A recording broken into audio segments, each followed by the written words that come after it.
end up crashing, but I'm ready if it happens with you. Meet me out in Cali when I'm far away from family and I need someone to hold on to. You're the only thing I know. And it goes hand in hand with the, oh my God. You know, I'm so looking forward to the Joey on Prodigy.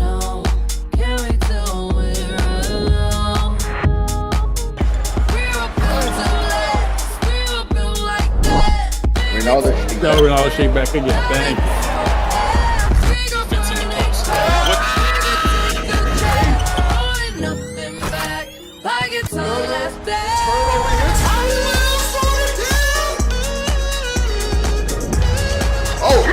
For his unit.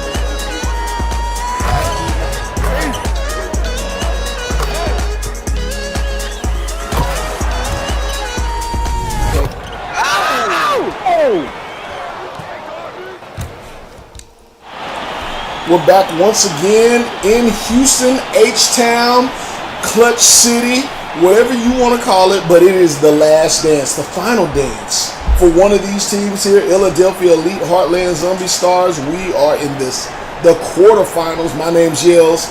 This is Maestro here. Maestro, how you doing, good sir?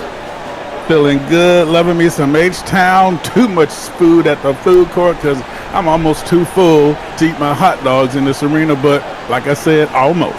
Ain't no worrying about food right now because it's going down. It is going down. We got two major teams here. The number 1 seed going against the number 8 seed, but it just feels a lot bigger than that. Two of the most respected coaches in all of SimWorld Prep here.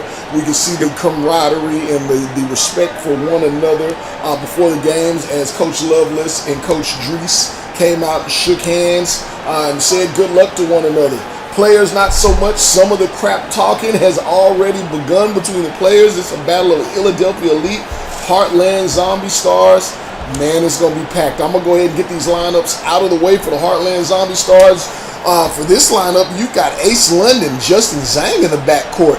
On the wing, Isaiah Orleans, who came up big in their last game. And up front, you got Caden Cook, the defensive stalwart, Mr. Get on the Glass himself. And the number 27 player on all of the planet in high school, Nick Brewer, Mr. Illinois,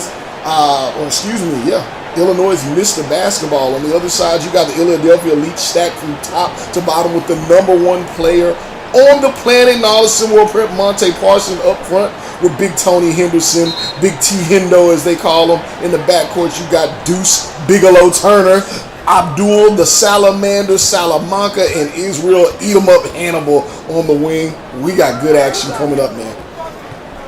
It is what it's supposed to be. This is one of those matchups that if it was a quarterfinals or even a finals match, I don't think people would be disappointed.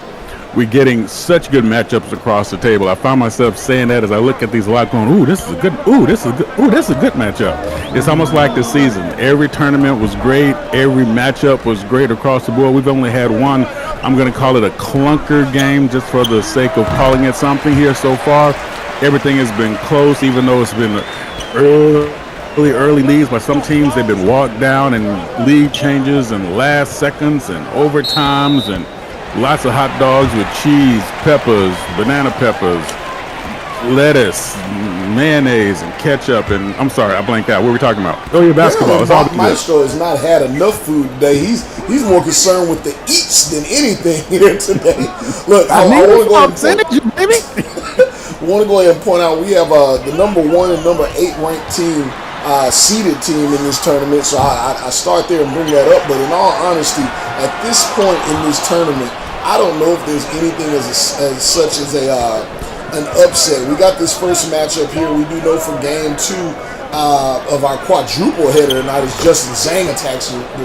We got Beasts of the East, one-time SimWorld Prep champion, years back, going up against the Yacht Club, which regardless of the rankings there, that's going to be quite a matchup. On the other side, you got Best Coast Ballers taking on H-Town Hoopers, so that's going to be good for sure.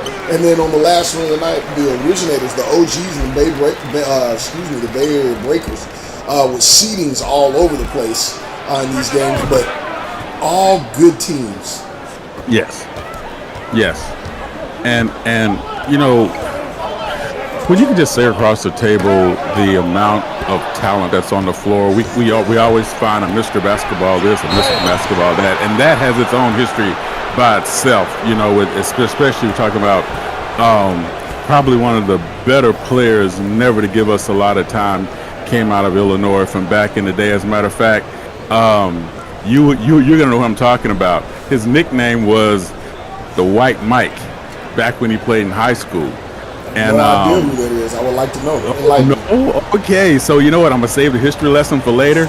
But it's like, but unfortunately, his career got ended with a finger in the eye when he was playing for Miami Heat, and but one of those players that was so well respected because of all that talent that comes out of Chicago, right? This was a player not from Chicago. I'm giving a hint of who it is. A player not from Chicago, who the cats from the hood would walk because there was no public transportation. They would go walk to go see his high school games. So that's just a little hint about who I'm going to talk about later. But just I'm letting you know, there's a lot of great players came out of Illinois. You know some of them, Kevin Garnett, Darius Miles. Well, let's go ahead and stop. I don't want you to say anything more there because what we like to do is we like to be interactive here in SimWorld.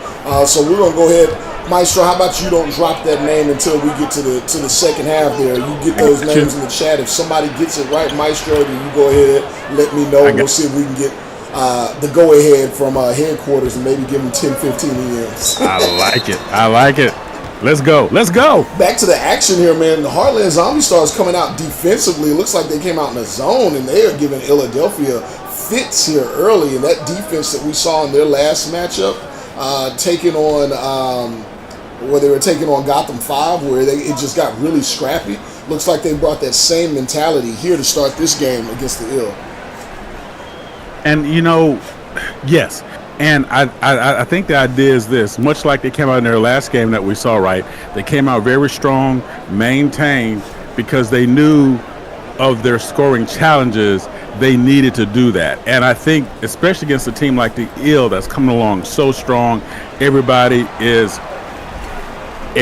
so key on picking the Ill to be the team to beat and everything else. I'm just going to say it this way. No doubts about it. They're going to need to do this because we know that once the Ill gets on the run and once the Ill gets their hand around your throat, it's going to be a long day. Hey, early timeout. Coach Drees wants to get a hold of this already. Lots of chirping going on between these two teams, but they are going to have to bring it. There are no days off, no games off, no easy victories in SimWorld Prep, as this is the most exclusive and most high-tier premier prep league in all of SimWorld on the planet, because it's just 30 teams. You got 300 of high school's best players, ages 14 all the way up to 17. This is the creme de la creme. Absolutely, and playing for the highest moment in the game right now, it's going to be real. How about that Dua Lipa to start her? Shout out to Dua Lipa giving us that intro song there. I'll say it once again. She's not really hot, but damn, she's hot. She's so hot. She's not hot though. So much stuff I want to say. Salamanca unable to get it to go from deep. There's another missed shot. Heartland Zombie Stars looks like they're determined to make Philadelphia shoot from the perimeter in this one. Probably trying to slow down Monte Parson, who is just an absolute baller. Deuce Turner's going to go to inside. He's going to get a tough bucket to go. Could have gotten a foul there. Philadelphia really needed that one momentum-wise. They're going to have to turn up the defense here, though, Maestro. I know I talked about in a tournament further back where the consistent identity of this Philadelphia elite team has always been defense, but it's changed just a little bit here this season. Are we going to see that be a challenge in this game? Oh, 100%. Why? Because teams, Yales, are finding that extra gear, right? I'm going to make you work for every shot. I'm going to make you work for every defensive possession. I'm going to make you work through everything. And the teams that do that are the teams that wear their opponent down at the right moment, at the right time to make a difference. And that's exactly what the Ill will do to you. They're so consistent. They never get out of their game. They never panic. They haven't all season. and you know that they have a strategy and already thought about, okay, if we're down, this is what we're going to do, because there's no such thing as that block. There's no such thing as a 15-point shot, right? At least not yet. So what we're going to do, we have to stay in our game, stay in our character, and before you know it, they're on top of you and past you. T. Hendo with a big block on Nick Brewer. He's going to try and make his life heck. Oh, forget it. It's Thursday. He's trying to make his life ill this evening here. So good defense there. Monte Parsons able to get one to go. Even keel here is Philadelphia Elite weathering the early storm from Heartland Zombie Stars. And Coach Lovelace's high-octane defense as Isaiah Orleans goes right by the salamander to throw it down. What a move. That first step with violence. Even though he stepped with the off foot, that means he stepped with the outside foot. Normally, most people of average or even above average speed can't make that work. He's able to do that. He's just so fast. I mean, he's really come on here late in the season. We've gotten to see Isaiah Orleans here. And, we've seen a lot of people come up big here. We see Nick Brewer coming up big on the backdoor alley. But there's been so many people that have stepped up here in the Last Dance tournament, and that shows you the kind of talent here in SimWorld Hoops. You know, tournament time is where legends are made, and that is really true. There are people who their entire careers were made in a few moments that happened in clutch times for their team in championship games, where the rest of their career you go, how did this person stay in the league? But we know their name because what they were able to do at the right time. It's not always about what you do, but it's always about when you do it. Maestro. I'm gonna give three analogies: 2 basketball, 1 personal, because I use it all the time. But number 1, I'm gonna use 2 contrasting players. Andre Iguodala, everyone loves him, calls him utility knife, but he really earned his respect and his, where people know his name because of what he did in some big moments in the finals. Correct? Yes. On the other side of that, there's another big name athlete who's really fallen off the map, but people hold on to him and call him a great player because of what he's done in 2 separate moments, 2 giant moments in the playoffs, and that's Kawhi Leonard. You agree with that one? Yes, sir. Lastly, let's use that personal analogy. You may have a friend who's always there to have a good time with you and to have the best time, but when you need that ride, the last ride, and the only person who can pick you up, do you care about all the good times, or do you care if he's there when you need him to give you a ride? That's right. And you know what? That's usually the friend that if you end up having to explain yourself in front of a judge in an arraignment, they're right beside you. Yeah. They stashed it for you. Instead of enjoying it at the time with you, they were able to stash it for you. That's right. Deuce Turner there, able to get the easy bucket. Here's one of my favorite players, Brian Walls. Tony Henderson may have gotten a piece of that. I'm not sure if he got hung up on the rim or not. Either way it goes, the contest didn't help him finish at all, as he wasn't able to get it done. Philadelphia now with the ball 11-15. Looking to where they're going to go offensively. That zone's still giving them fits. Deuce Turner says, I'll attack. Can't get it to go. Well, the Ills going to stay in their game, Jill. They're going to keep attacking that zone with a lot of backcourt movement, a lot of backcourt pressure in terms of back screen, back zone pressure and stuff like that. They're not going to get out their game. They're not going to panic and all of a sudden just start shooting for the sake of just, we need to get some points, let's do this. As a team, they've been way too smart for that this season. So you won't see the panic button pressed by this team, I don't think, at any given point. They're gonna stay in their personality because they know and they have evidence that's a winning combination. 16-11. Not seeing a lot of panic here in the Philadelphia Elite. We've seen them down many times before. On the other side, Heartland Zombie Stars not showing a whole lot of excitement being up because they know they've been here before as well. So, I think this is going to be a good one down to the wire. We say that all the time. Salamanca up for 3, can't get it to go. But I can say I do think Philadelphia's going to want to start getting Monte Parsons involved sooner or later. He's the number 1 player on the planet. And look at that, Bryant Walls. Tell you, I'm a big-time fan of this kid. That's your boy. Instant offense. He reminds me of like a Vinnie Johnson or Earl Boykins back in the day. Not too big, but like you need buckets and you got to look back and ask yourself, man, how did he end up with 20? And oh, by the way, I'm glad you said it, the look back, because while he's doing it, you're thinking, okay, he just got a book. Lucky shot. Okay, and good. And then it's like, next thing you know, it's like, wait a minute, wait, he's what? He's second lead to score? He what? Wait, what? Big bucket there from deep. They're going to need all of the perimeter shots that they can get to go there. In this reality, it's only 6 points, and I'm saying only 6 points. With a team like Philadelphia, you probably won't start getting comfortable until you start getting that 14, 15, 16-point lead, because other than that, they're always in your back pocket. Isaiah Orleans shaking and baking. His man just blew right by him like a Lear jet. It's up for this last second shot. Can't get it to go. It's now an 8-point game, Maestro. Philadelphia on the ropes here, the number 1 seed in the last dance. But guess what? It's only the first quarter. We got more action coming up after this. We got 3 more quarters, 3 more games. 3 for 3 if it's free. Give me 3. We'll be back right after this.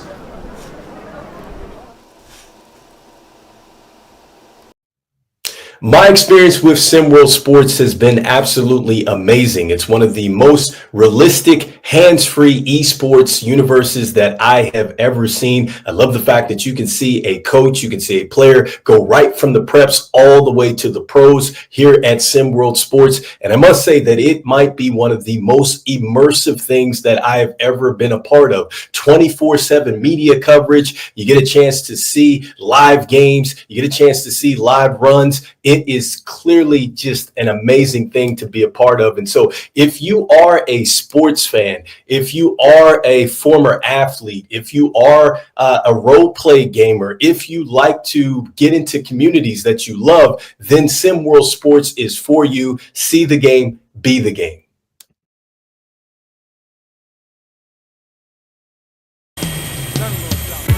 Be sure to check out Rico on Clutch Time every Tuesday on SimWorld TV at 2 o'clock. Y'all know how I go down, right?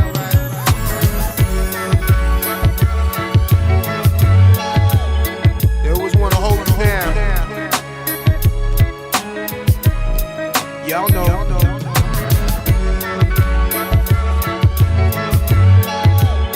So G-Dep. Tell me a little something. Should I recall?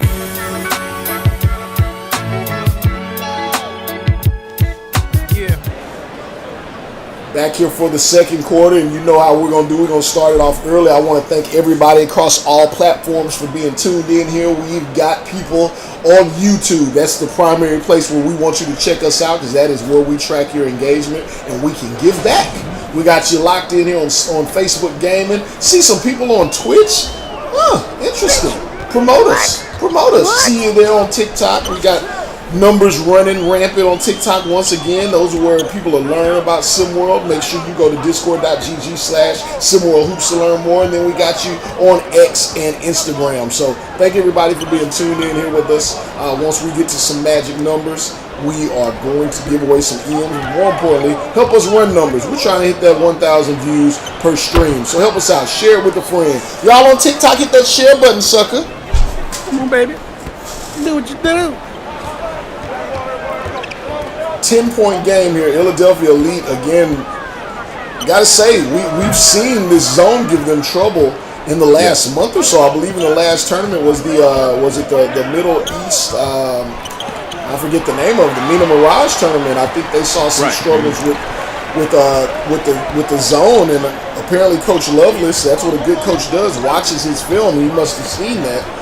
We see Philadelphia struggling again here as of right now. Yeah, if you remember anything, well, as you talked about it, in that particular tournament, the Mina Mirage tournament, Philadelphia had a hard time settling with not just the mid-range shot, but remember there were a lot of awkwardly missed buckets that were in the 2 and 3 feet range, and we kept saying that's going to hunt them, that's going to hunt them, that's going to hunt them, and as close as they kept most of the games, with the exception of one, those missed buckets did come back to haunt them in that. And oh, by the way, I think that was also a turning point for the Philadelphia Elite there, Yales. I think that was a point for them of they sort of realized, okay, we cannot get out of ourselves. think about toward the end of that game, they started taking a lot of awkward off-platform threes in places where they weren't doing it before, and I think that just exposed them a little bit more than they were ready for. The interesting part about that, Maestro, is I say the Heartland Zombie Stars has a lot of really good individual defenders. So, and that's the reason why a lot of schools are looking at those kids is because of their defensive acumen. Big time block there. I believe that was. I have to get a number on that, on who that was on that block. That was Amari Boulin. That's what he does well. Also, another good defender there.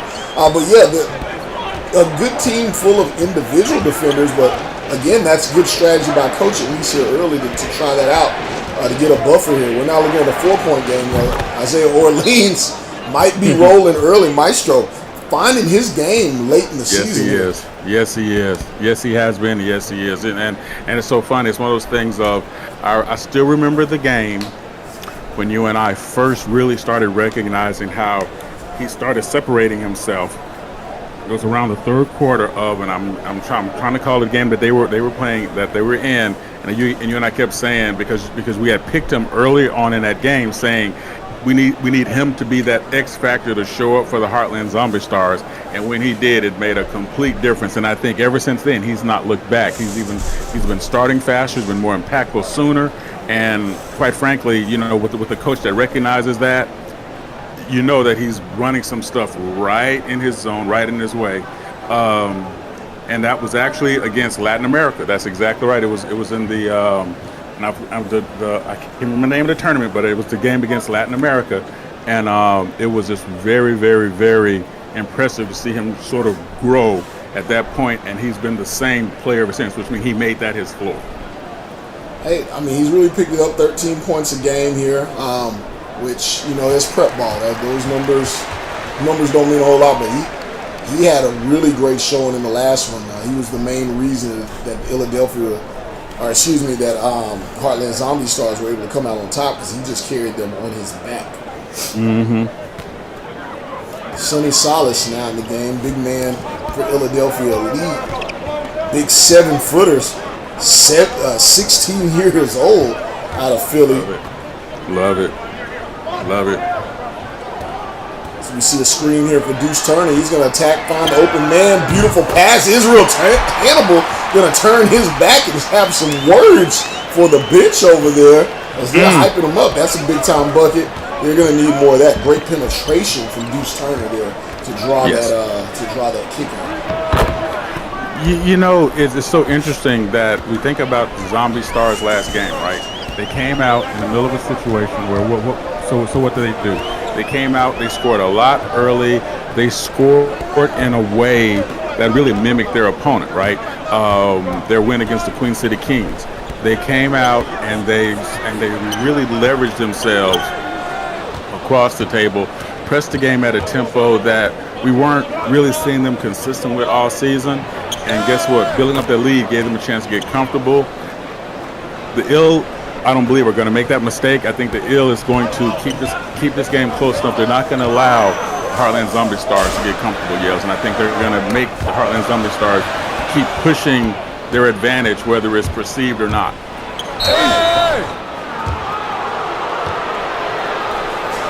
Sonny Salas there with the foul, 7-point lead. Heartland Zombie Stars maintaining control here, Maestro. DeAndre Hilario, or DeAdrian, going to go to the line here. DeAdrian, not a great free throw shooter, hasn't went to the line a lot here this year. Just under 60%, he does get the first one to go. Yeah, if the free throw in a game, you have to find a way, and I say this all the time, you have to find a way to slow that heart rate. Get that mental homeostasis going where the fluids in your body are settled so you can focus all the way through the release. Because you can stand and shoot free throws all you want. You really know where you are when your body starts to break down because you're tired. Where is your mind at that point? Where are you getting what you need in order to produce and to be in the play the way you need to be in the play? Nick Brewer running the break. Beautiful shielding off his man, able to get an angle there. 11-point lead here. Coach Bruce Williams with another timeout here. I know he's thinking to himself, hey, man, what do we need to do? We need to pick it up here as we see Tony Henderson rubbing his head. Maestro, what can Philadelphia do to get back into this one? So the first thing they need to do, is they need to slow the Heartland Zombies down. And even if it's a show-me press at three-quarter or half-court, make them work to get in their offensive sets. So far, they've given up way too many I won't say easy transition baskets, but you know what I mean. Here, much like what we just saw with Nick Brewer going all the way to the rim, barely being harassed, right? Now, granted, his talent is going to allow him to do that, but it's not like there's not talent on the other side. Specifically, it's not like there's not defensive talent on the other side to get in the way. So the first thing I would say, Philadelphia Elite, we need to start slowing them down to allow ourselves to pace into our game.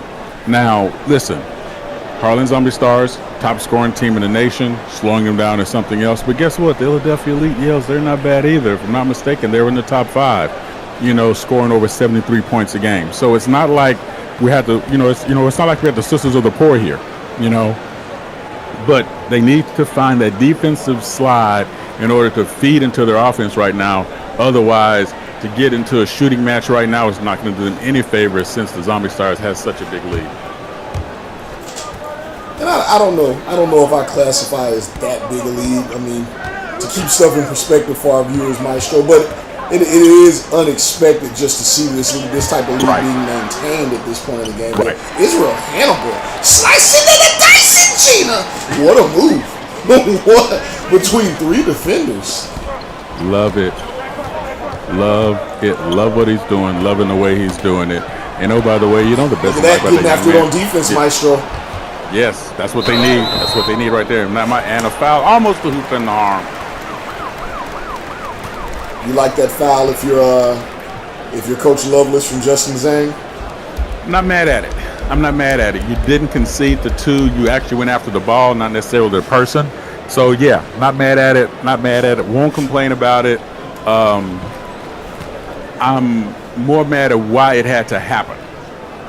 The fact that I'm not gonna say it was sloppy about handling on the side. Israel was just so quick with his hands catching the ball off the bounce is what you want to do when you get a steal. Gets the first one to go, Israel Hannibal. Philadelphia native, just 16 years old, 11 points per game.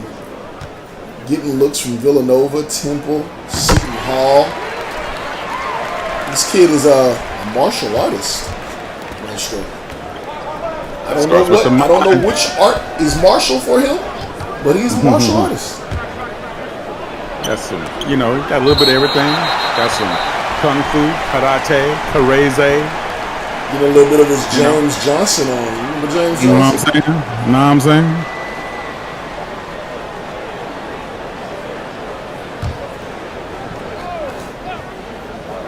Caden Cook going to inbound here. He finds DeAdrian Hilario. Justin Zhang, you want to talk a little Justin Zhang here. This young kid, very brash, excellent game. He's matched up against, he probably wants to take this mano a mano. He's got Monte Parsons matched up with him. We're going to see. He's going to pull up for 3. Not going to get it to go, but Mr. Glass is there. Caden Cook on the rebound. No, Justin Zhang. I got something to prove to you, whether I have to prove it or not. Hannibal from the corner can't get it to go. They're really going to need him to start knocking down shots if he's going to be the man that's going to be left open. It looks like that zone is switching off of him and giving him plenty of opportunities. Well, think about why. You're looking at players on the other side. Monte Parsons, number 1 player in SimWorld Prep. Tony Henderson, offensive game is coming into play. Whoa! Way to not contest and get on that poster. Monte Parsons has made a lot of good decisions. Still a couple decisions as far as schools to be made. Good business decision there not to contest. And now Justin Zhang coming up with the steal. Good transition. D keeps him from scoring though. Is it just me or does the Philadelphia Elite at some points Yales in the transition game look a little flat-footed? It don't look like they really want to push the tempo there. You may look for them to be a little bit more aggressive, but I agree with you there. They're kind of a little hesitant. You would think they had a Tony Henderson under the rim. Justin Zane going to work here. Sidestep, rims out. Rebounded by Monte Parson. He's going to bring it up. Defended by Justin Zane. Justin Zane with some words there. Don't know what he said, but we can hear him from over here chirping. You know, that's one of the best things about Justin Zane. He's always going to have words, no matter what. And there are more hands on the ball by this Heartland Zombie Stars team. Defensive, they're absolutely getting after it. Ace London there with a great steal. Just such a terrific defender that kid is. He's going to throw it up. Oh, and almost put down by Nick Brewer. Coming back the other way, though. Monte Parsons out on the break. Justin Zang on him again. You would think that Parsons would take advantage of that matchup where they would go to it, but no.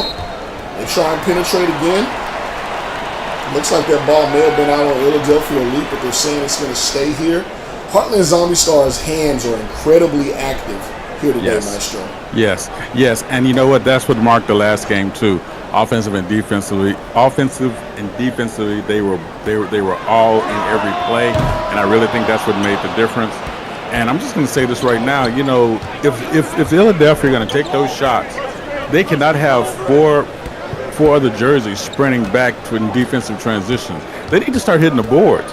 They need, if you're not going to build your offense off of your defense, then at least build your offense off a second chance point, missing enough to realize that there are rebounds available. But they're not for you if you're not going to go get them. Whoa. And that's a tough bucket with the shot clock. The game clock winding down there from Nick Brewer. I mean, inside of around 10 feet, he is really tough. Maestro, we're going into halftime with an 11-point lead. We've seen it cut down. We've seen a few things happen, but we're right back where we started. This lead has been maintained throughout. Maestro, what are you making of what you're seeing? Let's get a breakdown. So one thing that's going on right now is Philadelphia Elite are not scoring the ball in their normal fashion. They are missing shots they don't normally miss. They're out of character and not crashing the boards. And in some cases in transition, as we mentioned earlier, they seem a little bit flat-footed. While on the other side, the Heartland Zombie Stars are a little over a point a possession, which is where they live, you know, around that point per possession line. Now, so does the Philadelphia Elite, which tells you, yes, it's a mixture of defense. Heartland Zombie Stars are very active. Philadelphia Elite going to have to find a way around that. Otherwise, guess what? This second half might get out of hand for them a little sooner than they wanted to, Yels. You might be right. 52% from the field. Philadelphia Elite just 40. It's been a struggle thus far. Keep it locked. We got more action coming up right after this. What's good, everybody? This is your boy Dre Pope. I've always wanted to be a pro coach, and SimWorld Hoops is the only place where I've been able to live out my hoop dreams. SimWorld Sports, where you can see the game, be the game.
Back in the H, you want to say shout out to Rick Blaze. Had his song, for those of you who are familiar, All Right. He ran it on the stream. I had to get more info, but T-Pain checked it out, was a big fan and was vibing hard to it. All right, all right, all right. Yeah, good stuff.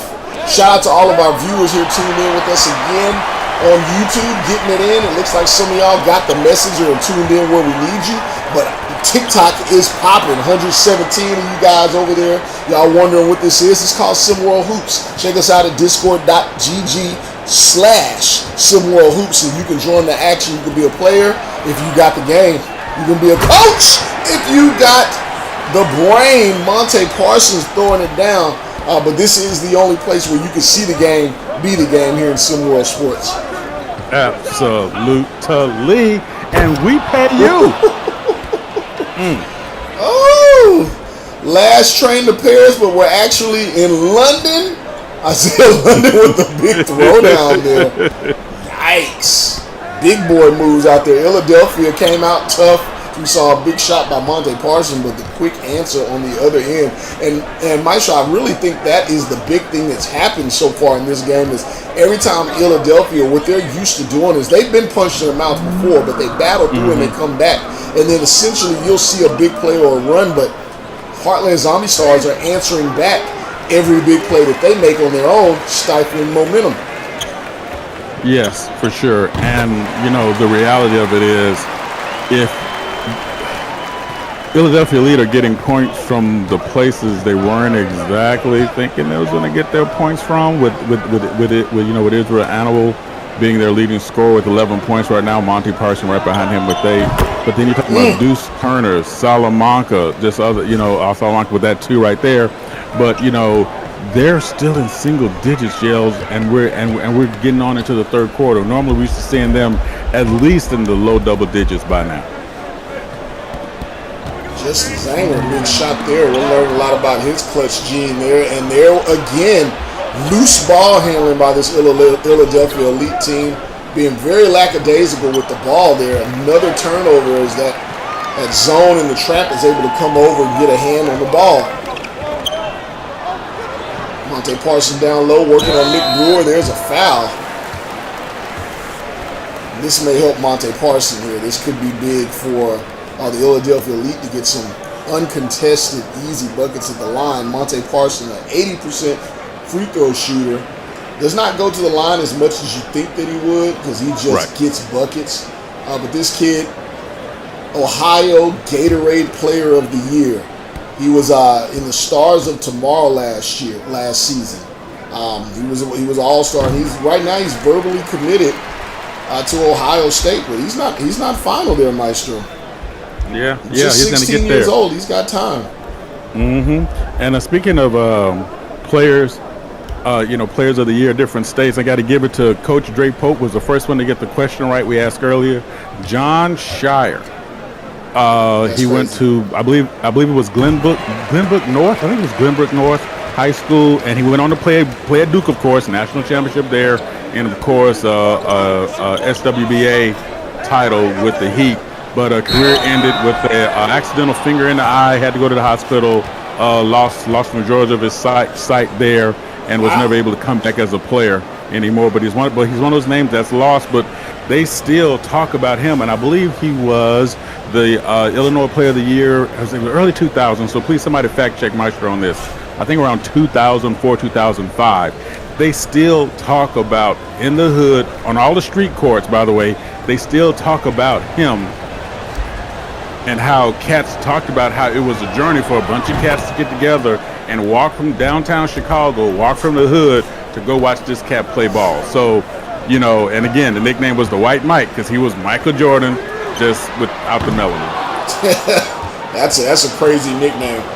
That really is. I did not know who that was. I was not familiar for whatever reason, and maybe just because I remember watching highlights of this game a few times over the last few years, and it was enjoyable to watch. I'm not gonna lie, these highlights, I can imagine watching the moment. I went back and watched the full game on NBA TV where you can tune in, but I thought you were gonna say Rex Chapman. Rex Remember Chapman, that game where he's just giving Mike the business? It's jumpers from all over the court. That was a hell of a game. Yep, it's so funny because so many cats, right?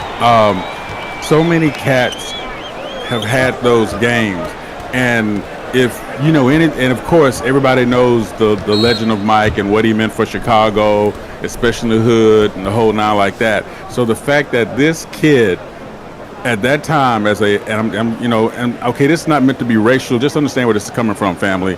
As a white player from a suburb of Chicago, to be considered in such status that the brothers from the hood, without public transportation, would walk to go see his high school games, and talk about him to this day is passed on like the legend of Paul Bunyan. It tells you what his game actually was, and unfortunately for those of us who weren't aware of him at that time, did not get a chance to see that come to fruition on the next level. I'm about to go do my research. Yales does not know everything. I'm not one of those people that pretend that they know it all, because I don't. I'm gonna go do some research. I know how people feel about him because he is coach for Duke. So we'll hold off on that. Real quick, I do want to make sure that we let everybody know EM giveaway is coming and sometime soon, because we have hit that magic number. So stay tuned. You got to be here to win. Got to be in it to win it. We appreciate everyone that is in it to win it with us here in SimWorld on SimWorld TV. So we'll find out if we get that approval for Coach Dre Pope, who has a game later. I think he's in the final game of this quadruple header. I think SimWorld TV, like I said, gave us approval to give out maybe 16 to 17 EMs here. Yeah. And you know what? I'm gonna say this because I'm feeling good. I can't really stand Coach Pope. Everybody knows I'm playing. That's my dude. But I figure out something for him if headquarters don't allow us to do it, because it would come off me. I figure out something for my man. I figure out, even if I got to reach in my own pocket, after I steal it from somebody else, to make sure my man gets something. I'll tell you what, right now, this is just, I am a bit floored by the tone, not just the scoreboard, because 15, actually, I mean, at this point in the game, 15 is a pretty tough lead, but right now we're looking at just 36 points on the board for Philadelphia Elite. But more importantly, the energy, the demeanor, the outlook, there's a big time bucket there needed and some aggression, but they just don't look aggressive. They don't look confident. Perfect. Oh my goodness. You know what? I got to give you some flowers. I feel late. The fact that you said two magic words. You said the tone of the lead makes you think that it's this going to be a hard comeback for the Philadelphia Elite because of how the game feels. And you're absolutely right about the confidence thing. It's almost as if it's the Philadelphia team from earlier on in the season right now. Not the team not the team we started seeing around the fourth tournament on. But they seem like they're the team that we saw at the start of the year that was still a little kind of on the cattywampus side. How about that? How about this guy just learning his game? He's playing at his absolute own pace. Not that his game is the same as James Harden's or Luka. I'm not calling him Luka Doncic or James Harden. But the pace, he's just doing what he wants. It's not super fast. It is good shifty moves there as we see Amari Booling going up for a shot. Cannot get that one to go. Philadelphia, they're going to have to start doing something quick. They need this to be below double digits. But you know what? I don't have to be fast if I learn to play with leverage, and that is this. Yells, if you're guarding me, and I know you're faster than me, right? But I still want to be able to get past you. What I want to do is I want to cross over, sidestep enough to get your weight going in one direction with my inside foot, or in other words, my leg that's closest to your hip. I want to step past you with that foot, that leg, and start my move to the basket. I'm not faster than you, but you have to do so much work to not foul me, to stop me, that I'm already at the rim and back playing defense by the time you get to me.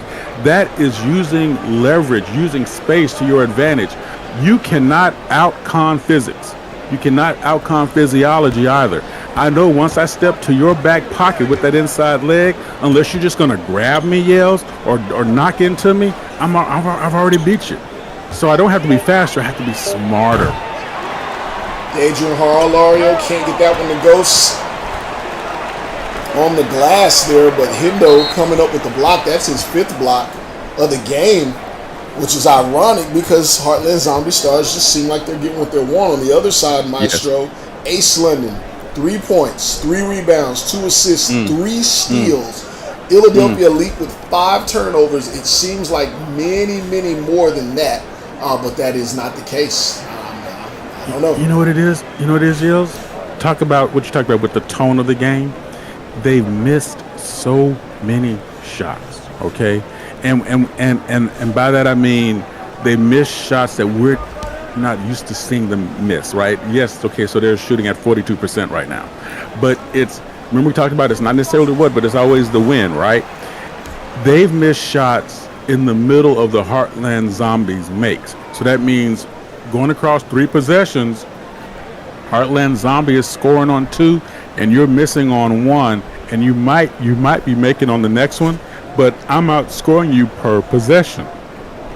That's going to put me statistically in a position of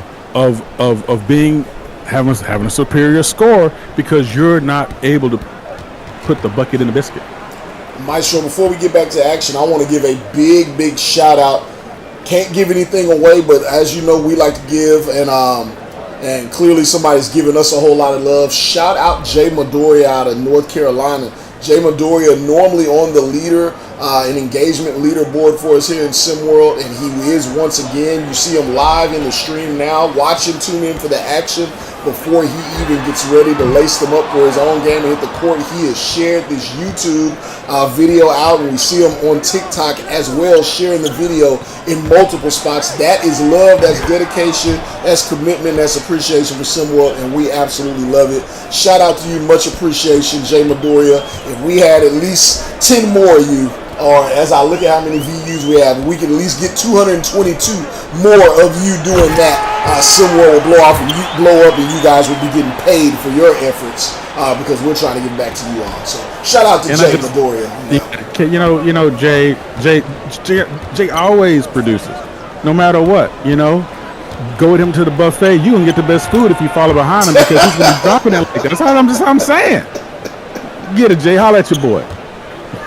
Good stuff there. 15-point lead here, Philadelphia. Look at there. Another hand on the ball there. Isaiah Orleans this time. Open 3 from Amari Booling. Again, can't get it to go. Philadelphia leader. Check my notes here, Maestro. They are 4 for 17 from deep. On the other side, I mean, that is...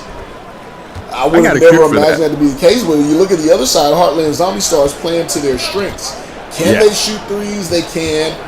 We've seen their percentage is not so bad on the season. They shoot roughly 35% from 3, but they've only taken 2 3-pointers in this game as to protect the lead. Why when you don't have to? And I have a cure, by the way. I've thought about this. I have a cure for the 3-point madness. I really do. And at some point I want to share it with everybody. Nick Brewer's going to put it up just before the bucket. Go figure, it goes in. 17-point lead for the Heartland Zombie Stars. Heading into the fourth quarter, it's going to be quite a comeback if they're able to pull it off right now. It's looking lowly. We got fourth quarter action coming up after this. Keep it locked.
Fourth quarter action coming up here. 17-point deficit for the Philadelphia Elite. We have seen them battle back from 21 down with just over a quarter left before. So this is not out of the realm of possibility for the Philadelphia Elite, but they're going to have to move quickly. And they are dealing with one heck of a defense here today, by all accounts. Salamanca with the big three there, though. Not with a team as consistent and as strong as them. And oh, by the way, yes, we keep talking about the players who haven't shown up yet, right? The players who haven't given us anything yet to make us know that they're in the game, and even the players who have, who played a few minutes, who we're used to seeing something from. We're not even getting that. So, Heartland is in a position. I'm sorry. Look at this, Maestro. While you're even saying that, a lot of dead ball, wasted movement here. Yes. Stole it out my throat. Because that's exactly where I was going to go with that. I appreciate you. That's exactly where I was going to go with that. The idea of we're not, they're clustered. Their spacing has been off all day, and the reality of them with not getting any sort of back zone movement or back play movement, just all the things we're used to seeing from them, we're not getting. Along with excellent defense from the Heartland Zombie Stars. So yes, please, yes. Jaden Salas down here working down low against Monte Parsons. They've had some furious battles down low and open runs and pickup games. We hear these kids like to play against each other often. Jaden Salas, even known to have gotten the better of Monte Parsons at times. That's what happens in the game of basketball. Does not do it here. Philadelphia, 2 straight misses. They're getting some stops now, but still struggling to get buckets. Another big block from Tony Henderson. I tell you what, Tony Henderson, if the Philadelphia Elite can't come up with a win here, he still had himself a great showing. Yes, you want to come up with the victories, Maestro, but the scouts are still in the building. We do know this young man's already committed to play for the Miami, who's been on quite a run. And interesting news coming out of Miami here, University of Miami here over the last few days. But yeah, they're getting themselves exactly what they've needed this season, to be honest. Yes, and you know what? There's a reality of a player like Tony Henderson. When you see him already playing at such a high level and developing those parts of those games that people don't really think about or talk about when you see him play, it just shows you that whatever ceiling we might be looking at, he's been past that and then some already in his mind for a long time. Great defender. That's my favorite part of it. People see the blocks, but even when he doesn't block the shot, he is contesting here. Salamander here, Salamanca with the screen and roll here. That's the thing about this Heartland Zombie Stars team.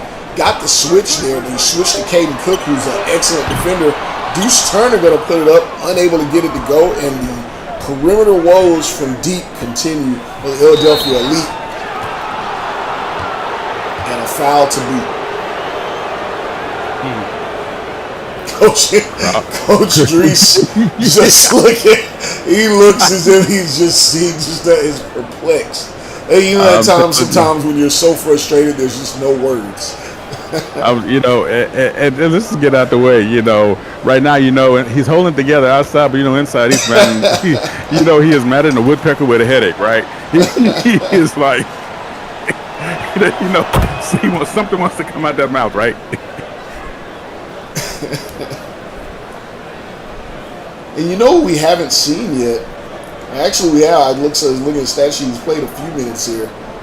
You wonder if he'd be a help on the court. I'm a big Stevie J fan for this kid. Not a fan of that name for obvious reasons. But Stevie J, he's been a big, just dynamic and I'd say excitement force, just kind of energizer for them defensively at times.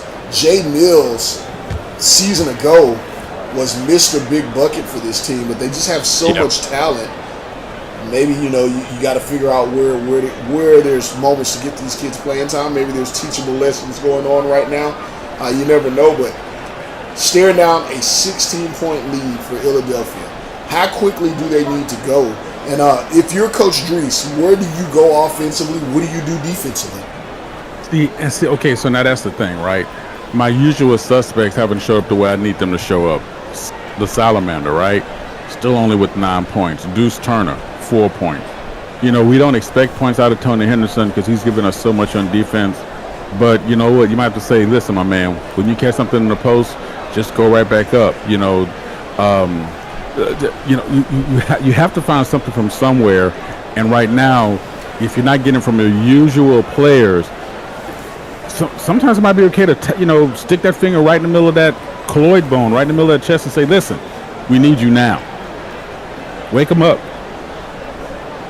You've given 2 Smokey Norfolk references during this game. No. That's all I heard. Go on now. Let's go. That is all that I heard. 16-point game here. They do have the ball. 5 minutes. It's a lot of time. But they're really going to have to find a philosophy that works, and they're going to have to get hot because they have been ice cold. Salamanca attacking here. Does not settle for the 3. Gets an easy one, relatively easy one in the lane here. Justin Zhang going to bring it back up. But as you said, Maestro, even when they make a run on the other side of things, Heartland Zombie Stars answers right back. And Heartland Zombie Stars are doing it. They're doing it really smoothly. I mean, if I were to ask you, you would probably go through 3 or 4 names before you get to who is their leading scorer right now, right? Isaiah Orleans has very quietly led the Heartland Zombie Stars. And think about it, I think we've said his name 3 times all night. There's a foul. Tony Henderson does not agree. Yeah, Isaiah Orleans very quiet, 16 points.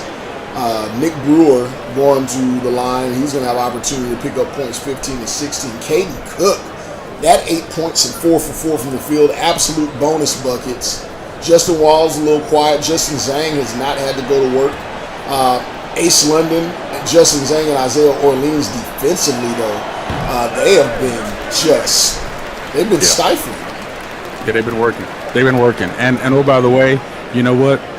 That work has led to some of those bad and off-platform and some cases ill-advised shots taken by the Philadelphia Elite in a game we're not used to seeing them play. For a team that has been so strong, Yales, again, I'm going to use your word. The tone of the game is very un-Philadelphia-like. I'm not sure. I had to go back and look at this, but for some reason it looks like SmackDown and Stone Cold Steve Austin just joined our TikTok stream. I'm not going to buy that one. I do know what people do with their names, but that is hysterical, and I'm a big fan if that's the case, because my favorite thing about Stone Cold Steve Austin is he would never allow The Rock's music entrance to go off without his glass breaking right behind him. Justin Zhang, big time 3. As Philadelphia was trying to draw it a little closer, extends it back to 13. This kid is clutch. He has a lot of Reggie Miller in him, if you ask me. Oh, yeah. You know. Hannibal from deep. You're going to take that shot, though. You need what? Jerseys to crash the board. Absolutely. At this point here, hate to say it, but, 212 seconds, you need to really start hitting it. You need to start hitting it hard.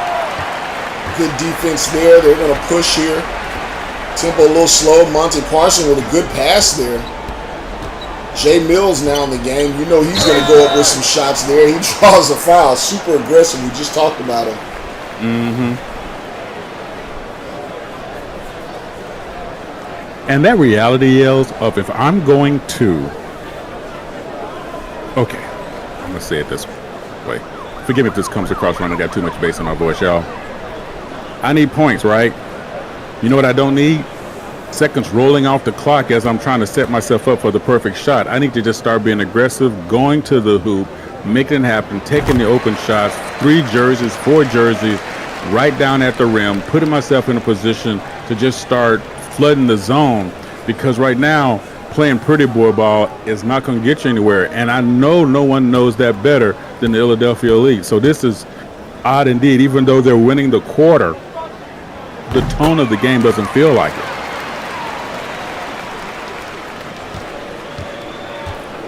Orleans handling the ball. Again, guys, I know what many people are thinking, and I said it's no such thing as an upset here, but I do want to point out this is the #1 seed in all of SimWorld Prep here, having the battle back here, and honestly, they've been dominated from start to finish, or at least to present so far in this game. I gotta say something ugly. I'm waiting for the battle. I'm waiting for the battle, Yells. I don't. They've not made me feel. And this is so odd for Coach Drees Williams' team. They've not made me feel like they're in this game on any level. 2.5 minutes left. It's an 11-point game. They're going to have to do things quickly here. The urgency is not looking like it's there offensively or defensively. They look more like themselves than they have, as we see big bucket there from Jay Mills. But the pressure that you normally see, the tempo with them playing up tempo and them forcing the action, not seeing it. And again, I hate to sort of be that, Thursday morning coach, right? But the idea of letting the Heartland Zombies walk the ball out, not, after May 2, not even set up, even if it's just a show me press. Give me some, make them know that they played with you. They should be having to be wheeled out of this game too in wheelchairs and IVs, because I'm going to make them work so hard to keep this lead that they're not going to know. Wait a minute though, Maestro. He's checking this game. He scored 7 quick points. Monte Parsons there. That zone was for him, but who's left open? Jay Mills. We got a 6-point game, but there's only 1.5 minutes to go in this one here. Nick Brewer being defended by Tony Henderson. The crowd's getting into it. They're behind the Philadelphia lead here. Heartland Zombie Stars, and there's a turnover from Amari Bullitt. Is he going to push the breaker? Is he going to hold it up? Looks like he's going to stop, but he's got a man down low. Monte Parsons can't get it to go, but he gets the rebound. He gets it to go back up. 4-point game, Maestro. A minute left. Here we go. Here we go indeed. Yes. There's the fight you've been looking for. Thank you. Ball goes up, turnover. Tony Henderson there to get his hand on it. We're going the other way. They're going to need a bucket here. Jay Mills has been the star for this team. Ill-advised shot. Look who's there on the glass. Monte Parsons. 2-point game, Maestro. Clean up work. Come on, let's go. Justice Zhang bringing it up. He's got some words here. Look at that bench for Philadelphia. Lee has some stuff to say here. Oh, no, Nick Brewer's left wide open. He's left wide open. They forgot all about him. Bad switch, bad shit. Bad switch. Trying to reset this up. I apologize. I was trying to say switch, y'all. Bad switch. Trying to prepare for the clear out, and everybody anticipated went over. Nick Brewer didn't move, left alone underneath the bucket. Maestro, we're going to take a break. We may need our voice for the last bit of here. Suddenly it's turned to a game. 4-point game with 27 seconds left. Remember, 30-second shot clock here in SimWorld Prep. SWBA linked 3-point line, but guess what? We're going to take 2 minutes, pay some bills. Make sure you keep it locked with us. We'll be right back right after this.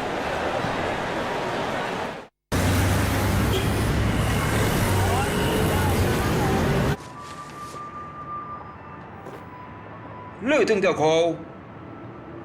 khổว่าถอยเลยแม่งมึงเหล่าสิว่าเลือหล่อจำอย่าปากว่าเลือจะเห่าแซ่เลือเทียวอ่ะว่าถอยเลือแม่งเกี้ยวว่าละมวยห่อนะอังโม่หรือปล่อยจะแม่ขอเทียวโม่ไปก่อนห่อนะว่าจ่อเซ็งแซ่ชาจับหัว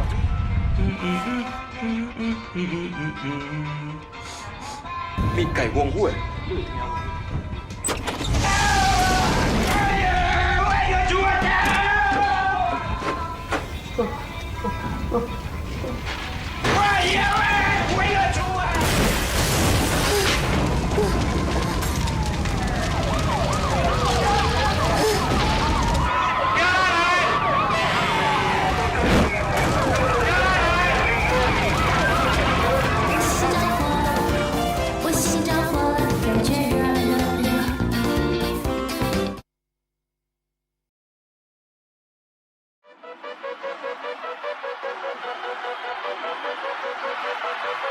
Green light, let's get it. Green light, let's get it. Green light, let's get it.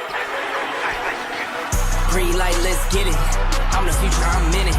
Check score, I'm winning. Green light, let's get it. I just win. Win, win, win, win. I'm on 10. 10, 10, 10, 10. Hello, I'm Timothy. I got the recipe. I got the flow. I got the remedy. I know they do. I know they envy me. Feet on the floor. What they gon' say now? We came along from last place. Bottom to top of the fast pace. Out of this surf, I get touchdown. I take a loss, get it back 8. I'm in the gym putting numbers up.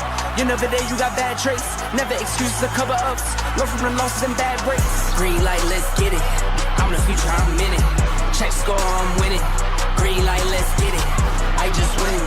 Win, win, win, win. I'm on 10. 10, 10, 10, 10. Green light, let's get it. I'm the future, I'm in it. Check score, I'm winning. Green light, let's get it. I just win. Win, win, win, win. I'm on 10. 10, 10, 10, 10. Who said I wasn't him? Who said it? All this talk about who's on top and who's not. Miss me with the gospel. Check the score, yeah. See me coming off the screen. Know I gave myself the green light. Catch a shoe from the 3. If I'm not the one, it doesn't seem right. I need like 2, 4, 5, 6 in them rings. I'm talking back to back to back like 23. Green light, let's get it. I'm the future, I'm in it. Check score, I'm winning. Green light, let's get it. I just win. Win, win, win, win. I'm on 10. 10, 10, 10, 10. Green light, let's get it. I'm the future, I'm in it. Check score, I'm winning. Green light, let's get it. I just win. Win, win, win, win. I'm on 10. 10, 10, 10, 10.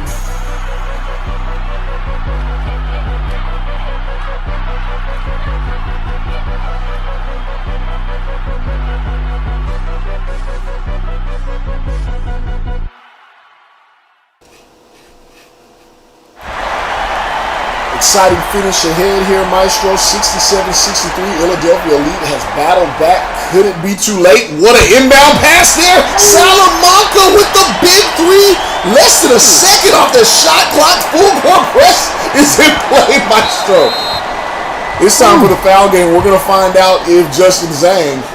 Actually, they got a foul to give here. They're going to play the foul game. We're going to find out where the clutch really is. SimWorld prep here. Justin Zhang here has a chance to show if he's got that Reggie Miller, if it's Miller time or not. Wow. Now, let's remember, Yales, against the Queen City Kings when it turned into the foul game late.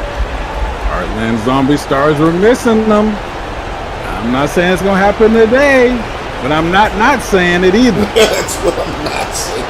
Smart man. Justin Zhang, 82% free throw shooter, gets the first one to go. It is a 1-and-1 here. Shows just a little bit of that clutch gene right there. Actually, a 95% free throw shooter. I'm sorry. He gets them both to go. Philadelphia with no timeouts here. I'm sure Coach Deuce drew something up here. Deuce Turner in the game. Gives it up. You're the quick bucket for Monte Parsons. He's going to continue to play the foul game. We'll take it. That's what Go for the steal. Go for the steal. If you get a foul, you get a foul. That's who you don't want to send to the line, though, apparently, because he's been nothing but money. Justin Zhang, the 16-year-old in this team, to close out the game. It's hard in the moment to recognize who you don't want going to the line. But if that person knows that you're going to come after them, they start moving right away to make sure that they have space and distance so they can get the ball yells and make sure that you have to come to them and foul them. It's just one of those things that it's have to be good on good, and your good has to be better than their good. Otherwise, it's not going to be good at all. Gets the first one to go, Maestro. I'll tell you this much right now. This has been an excellent start to 4 games. My adrenaline's pumping. Got the gummy bears, the popcorn. All I need is the Tito's and Sprite, but I have to save that for later. Justin Zhang gets them both to go. 15 seconds left for glory for one of these teams to move on. Plenty of time. And then, are you kidding me? Oh! Are you kidding me, Maestro? Oh! He gave the ball up a little too early, and that's a backcourt call. I can't believe my eyes here, Maestro. But the receiver, the receiver was not on the ground. He was in the process of crossing the line. And look at this! What are we watching watching? What are we watching here? Israel Hannibal hasn't made a 3 all night, and he does not get that one to go. A little too quick. Philadelphia Elite is going to fall to the Heartland Zombie Stars, the number 1 seed in this tournament. Coach Dree storming off the court. He is not happy here. He is not happy with that last shot as well, but hats off to the Heartland Zombie Stars that played one heck of a game here to start this evening. They knock off the number 1 seed, Maestro. We got more action to call. We want you guys to stick around with us. We got a quadruple header. That's the first of what will be many exciting games. Beasts of the East taking on the Yacht Club coming up after this. Wow, what a finish. This is the last dance.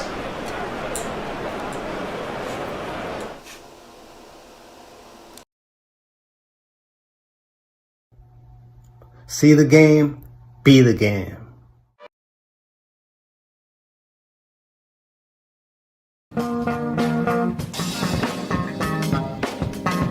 Yo, yo, yo, it's your boy. Check out Talking Dirty with me so we can catch up on prep news and SimWorld Sport. You know the deal. Holla at the boy. See the game, be the game.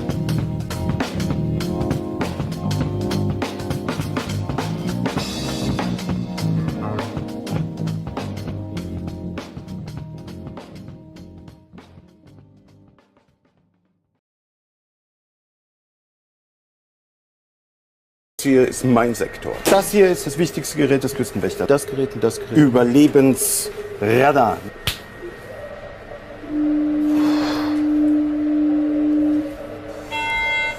Mayday, Mayday. Hello, can you hear us? Can you hear us? Can you... Over. We are sinking. We are sinking. Hello? This is the German Coast Guard. We are sinking. We're sinking. What are you thinking about?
Excuse me, miss.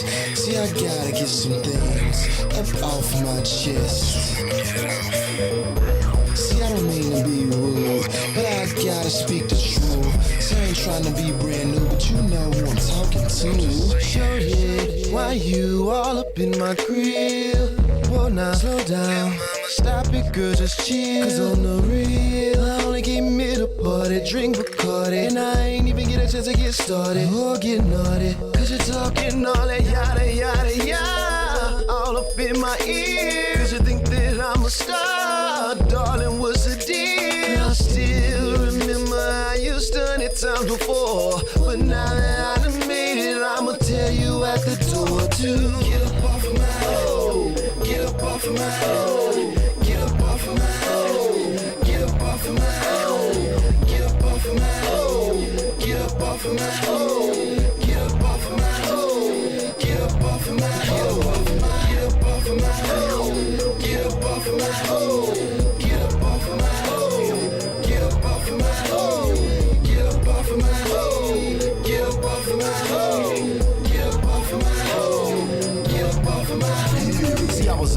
way to the Papa though. She heard a few days ago how I rocked the show. She wanna be with a nigga for all my dough. She heard how I fought and I'm out and blow. A few G's or so when I shop in O. The Bentley that I copped up the showroom flow. Thinking she gonna ride in my drop, but no, whoa, lil' mama, what you ball the blocking for? I break you off the proper though, for a little stop and go. But after that you got to go, so drop it low. Now bring it to the top some more. Then get me high like I'm fine up a Optimo. Cause even the doctor knows if I lock the doors, I keep it popping like Orville Redenbacher. And I got it on lock for show. They say I'm so hot and I got the glow. Take off your clothes if you wanna be with me. Swear to God, she ain't get up off her knees or three. They always pleasing me, never teasing me. Guarantee I keep it greasy like Easy. Pop in my CD and believe you me, you need more than 3 Ds just for peeping me. So get up off of my hoe. Get up off of my hoe. Get up off of my hoe. Get up off of my hoe. Get up off of my hoe. Get up off of my hoe. Get up off of my hoe. Get up off of my hoe. Get up off of my hoe. Hello, everybody, and welcome back to the SimWorld Sports Arena here in Houston, Texas, where the last dance continues into the quarterfinal round. We just saw the #1 seed in the tournament go down, Philadelphia Elite, lost Heartland Zombie Stars, but now we have a game between the #6 seed Beast of the East and the #3 seed Yacht Club on the right side of the bracket. Rico is here with me tonight in the broadcast booth making his SimWorld Prep debut. And Rico, what a time for you to be here for the last dance. It's good to have you here with me. Oh man, thanks a lot for having me today, B-Ron, man, and I'm just super excited to just see some great basketball. Been looking at the tournament here from afar, and so, hey, the network said, hey, get on the flight and come on out here and join you for this broadcast. So I'm super excited to see some good ball today. Yeah, SimWorld Superjet always treats everybody well, and I'm glad you could get down here to Houston after, I was in South Carolina the other day. We've been busy traveling around the country for the last few days with various tournaments and SimWorld U games going on still as the tip-off goes to the Yacht Club. And let's give you the starting lineup, starting with the Yacht Club first. Guards are Darius McBride and Ashton Rollins. Forwards are Koya Monroe and Kenyon Young. And then at center you have Anthony Simmons and throwing it down to start the game. 2 points for the Yacht Club for Beast of the East.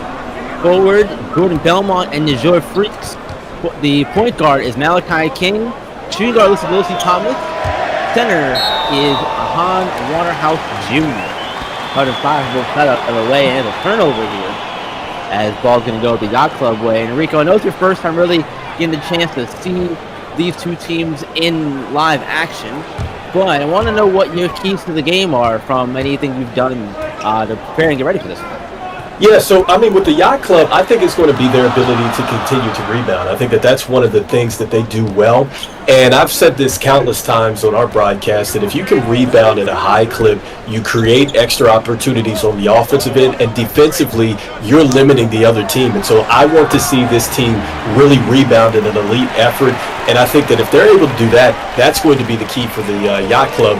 And then on the other end, I think that when we look at the Beast of the East, I think that the key for them is they're going to have to play, I think, to one of their stronger points in this game, and that's knocking down three-point shots. They're 5th right now as far as three-pointers made, and so I want to see them really shoot the basketball at a high clip. So whether that's going to be ball movement or whatever it's going to take to get these shooters open, I think that's going to be the key for the Beast of the East. Yeah, they'll figure it out, whatever it takes to get it going. There's a 3 from McBride, and that falls. Great start there for Darius McBride, and then the assist goes to Kenyon Young. Yacht Club got here by beating Southeast Select in the last round. That was a 71-61 win. And there's the Wolf on Ball Street, Jordan Belmont with the leaner that goes for him. Beast of the East got here by beating Gulf Coast Lockdown 80-72. Both teams had a first round bye in the tournament. And the Yacht Club wasted no time in the paint. That's Kenyon Young having a great start to this one here for the Yacht Club. Yeah, and that's a big part of why they won that game against Southeast Select the other day as well. I was going to say, that's an added bonus. So when you're getting rim runs like that and you're finishing, that's definitely going to put you in position to win some games. And so let's see if they continue to, easily get to the basket like that, because you've got to get some more resistance at the basket. You just can't let guys just wasp in the lane like that. You gotta find some way to stop that if you are head coach Saad Drayton.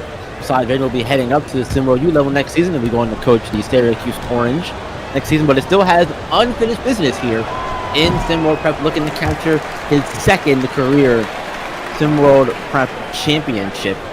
He was the winner of the Season 1 Race to 1 championship. And last season in the tournament, they got bounced in the first round to Run DMV. And then going all the way back to the Ground Zero season when they were known as Mid-Atlantic Select. They lost to Chicago Stars, who are now known as Lakeshore Drive in that tournament. So a lot of history and success for Beast of the East coming into this game, into this tournament, looking to carry it over here and get to another semifinal round. Yeah, and talking about Coach Drayton, I can't wait to see him get to the next level, the kind of discipline that he is going to bring that group, and just listening to some of the things that he's been talking about. He's been a bit more vocal. And just talking about, man, just laying down some winning habits for that team. I think it's going to do wonders for Syracuse, and I think it really shows just with his club here, and I think it's going to show out tonight. I most definitely think that we'll see a different approach from Coach Drayton at the college level, because here in SimWorld Prep, he's mostly been known as a guy who wants to try and get everybody involved in terms of playing time and that kind of stuff, which leads to some questionable decision making at times, some would say. We think back to the 11 Cutler days, for example, when he was here. There were questions about him and Freed Redmond maybe not getting as much playing time as they probably should have. But Coach Drayton was the guy who was like, look, everybody's going to get to play, and for better or worse, and you'll do what you do. But SimWorld U, I imagine that will have to change. It may not, but it might have to change. It's definitely going to change, because I think from what I'm just hearing from him initially, he's like, look, it's going to be one of those things where you earn minutes. Okay, minutes aren't going to be just given at the next level, and so there's going to be some accountability, and that's what Syracuse needs. They need some accountability, and that's why you love Coach Drayton. And so it looks like he's willing to take on the challenge, and I think he's the perfect coach for that job. I really do. Yeah, when you don't have any wins, you got to try and make some kind of change, and I think that getting a guy like Coach Drayton is going to be the best change you could ask for. It'll definitely, like you were saying earlier, give a sense of discipline that they haven't had this season if things are all believed to be true over there. Rollins trying to luck inside, unable to score or finish the basket there. Yacht Club just up by 3 as we get through the almost midway point here of the first quarter of play in this one. Lucy Thomas trying to score and can't do it over Kenyon Young. Great defense there from the big fellow. And you see, I think the Yacht Club is doing a great job as far as getting into the paint right now. So even on a miss like that, I like where the offense is going. They're going right to the front of the rim. Freaks unable to finish there, but they turn it over. Right back of the floor with it is Beast of the East.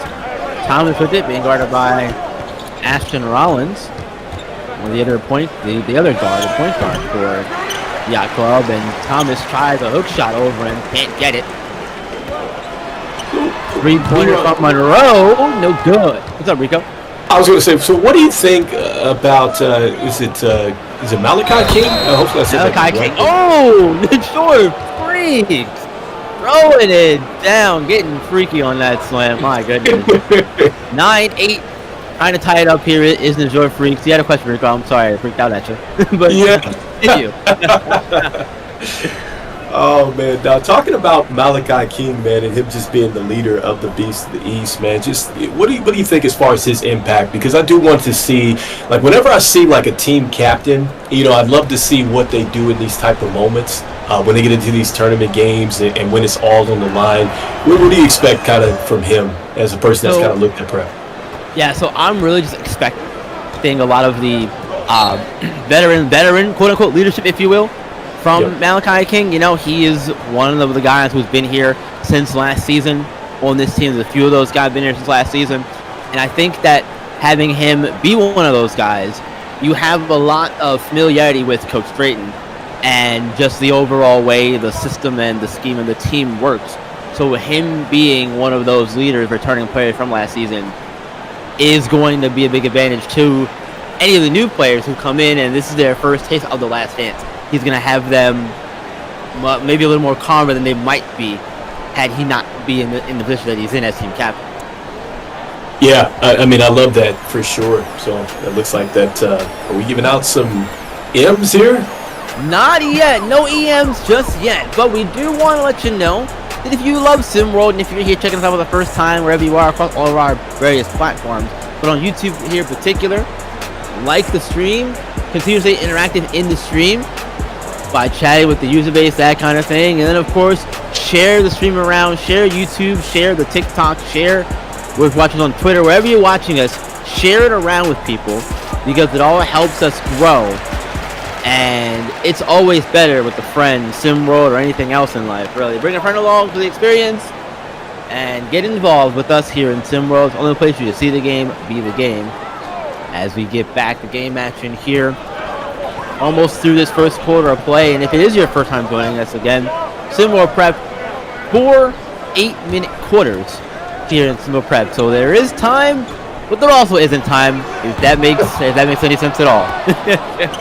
Makes perfect sense, man. You got to utilize the offensive possessions that you have because the clock is shorter. And really, that's what it's all about here at this point in time. And the possessions, they count for so much more here in the last days. Exactly. And Darius McBride at that one to fall. Now that shot from Tyree Moy, not what he wanted. As it goes out of bounds, Jacob will take over. Yeah, I've been impressed with Darius McBride. It seems like he's definitely come out leading the way. Pretty loose right now, so you love that when you have your leader that's coming out and he's not letting the nerves kind of bother him. Yeah, and this is a good sign for him because he would say he struggled to get going in their last game. So having him come out and get early shots, early points like this is good for his confidence going forward. Now Freaks put the ball back up onto the backboard to give his team a second chance and then earn that rebound. And now shot clock down to 5. Gotta get a shot off here. Tyree Moy with it, shooting, no good.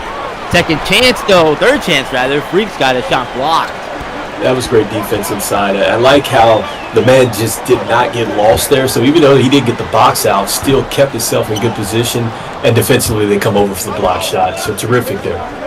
And Freaks with the good defense there as well, using the hands-up method, not fouling, just running with his man, or running with the shooter there, and just getting his hands up in the way. That was very smart. Moy trying his luck this time, can't get it to go there either. Yeah, certainly an art to it. I mean, that's one of the real things that you look for at the next level is guys' ability to defend in space and not foul guys, right? Because I loved how he slid his feet and just really just used his length. That was a great fast break right there, so a good finish. Nicely done from Tyree Moy, BC East running in transition. Final 15 seconds here of the first quarter. Darius McBride now with it. McBride being guarded by Malachi King. 5 on the game clock. Shot has to come up here soon. It does. There it goes. And it's good. Rattling home there. Right on time. And we end the first quarter right there. 15-11. Yakult out in front. Second quarter coming at you, folks. We'll be right back in Houston. Second quarter of The Last Dance. Hier ist mein Sektor. Das hier ist das wichtigste Gerät des Küstenwächters. Das Gerät und das Gerät. Überlebens...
willing to fight for your players?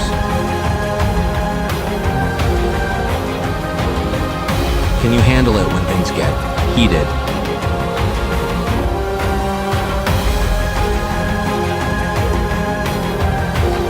Can you manage your star player's ego? Can you handle the stress? Can you become a legend?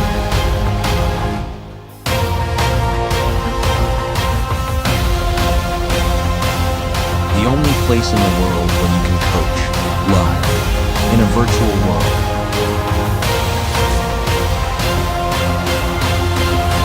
SimWorld Sports.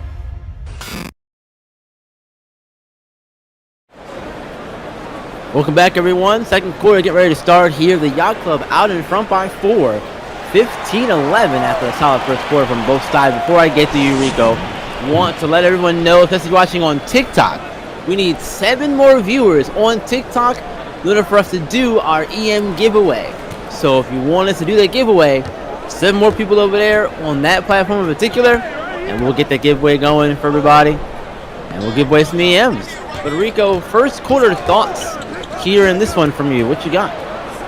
Yeah, so I just going into the Yacht Club, I think that their ability to get downhill, get to the lane, I like how they've come out and attacked. And I think generally when you do that to defenses and you establish that, they start to pack it in, and I think that you start to get a bit more space there shooting the 3-ball. And then on the other side of this thing, when I look at just the beast of the East, I just see some athleticism, supreme athleticism at times. I mean, we continue to keep talking about freaks and things like that. And so I wonder, does that athleticism eventually kind of dominate what Yacht Club wants to do here? I think it could, but I think the problem is that the Yacht Club also have 2 really solid bigs in there, in Anthony Simmons and Kenyon Young. So I think that both of them could pose a challenge for Freaks, because Coach Drayton doesn't have a guy like Levin Cutler anymore to also really rely on in combo with Freaks. So I think that could be the problem there, in my opinion. And see, here's what we're not factoring into as well. Are they going to be able to draw some fouls, right? Because that could really change the course of the game as well if you're starting to get some whistles, all right? Because now you have to start to go, and you have to go get a little bit deeper into your bench and your rotations, and so that certainly could change things as well. That is very true. Right to the basket. That's just what we talked about. Simmons. Yeah, that was great bully ball right there from Anthony Simmons. Got right inside of the Jerry Freaks, and just that was an easy basket for him, really. 3-pointer up, 3-pointer down and good. Kyrie Brown. Man, that probably was one of the better shooting forms that I've probably seen, I think, in the last couple of games. I mean, that was beautiful. It looked good as soon as he let it go. They love to see those kind of shots, and there you see the good defense from Tyree Moore. He's going to fire from deep. He gets it to go as well, and the Beast of the East have the lead now. Tyree Moy, 16-year-old from New Hampshire. He's from Exeter, New Hampshire. You ever been there, Rico? I have not, man. I've been to, not New Hampshire. I was going to say, I'm thinking of Massachusetts, but no, I've not been to New Hampshire. I've not. I have not been there either. I haven't been up to Connecticut, but never New Hampshire. Not that far up, anyway. Another 3-pointer falls. Another one from Kyrie Brown, his second in as many trips. And they're rolling here, and now the Yacht Club and first-year head coach Cam McMillan need a timeout to talk it over.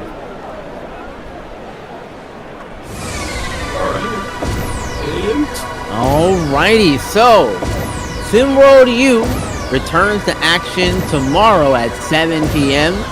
South Carolina, coming off of a loss to Auburn, they're going to go on the road to play Kentucky. That's a big SEC matchup, Rico. SEC's been tough all year in Kentucky. One of the toughest of the bunch in the SEC.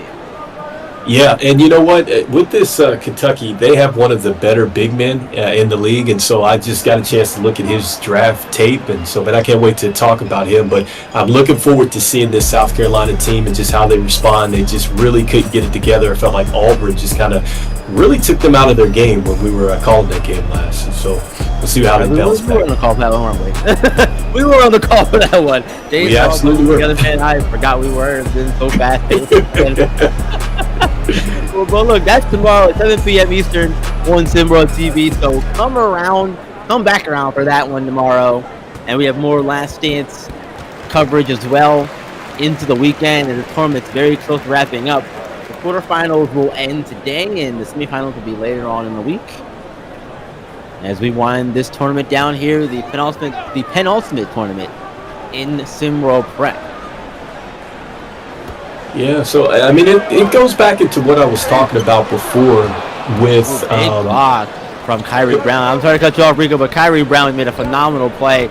Oh no, defensively got the block, and now Beast of the East looking to extend their lead and their run. And Moy does just that after a fantastic pass from Kyrie Brown. I've said his name a lot over the last feels like 2 minutes here.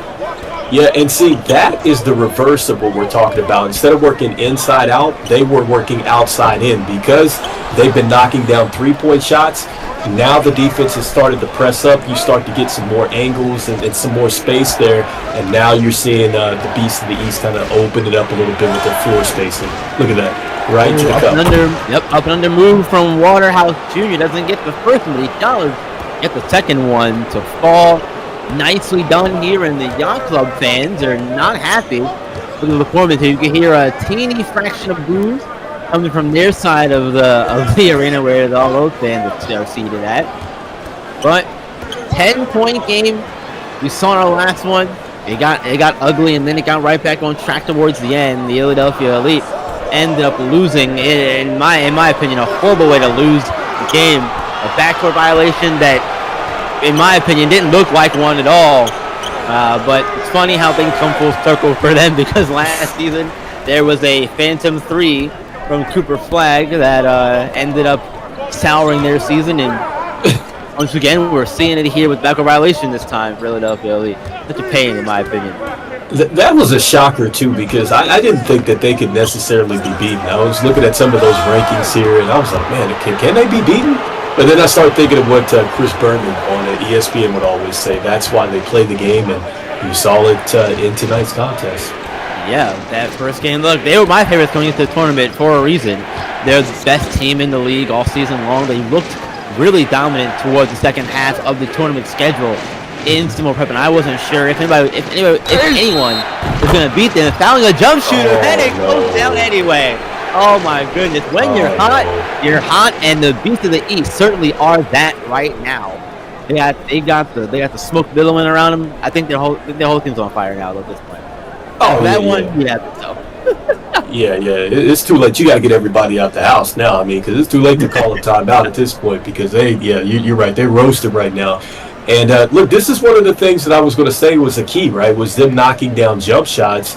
And I think because of that, now I'm starting to see that the Yacht Club looks a bit flustered. And suddenly the confidence that they had as far as attacking the rebounds and things like that, they look kind of a little displaced right now. And so they got to try to find a way to kind of get things rolling again. Yeah, and you can tell the Beasts of the East are just so confident on the court. You can see it with their swagger and the way they're walking and talking to each other, and even to the Yacht Club on the other side of that.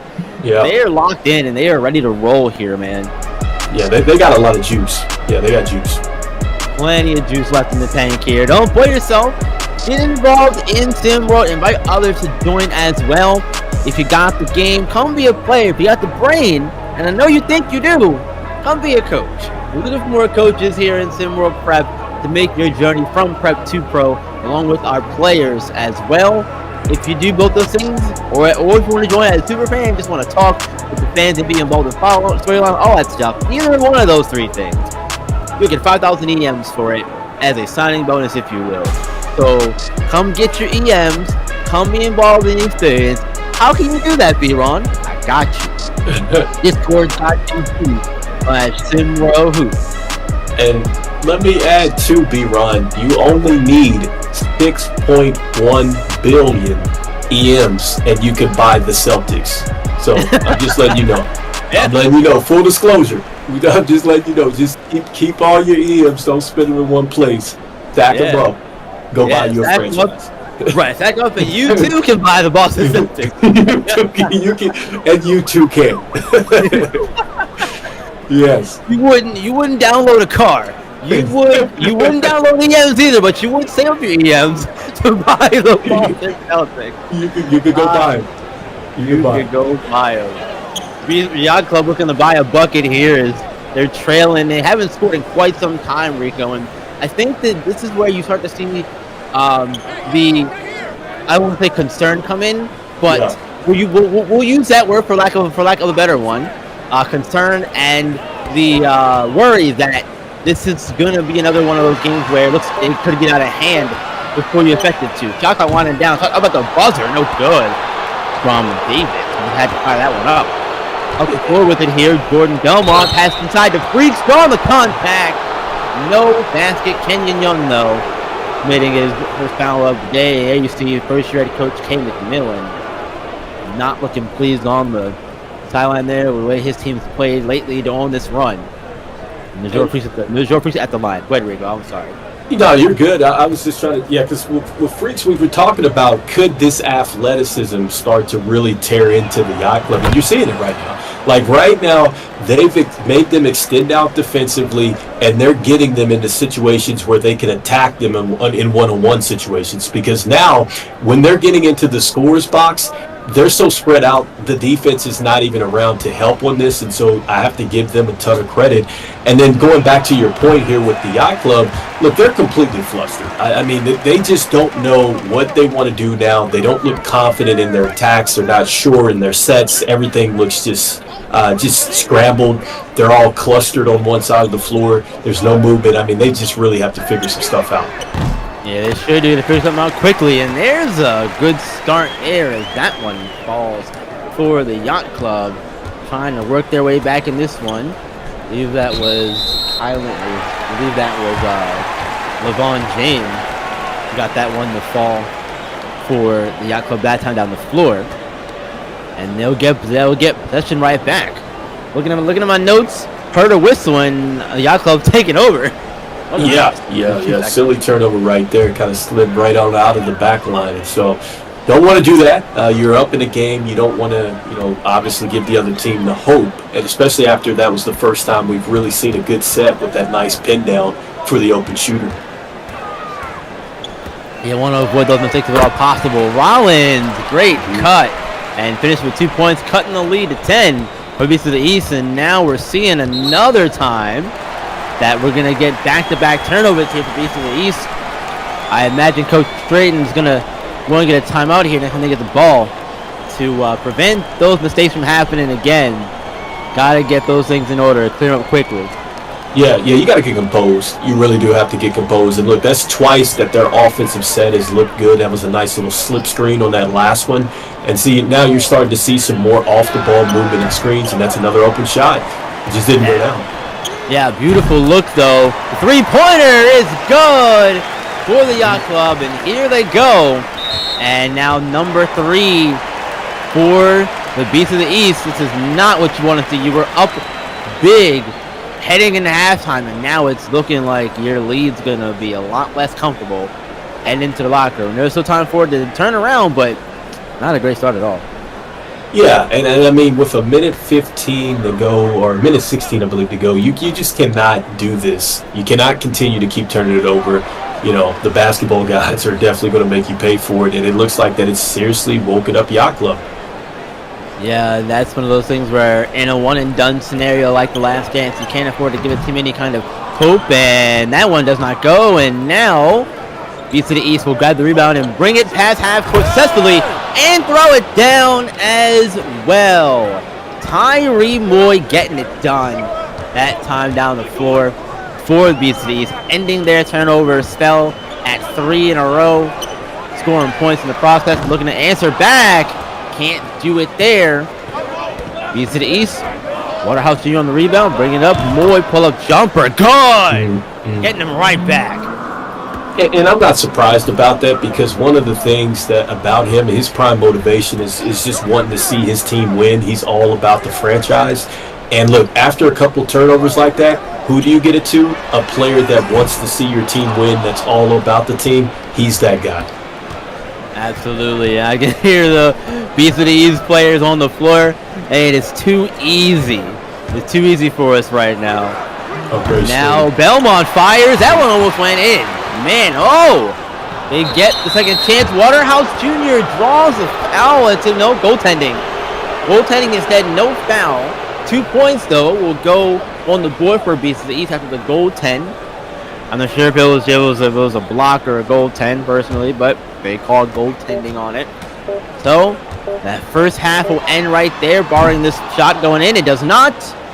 40-27, Beast of the East out in front, heading into the locker room. And Rico, as we get there, first half thoughts, my friend. Yeah, I mean, so the first half thoughts for me, it just comes down to, I think, the Beast of the East, their ability to continue to knock down three-point shots. I think that they've found something with this outside-inside game. And then with the Yacht Club, look, they have got to get their swag back. We were talking about the juice that the Beast of the East have.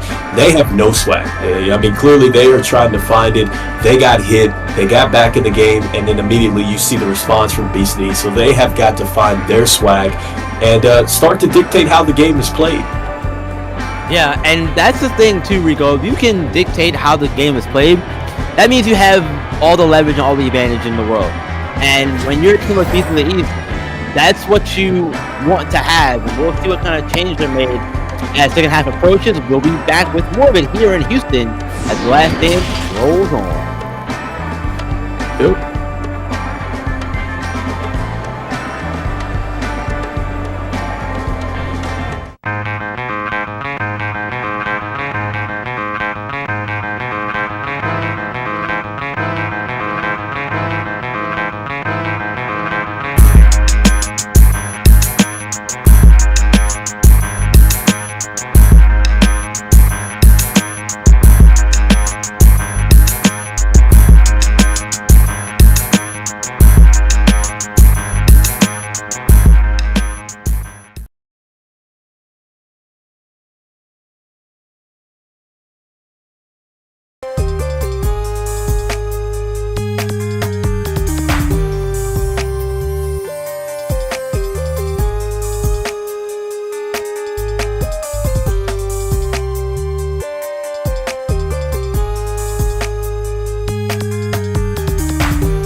second half here in game 2 of the quarterfinals of the Last Dance. Getting ready to start. Beast of the East out in front, 40-27, and Tyree Moy has been the man for the Beast of the East tonight. 18 points, 4 rebounds, 2 assists, and a steal in this one tonight. Been really, really dominant for Beast of the East. Hit some tough shots, Rico, in the first half. Yeah, and I mean, here's to add some note onto that. He's 8 of 11 from the field, so he's been super efficient. He's plus 14 in the plus-minus box score, so that's always great to see. And just, just looking at the field goal percentage, that's incredible, 72%. So he is not wasting motion when he gets the basketball. He's been incredible tonight.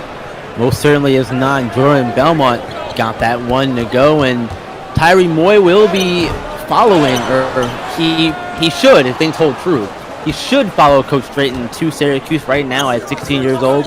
He has a verbal commit to Syracuse. No hard commit just yet to the Orange. But I imagine that he's going to hold that and reunite with Coach Drayton after his final season in SimWorld. Prep is done next season.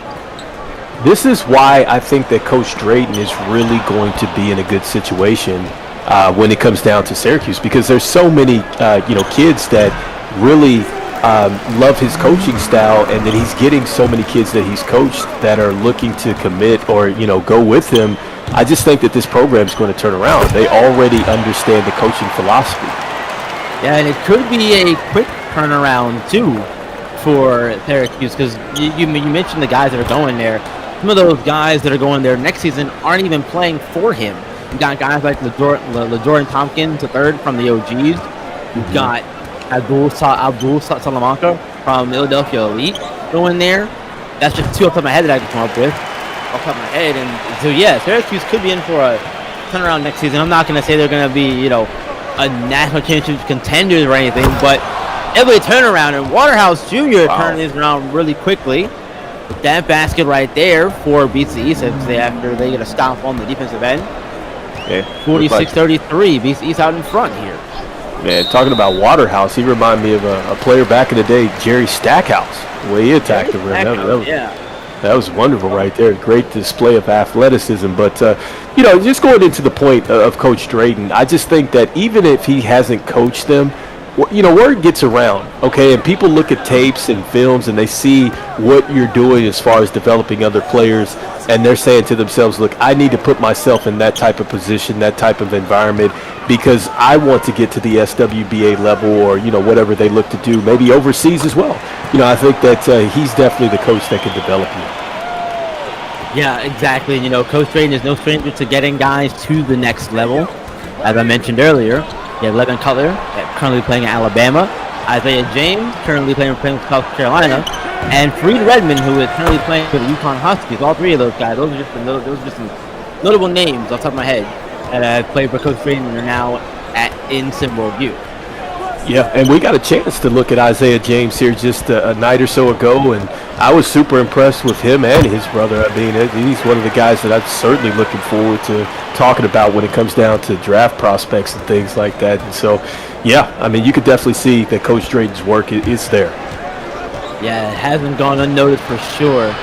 SimWorld Youth will definitely taking notice of that, and I'm sure there's a lot of kids in this game, all throughout the tournament for that matter, Rico, that these scouts have gotten a lot to have enjoyed looking at. From your perspective so far, has anyone stood out to you?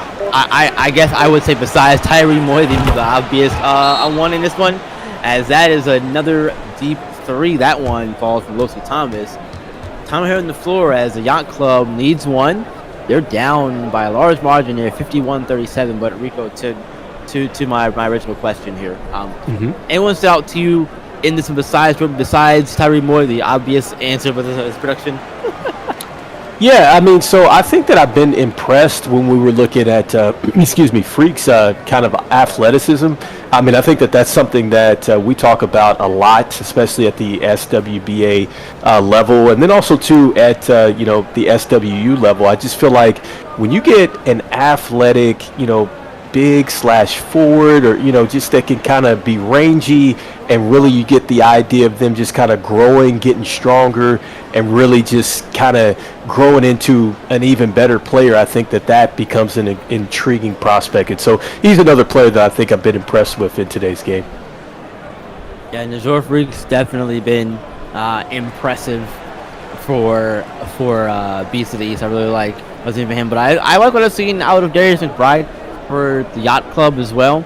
Started off really hot, and I think that again, when you come up with a game where you're struggling to get going, or you're not playing like you feel like you normally should, that can get in your way. But McBride tonight really hasn't let it affect him too much. He's gone a little bit cold since his hot start, but I think that even still, having that and being aware of that and coming out and trying to start off hot is important, and he did that in this game. Well, you're talking about confidence, and I can tell you right now, sometimes in the SWBA, there's scouts and coaches that say they just wish that a guy could grow some confidence. They have all the physical skills. They could be maybe a 2, 3, 4-time All-Star in the league, but they don't have the confidence. And so, what you talked about, that's what I want to know. If I'm a scout, I'm a GM, I want to see how you're going to respond when, an adverse situation hits you. And, I just like you hit it, he came out early, and yes, it hasn't gone as well as he would like right now, but I liked how he put his best foot forward. Exactly. It's all about keeping that positive energy up. Especially in a game like this, too. Waterhouse Jr. does not make the first free throw, as we see some subs on the floor for the Yacht Club. That is Shamar Davis checking in for the Yacht Club. And I think that, especially in a game like this, Rico, it is the last dance. It is still a big tournament, the biggest tournament of the year in SimWorld Prep. You expect to see a lot more fight in a game like this, and I think that's what the scouts are going to be looking at when they're here in the building looking at a lot of these athletes here tonight. Yeah, I mean, look, this is the type of night where you may only have 2 points in this, but there's several different aspects of basketball, and I think that's something that we see this stuff in the media feed and all this stuff. People talk about. I'm just using an example of DIY and all these stuff like that. These players, they're elite, right? But there's players that can set great screens. There are players that are just terrific communicators. There's players that are just terrific connectors out there, and those are guys that you need on your roster. Okay, I don't care what level it is, and especially when it comes down to the SWBA, you need a complete team. And you do have superstars, but you need players that can come in and play a role for you. And so, yes, this is absolutely what the scouts are looking for in the building. They want to find out, are you somebody that we want to go ahead and commit to, bring you into our program, invest into you? Obviously they're getting the education and everything else, but you're also growing to be hopefully a better basketball player and a person too off the court. Yeah, exactly. And Enrico, that commitment you mentioned is a big one because hang on a second. Oh my goodness. Commitment from the short my goodness. Get to the basket. Insane work rate right there. Oh my good. Now that is exactly how you get to your next stop and destination right there. Okay, that is exactly what you're looking for right there. I looked around and saw some scouts here scribbling frantically after that. I didn't think a pencil could move that fast, but I'm wrong. I'm wrong clearly. No, I mean, hey, Worldwide B-Ron, you are correct, my man, because literally, I think a lot of this times when these scouts and stuff like that, they come to these games, it's not just what they do at the U level when they get up to SWU, but they've been looking at them, since they've been getting into high school and just really starting to play this organized basketball right now with all these open runs and things like that. Scouts want to find out as much as possible about you before they go ahead and bring you in. Yeah, and that commitment is a big one because on both sides, because you're essentially locked into a guy for at least 2 seasons. As Cody Monroe picks up a foul.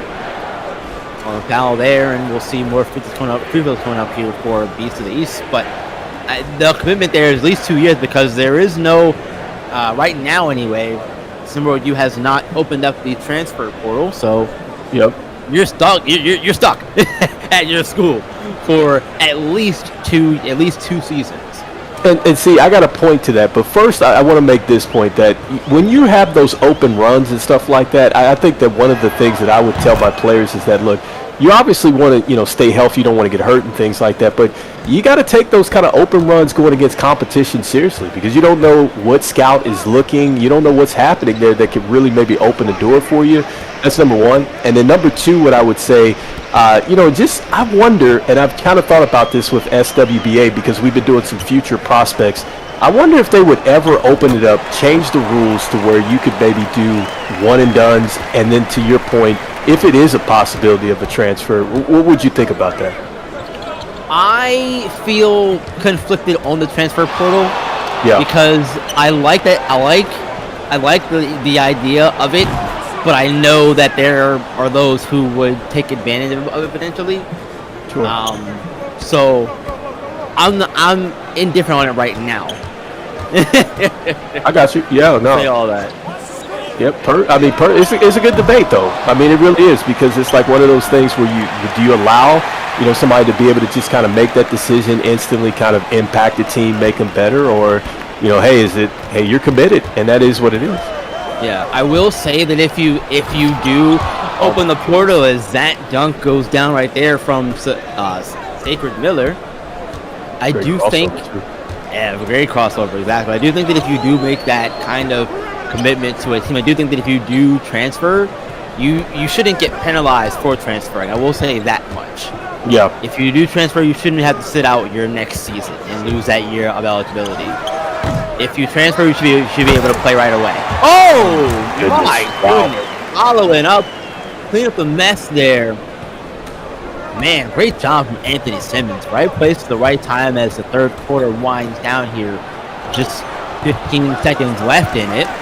Miller trying to look again and able to get that one to go. And the final 10 seconds here of the third quarter we go. And there's a foul on Kyrie Brown.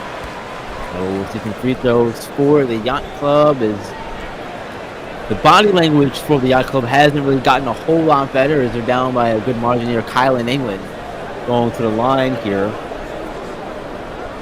Yeah, and when you talked about Anthony Simmons too, he's one of the guys that I was definitely looking forward to seeing, because his ability to get to the glass, I think that's been impressive. I think it's probably he was one of the best actually offensive rebounders in the entire country. And so, look, man, the art of rebounding, how important that is at the next level.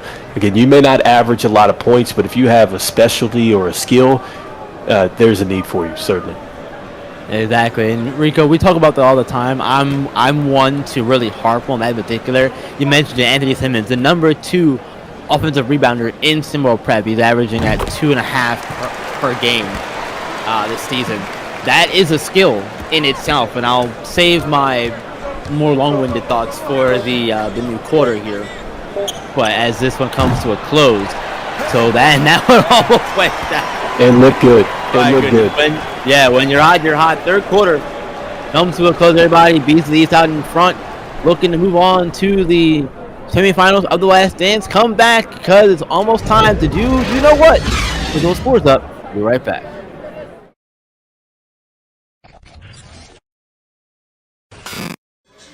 Hey guys, Gabe Pope here.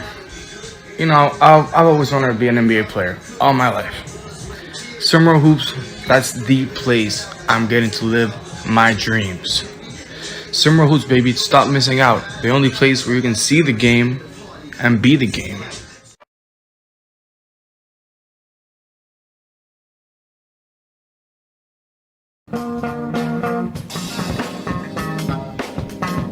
Yo, it's your boy. Check out Talking Dirty with me so we can catch up on prep news and SimWorld sports. You know the deal. Holla at your boy. See the game, be the game.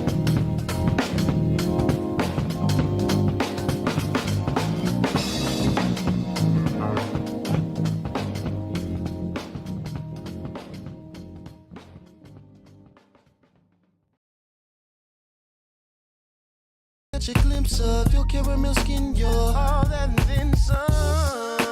Where do I begin from? You're like the soprano to my tenor. Can I invite you to dinner? Found me a winner, and I think I'm in love.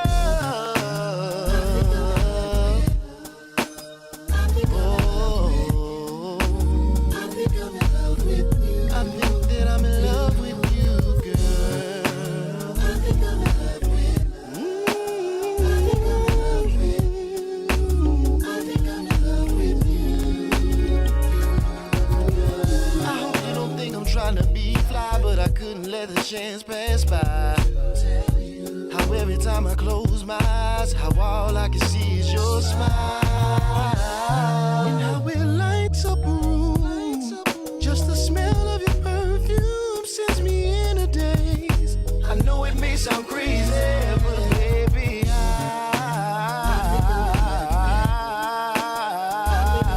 think I'm in love with you, girl.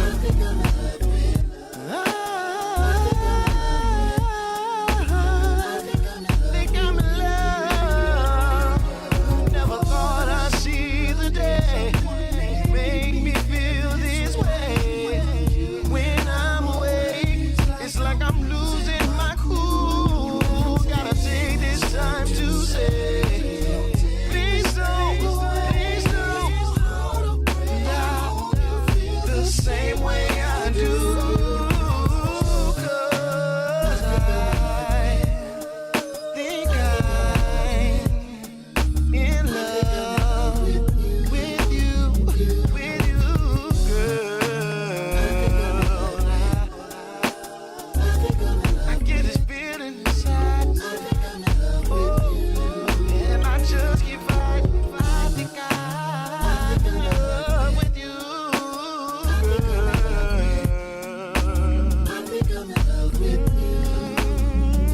Matter of fact, I know it, baby. Said I know it, girl. Said I know it, girl. Oh, I love you.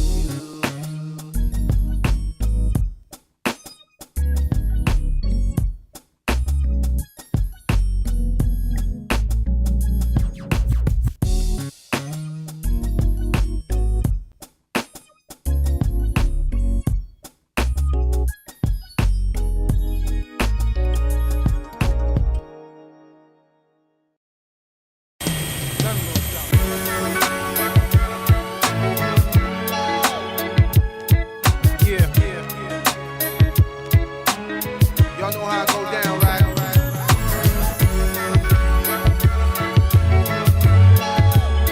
They always wanna hold you down. Y'all know.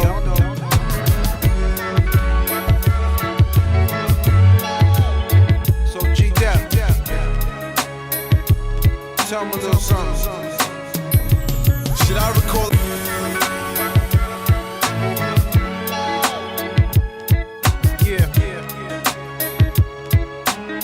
Y'all know how it go down, right?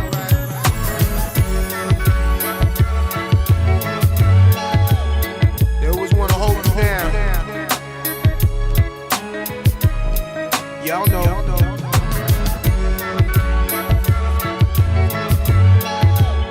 So G-Dep. Put those fours up, folks. It is fourth quarter time. 61-46. Beasts of the East have a comfortable lead, but as we know, anything can happen here in SimWorld Prep in the last chance. And we still need that one more TikTok viewer to do that EM giveaway. Send them to somebody. Get them in here, baby. Get them in here at that basket. It's a dunk start the quarter from Malachi King. What a way to start to Beasts of the East. And that's kind of been the theme of the game for them. They have had a lot of success getting to the rack with relative ease, Rico, is what I'll say. Yeah, and I think that the game really changed for them once they started knocking down jump shots. I thought that their athleticism, it looked good from the start, but it was a matter of them opening up the floor, and that's what's happened. I just think that it's changed the way that the Yacht Club has wanted to defend, and they just completely are not comfortable there on that end of the floor. Yeah, and Rico, with every basket that the Beasts of the East make, the more confidence they continue to gain in themselves. I have heard some things between the players on the court. Beasts of the East are really, really feeling themselves in this one. Rightfully so. Rightfully so. I've heard Malachi King got the full like lawn chairs out here. This is rough, man. If you're the Yacht Club, all this talk is kind of getting to you. If you're the Yacht Club, is Jordan Belmont heads to the line. Yeah, I mean, it's some good stuff here. This is the joy of sitting half court. people wanting to sink the yacht club, but look, man, it's a tough game out there, all right? Like, you got to focus on what you need to do physically out there. But, man, these guys are definitely making sure that they let it be known that you heard what they had to say. Yeah, exactly. BC is one of those teams that's not shy away from confidence. And you see Jordan Belmont here at the line.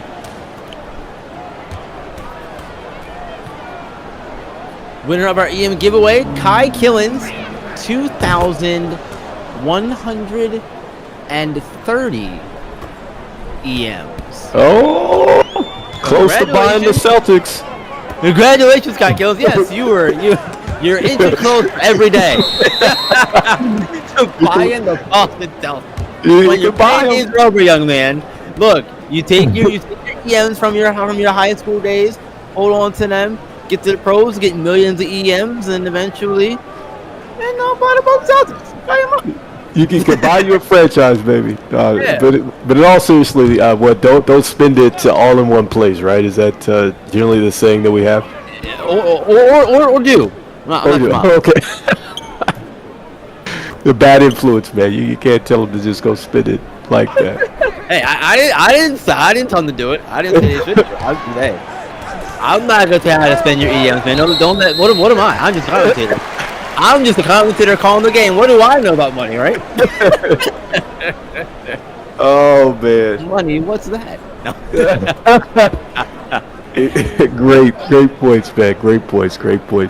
Look, I speaking of money, Rico, I think that when you get to that point, though, a lot of these kids are. Let's see if you're one of those guys who might be a top pick someday. You're gonna be making a lot of money one of these days, and I think that one of those guys, if I'm looking long term, Rico, if I had to go with one or two guys here in this game in particular, I really like Jordan Belmont, and I really like Lucy Thomas from Beast of the East, and I think that it would be somebody like Kenyon Young and either Darius McBride or Koya Monroe from the Yacht Club. I'm not saying nobody else is going to make that or get to that point. Obviously, just projections, long-term fun sort of things here. Yeah, no, I like it. And you said you were talking about Monroe as well. I mean, look, right now, I know the numbers. It's been a tough night for him, excuse me, but he's one of the top as far as the minutes on the team. So he's playing, just at a high level right now as far as giving the team everything he can. But yeah, I do like this selection, man. I mean, I love the fact that you get these kids into the right program, you put them into the right situation, and I feel like there's so much growth that can happen between, getting to SimWorld U and then to SWBA. You never know what you have. I mean, you literally could turn into an all-star. Yeah, right, exactly. You never know, and that's the beauty of this game, Rico, that there's so much development from prep to pro. And even once you get to the pro level, there's still more things to be done, You look at guys, again, like Jordan Belmont, he's going to Texas Tech. Malachi King going to Dayton. Lucy Thomas, he's going to Villanova next. Villanova been very strong in SimWorld U. And then Darius McBride, Florida State. Koya Monroe, UCLA. Ashton Rollins going to Arizona. Anthony Simmons going to Iowa. And Kenyon Young will be going to SMU next season. So there's a lot of talent in this game combined that we'll be seeing more of at the college level. Yeah, and especially with, what did you say, Ashton Rollins? He's heading over to committed to Arizona. Yeah, we just got done talking about with the Yam Man, right, as well. I believe the young center there. And, man, I'm super impressed with him. I think he has a ton of upside. And, man, you pair him with a guard, I think that, man, maybe he kind of unlocks himself a little bit more. And I think that that's another thing, too. It just – when it comes down to SimWorld U, it's just all about how is your coach building around you, too. I think that that's another thing that you have to think about. Yeah, exactly. And I've been a big fan of Corey Yam's game for a while. I have always kind of compared him to a guy like Tyson Chandler. I don't do player comps a lot, Rico, but that's just one for me that sticks in my mind. I think that a lot of it is his defense and his rebounding in particular. I know he has the capability of having an offensive bag because I've seen it when he was with Showtime. Yep. But I think that right now his best areas are his defense and his rebounding in particular, and for me that's where the Tyson Chandler comp comes in. I see that too, and I think another player that's currently playing right now is I give him a Jared Allen, because Jared Allen's not going to just go off and shoot the basketball at a high clip or anything like that. But what he is he's relentless on the rebounds, and he knows how to put it back, and he's also going to be terrific in pick and rolls as well. And so, I could see that, for Yams just being a guy that can catch lobs, clean up a lot of stuff. He easily could be, a double-double guy on a night-to-night basis, especially as he gets stronger. Absolutely. And I think that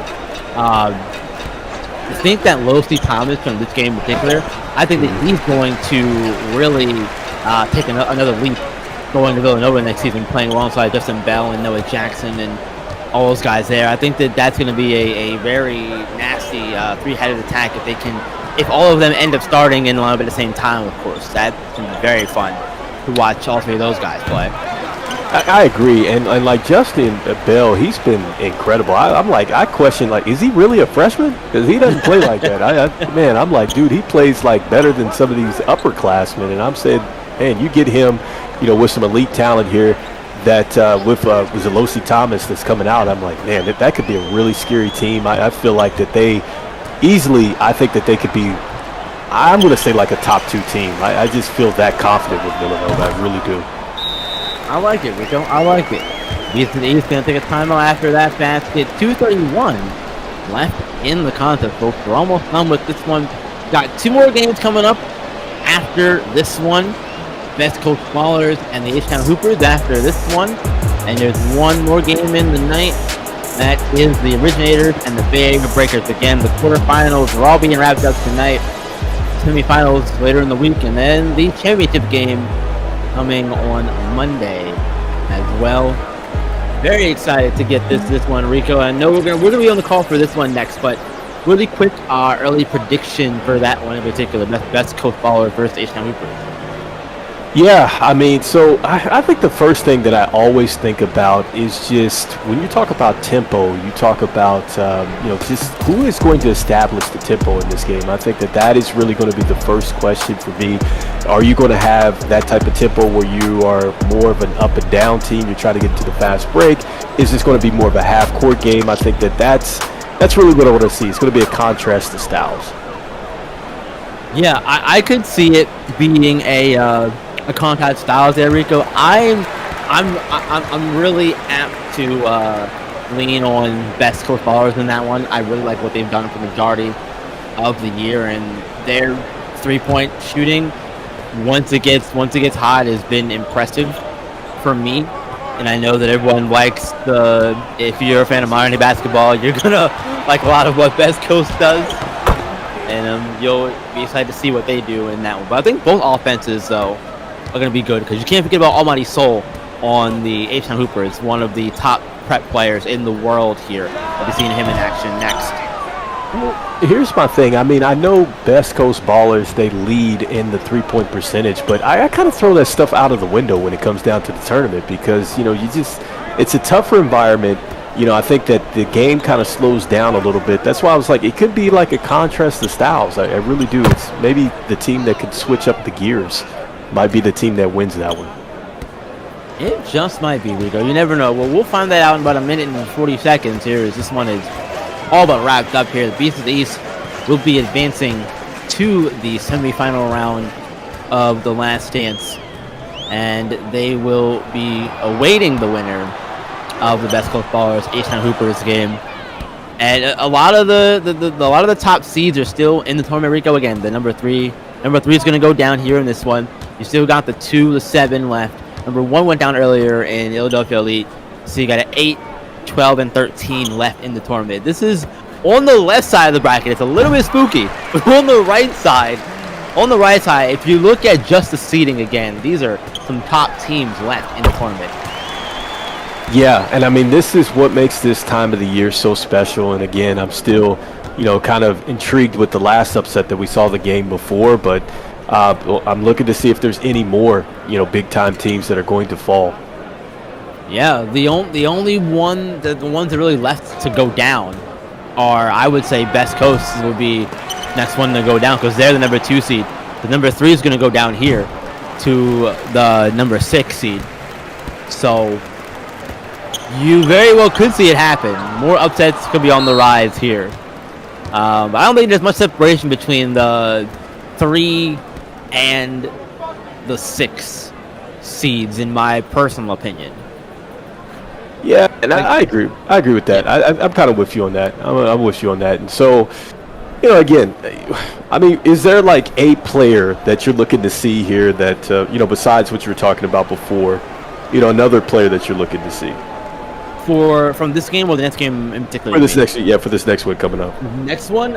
So besides Almighty Soul, who is again the obvious pick because he is the top prep recruit in the one of the top prep recruits in the world here, I am looking forward to seeing Ali Cortez from. I was just gonna say that. Yeah.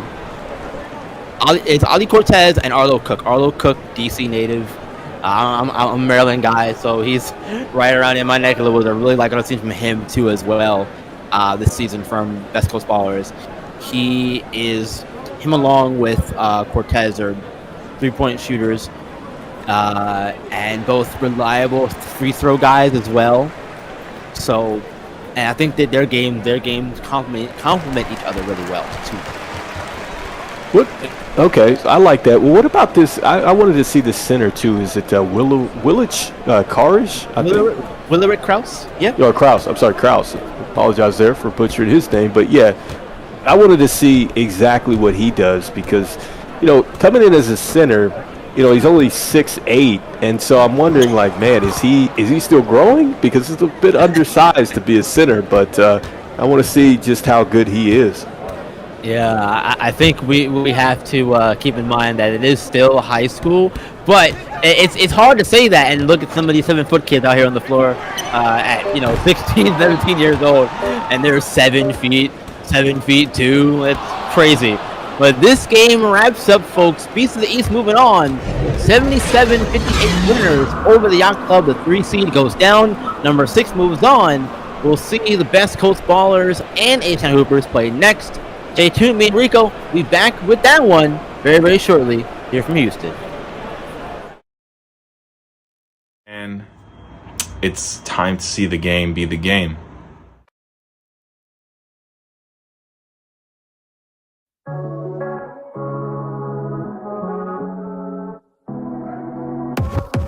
I am the truth. It take a giant to fit on my shoes. Switch out the suit. Ass in my chest when I step out the booth. Flip on the news. Hot off the press, homie, I'm that dude. King of the zoo. Striking the tech, I left it in the room.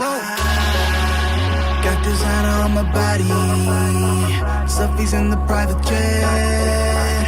Hop out of the new Bugatti. This is how you move like a boss. When you gotta go and show it off. Dripping now, shining like a stars. Make them all flop. Round of applause. This is how you move like a boss. With the sauce. Like a boss. Hey, boss. This is how you move like a boss. Like a boss. Money in the bank. Like I own the bank. And it's a funny thing. Cause money ain't a thing. 24-karat rings. Got me giving thanks. But I still got the range. This is how you move like a boss. When you gotta go and show it. Dripping down, shining like the stars. Make them all flop. Round of applause. This is how you move like a boss. With the sauce. Like a boss. Hey, this is how you move like a boss. I got the swag for real. Head to toe dripping in my bag for real. Looking like a happy meal. I'm a snack for real. This is how you move like a boss. When you gotta go and show it off. Dripping now, shining like the stars. Make them all flop. Round of applause. This is how you move like a boss. Go ahead, hit them with the sauce. So get up and take a little pause. Shine like a star. Round of applause. This is how you move like a boss. With the sauce. Like a boss. Hey, boss. This is how you move like a boss.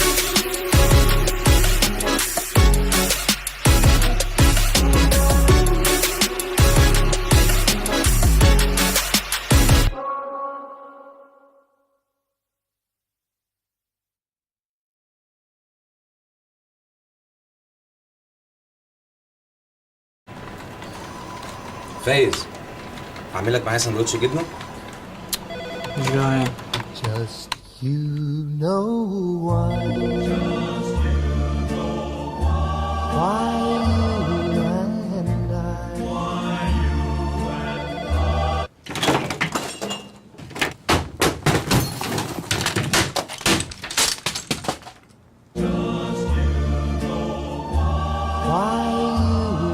باندا ما يتقلهاش لا.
turns to summer and the sky is filled with dust, I realize that I'm in love, 'cause you're all that I'm dreaming of, and I never wanna leave your side, I never wanna go.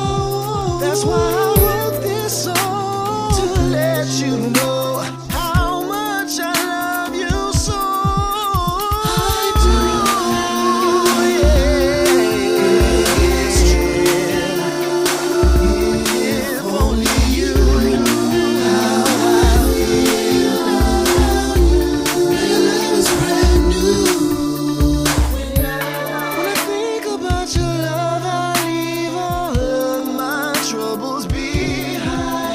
You keep running through my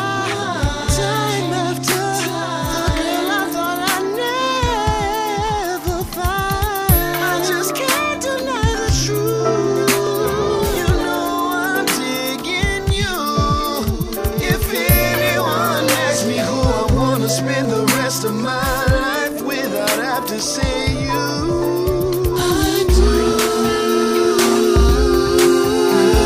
It's true. If only you knew how I feel. It was brand new.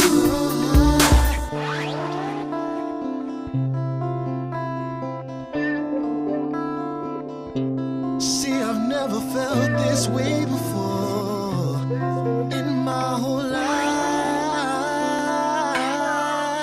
Listen, I knew from the start you had my heart. I promise we will never be apart. I love you with everything inside of me. I love you. Just open up your heart and we'll be together forever. I wanna spend my whole life, baby. I promise I will never be your baby. I'll never let you down. Never knew I loved you, but baby I do. I do. It's true, girl.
Hello, everybody. Welcome back to the SimWorld Sports Arena here in Houston, Texas.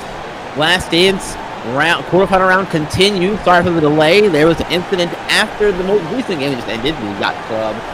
Well, the Yacht Club get eliminated by Beats to the East. Yacht Club head coach Kay McMillan was fired on the court immediately after the game, and he got into it with one of the owners of the Yacht Club, members of the Clubhouse Championship Investments. He got into it with Zara Ramirez, and parents and fans and the other two members of the group had to step in and escort McMillan off the court, get him away from Miss Ramirez. That was a very scary situation, but luckily crisis averted, and we're back to basketball here. And Rico, this is going to be, I think, one of the best games of the night. Two high-powered offenses that can really go get it, and I'm so excited for this one, man. Really, really am. Number 2 seed Best Coast Ballers and the number 7 seed H-Town Hoopers take the court in this one. Yeah, I mean, you talked about it right there when you were talking about the ability to score, especially with the H-Town Hoopers. They're averaging almost 80 points a game. And then you have the Best Coast Ballers here. They're 15th at 65. And so, it's going to be which style is going to take over, which defense decides to show up, hopefully. I think that might be a key for this game. Yeah, which defense decides to show up, that's definitely going to be the key for this. We could be looking at a Big 12-esque football conservation here in terms of defense being played. As there's another shot that goes down for the H-Town Hoopers, and they're leading this one 4-3. DJ Davis scoring started for the Best Coast Ballers. Let's get started lineups up the way, though. Small forward for the Best Coast Ballers, Arlo Cook. One of the guards are DJ Davis and Ali Cortez. Ali Cortez at the point guard spot. One. Jair Dunn, 17-year-old at power forward, and Willerick Krause at the center position for the Best Coast Ballers. And for the H-Town Hoopers, Jamari Duran is at center. You have Johnny Hero and Almighty Soul at the forward spots. Almighty Soul, the number 5 ranked recruit in the world, best player on this H-Town Hoopers team. But you also have Azuna Mazaka and Devontae Langford at the guard spots. And Mazaka is a kid who can really fill it up too. He's bounced around SimWorld Prep, but has found a home here in H-Town, and now we're going to see H-Town dribble the ball out of bounds, and it's going to go back to the Best Coast Ballers with a chance to take the lead back here. Yeah, I mean, look, this is going to be interesting because you do talked about some of these stars and things like that, but again, when it comes down to defense, it's not just going to be an individual effort, it's going to be that team effort. And so I think whichever team is going to show up there, that's going to be the key for us. And I thought initially it looked like they were going into a zone, but they went right back to a man-to-man there. And what do you think about those kind of things? You see the bluff of zone into man as Arlo Cook knocks down another one, and there's a second straight turnover for the H-Town Hoopers.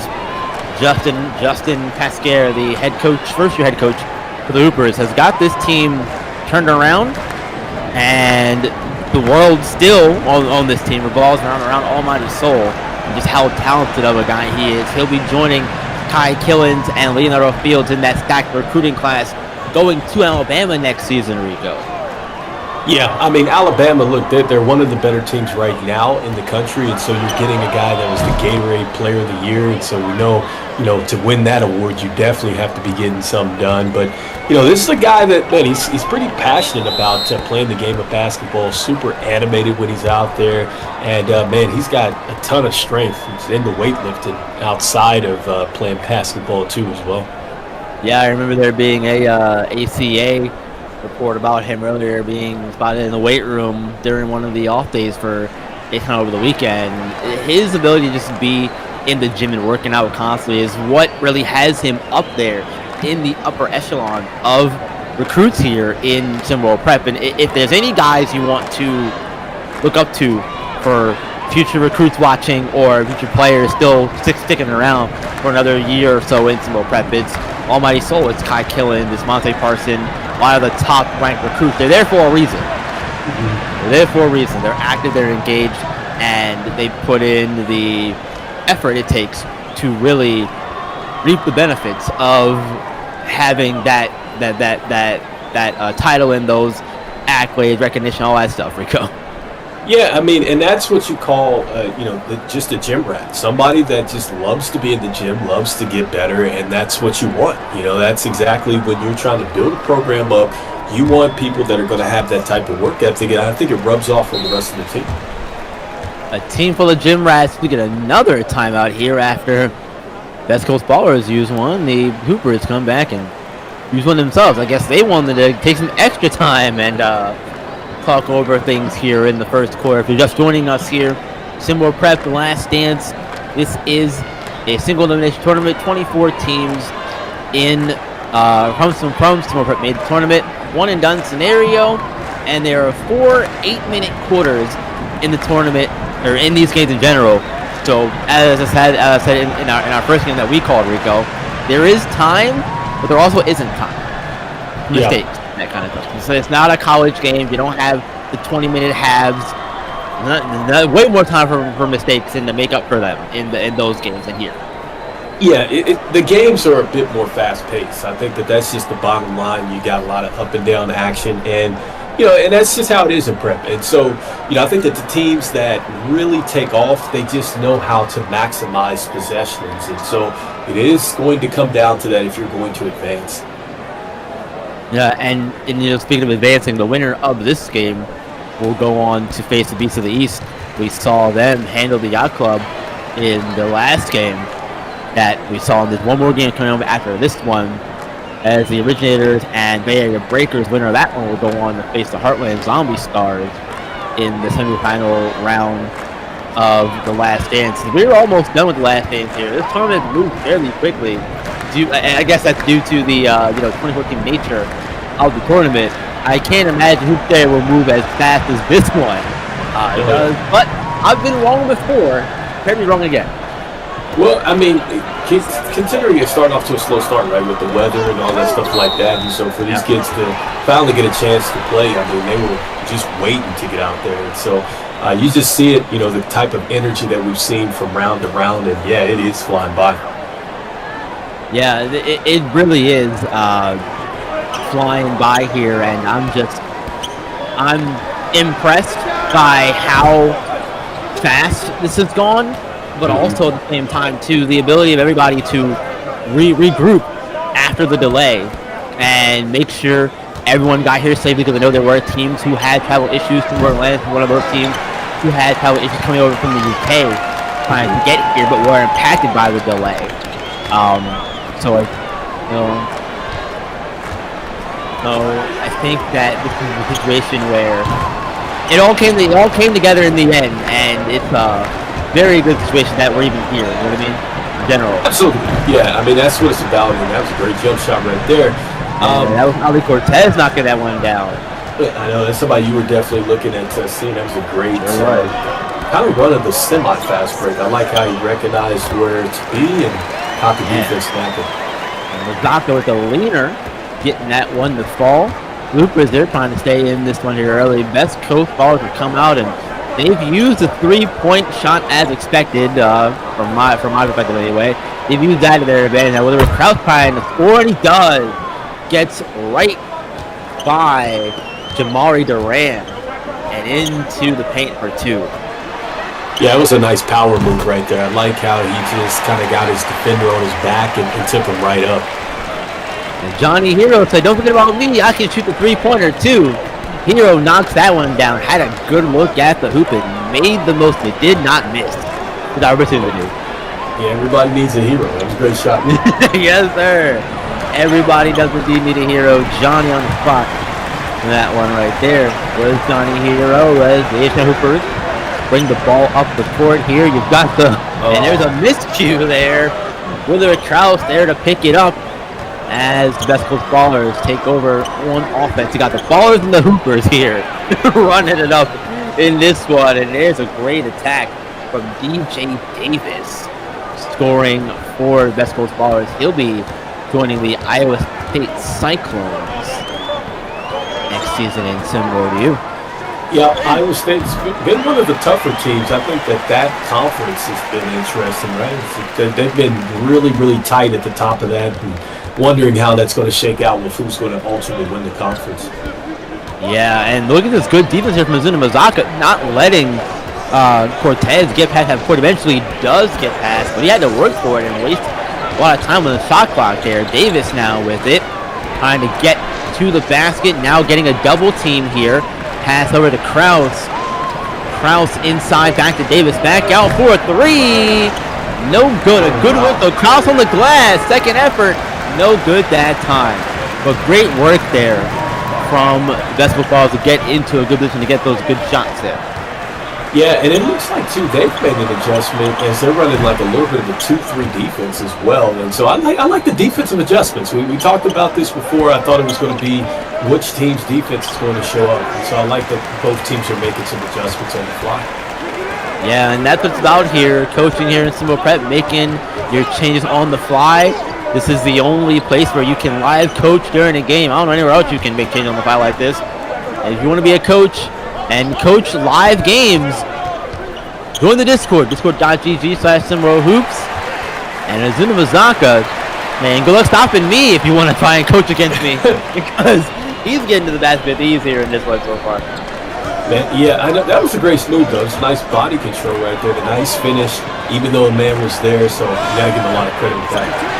Absolutely, and good defense there played by Mazaka. I mentioned how he's bouncing around various SimWorld Prep teams, and he's had a very rough start to his Prep career as Johnny here knocking out another one, a 1-point lead here for Best Coast Ballers. But Azuna Mazaka has played for multiple teams. He started with, I believe, the Philadelphia Elite, and then he went to the North, and now he's here with the H-Town Hoopers, and he's found his spot here in his final prep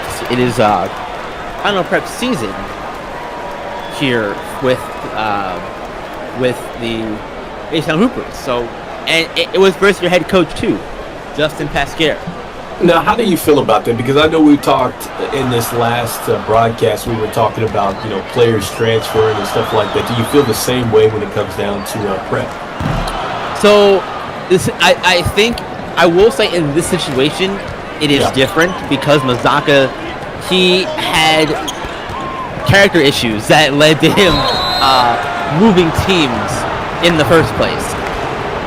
So in that scenario, I would say that that's on you if you have those kind of character issues, and that kind of force your hand to leave of your not of your own volition. Well, because you get anyway. Yes. Okay. I do think that it's a problem in that regard, but I think for prep it's a little bit different. I would like to see the kids stick around for the teams long term if they're there for 1 or 2 seasons at the most, depending on your age. So I'd like to see them stay, but I know that it's a little bit different with prep. Some of these kids are going across the world to play basketball in some cases, so I'm a little bit more lax when it comes to the prep level. Okay. Yeah, I mean, and that's fair. That's fair. I mean, I've heard the argument where some people say, you know what, they didn't really necessarily like the fact that some players continue to go through several different programs. So I've heard that argument too. So. Yeah, and I think it's all situation dependent too.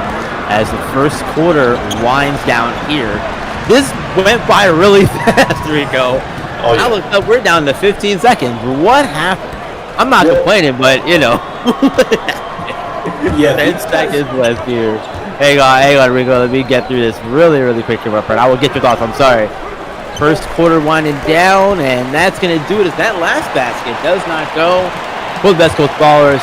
20-17. Best Coast Ballers are out in front. Second quarter coming up, folks. We'll be right back.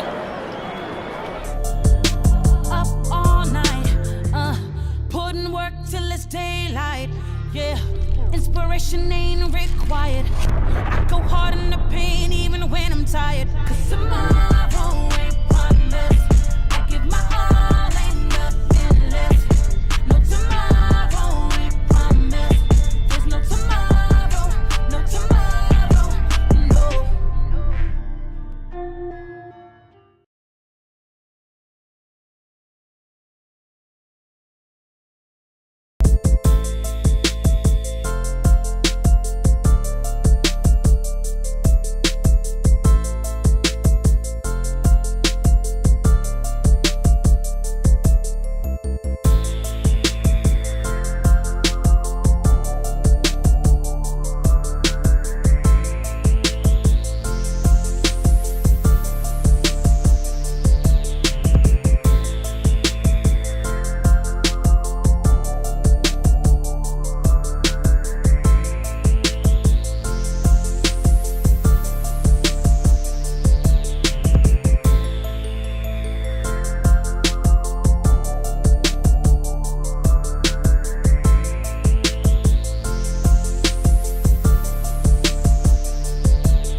Welcome back, everyone.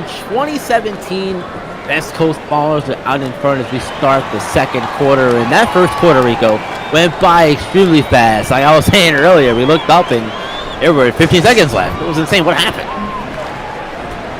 Yeah, I mean, it went by quick. I think that just the ability for these teams not to turn the basketball over is what I was going to try to say. I think that, neither one of them had a lot of stoppage of the clock because of that. And so it was good flow, and you're seeing good flow already here in the second quarter.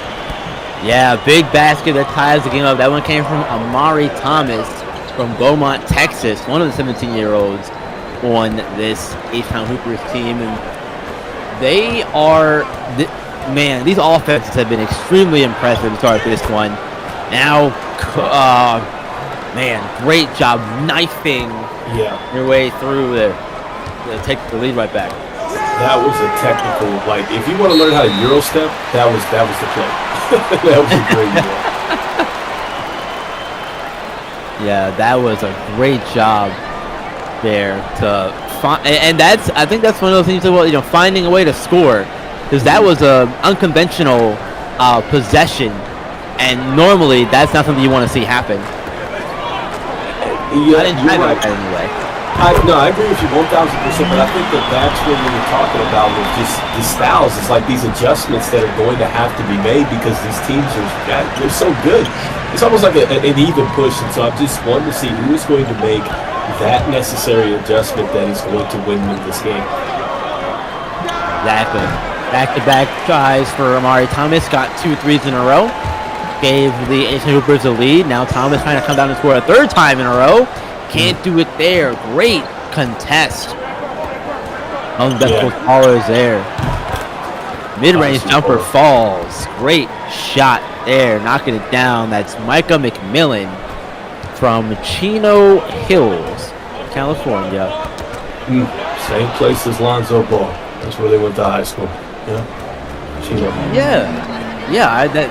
That name did sound familiar to me, and now I know why. That's where they went to high school at. That is very correct. And there's Aaron Gumachain, one of the other bigs on this Best Coast Ballers team, is listed here at 6'8". Not sure how accurate that is. We know sometimes these heights get a little bit wishy-washy here at the high school level. That is 1,000% facts. That's why I was wondering about their big. I'm like, man, is he really 6'8"? What is the deal here? So, but either way, size, you got to throw that out the window because at the end of the day, these guys are still growing, and that's what's great about just seeing these guys at this level, especially when you're already playing at an elite level. I think that there's so much more out there for them to get as a player. Hey, almost on alley-oop. Gumachain, if you're not ready for it there. Started to jump. By the time he realized it, the ball was behind him. Well, the boy jumping now, I guess. Save your energy. Yeah, you know what happened right there, B-Ron? You know what? He was thinking that he was going to be on the top 10 in the future, but he forgot to show up for the present and catch the ball and dunk it. That's what happened. He didn't show up for the present. Gonna end up being on the not top 10 instead, right? Yeah. Oh, that might be a top 10 highlight though. Azunda Mazaka rising up and throwing it down. 28-20. Asian Hoopers are still trailing as the home team, the real home team in this one. They're from Houston, where this one is taking place, and they're the home team both in the game and in the fan side as well. A lot of fans for the H-Town side here in the arena for this game. Yeah, and see, that's why I think that there's so much pressure on them to win this game because you got all the that was highlight city right there. Whew, that was highlight city. By the rim.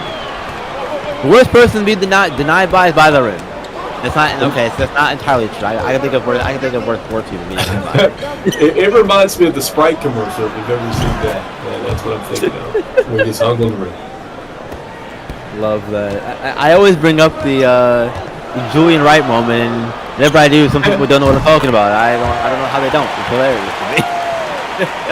Right. Oh, man. Well, Amari Thomas knocks another one down. He's been busy in the second quarter. Really came off the bench and got the work here.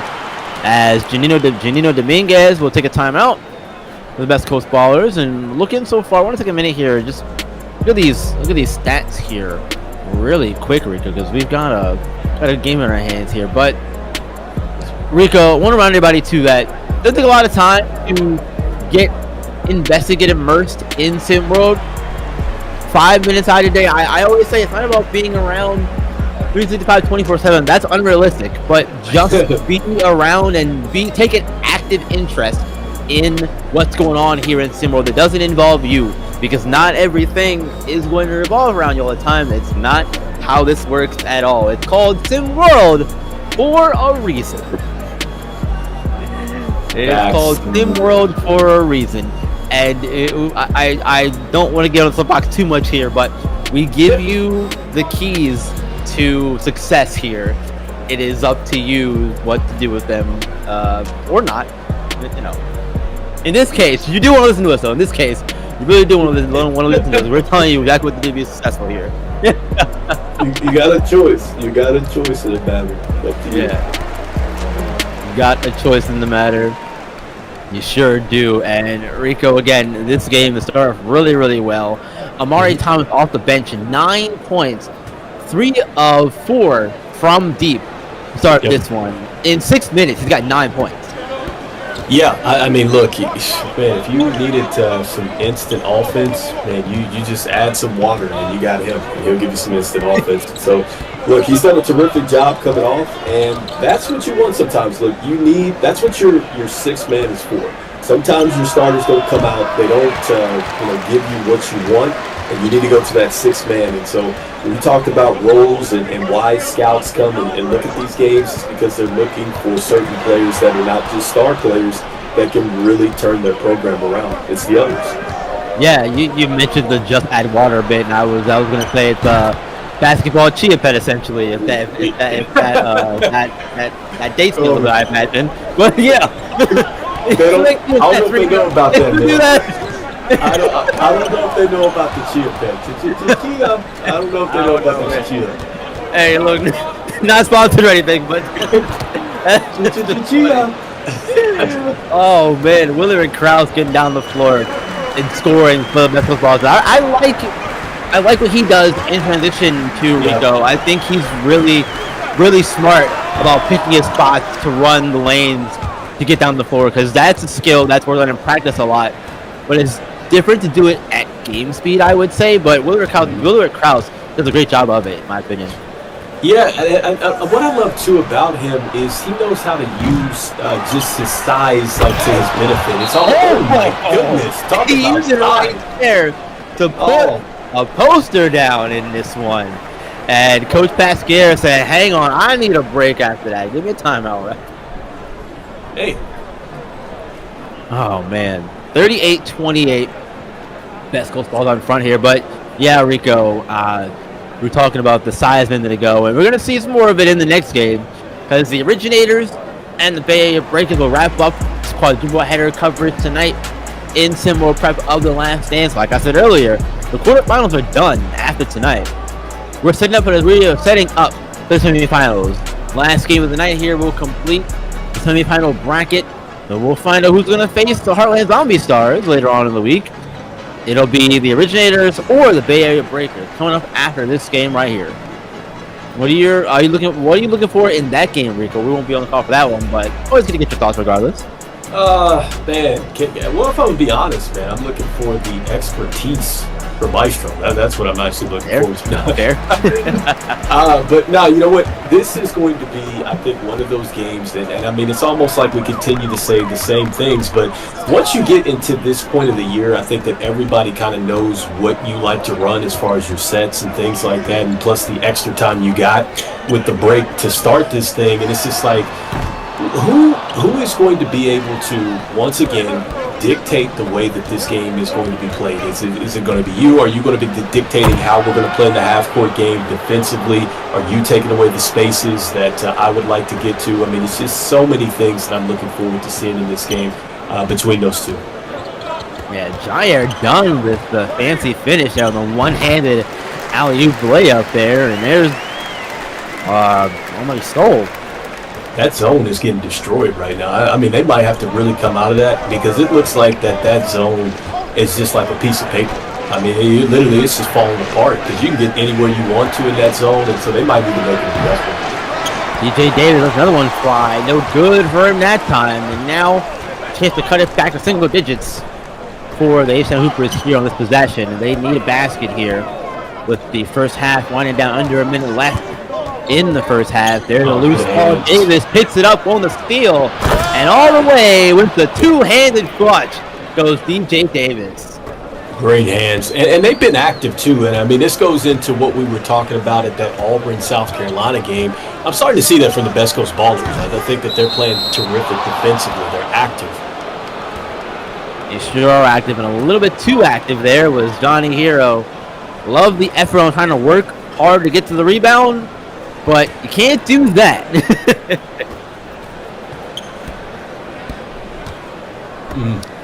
Yeah, that's tough. Yeah, Rico, 9 turnovers. Yeah. 9 turnovers for the Hoopers in the first half. That is not good. Yeah, and here's another one. Oh, it looked like it was going to be another turnover right there. Again, look at the activity with the hands and just making it tough to go anywhere on the court. Oh, there it is. Yeah, they got it. 10 turnovers in the first half. For the Hoopers. That is no good. And that three-quarter just makes it all the worse as Ali Cortez knocks down another one. As the first half winds down here, final 3 seconds of it, Mazaka trying to get some momentum, but not able to do it there. 47-30. Best Coast Ballers head into the locker room up 17, and they have a ton of momentum going their way heading into halftime, Rico. They do, and I've been impressed with what they're doing at the top of their zone. It is super, it's pesky. Like, they're taking away the basketball, but I think that if you can get inside, you can get the shots that you want. You know, unfortunately, you have H-Town. They're just not making the shots that have been available to them, and they continue to just go into these turnovers. They're dribbling right into trap situations, and so they got to clean it up. Yeah, they really do. They had time to clean it up. You can't expect to win a game playing as sloppy as they are right now. It's unacceptable, quite frankly. It really is. Gotta clean up. We'll see what changes are made in the second half for both sides as we'll be back for the second half action very shortly here in Houston.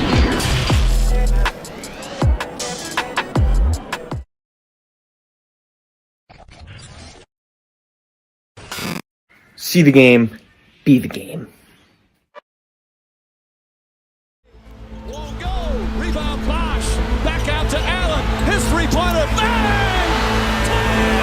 Now there's a steal by Murr. Underneath the DJ. What's this going to be? Lead pass. Stop it! Stop it! You did not do him like that! Now goes to roll. Ran to the three-pointer out front. Hit it! Yes, he did!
Welcome back, everyone. Second half getting ready to begin here in Houston, and the H-Town Hoopers faithful are none too pleased with what they saw in the first half.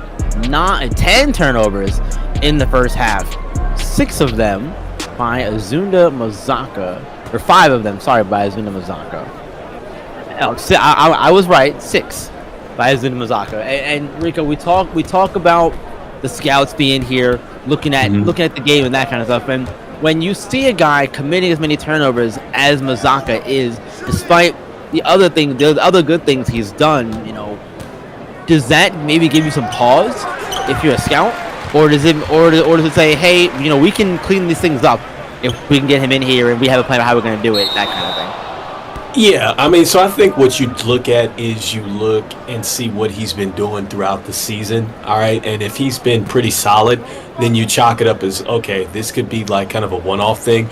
But still, you are a little concerned because this is the bright lights, this is for everything. And so you know that the stages get bigger, there's more responsibility that's going to have to be taken. And so you do maybe have a little bit of a concern, but I don't think that you get too down on, prospect in a bad game, though, right now. And so he can still clean it up, because I think that if he does in the second half, that says more about the player he can become.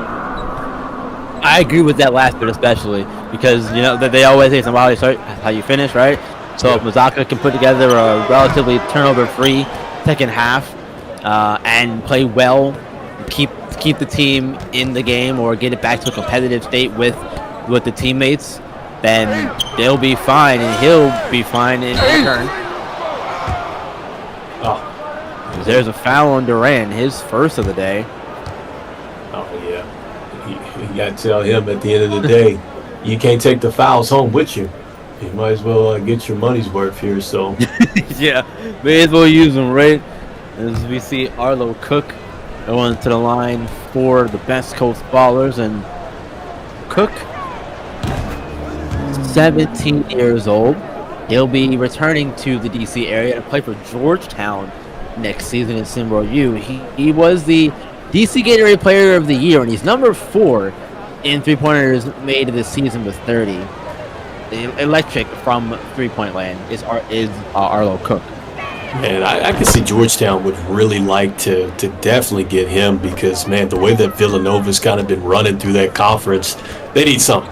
Yeah. And it's not just them, but look, this will certainly help Georgetown here next season.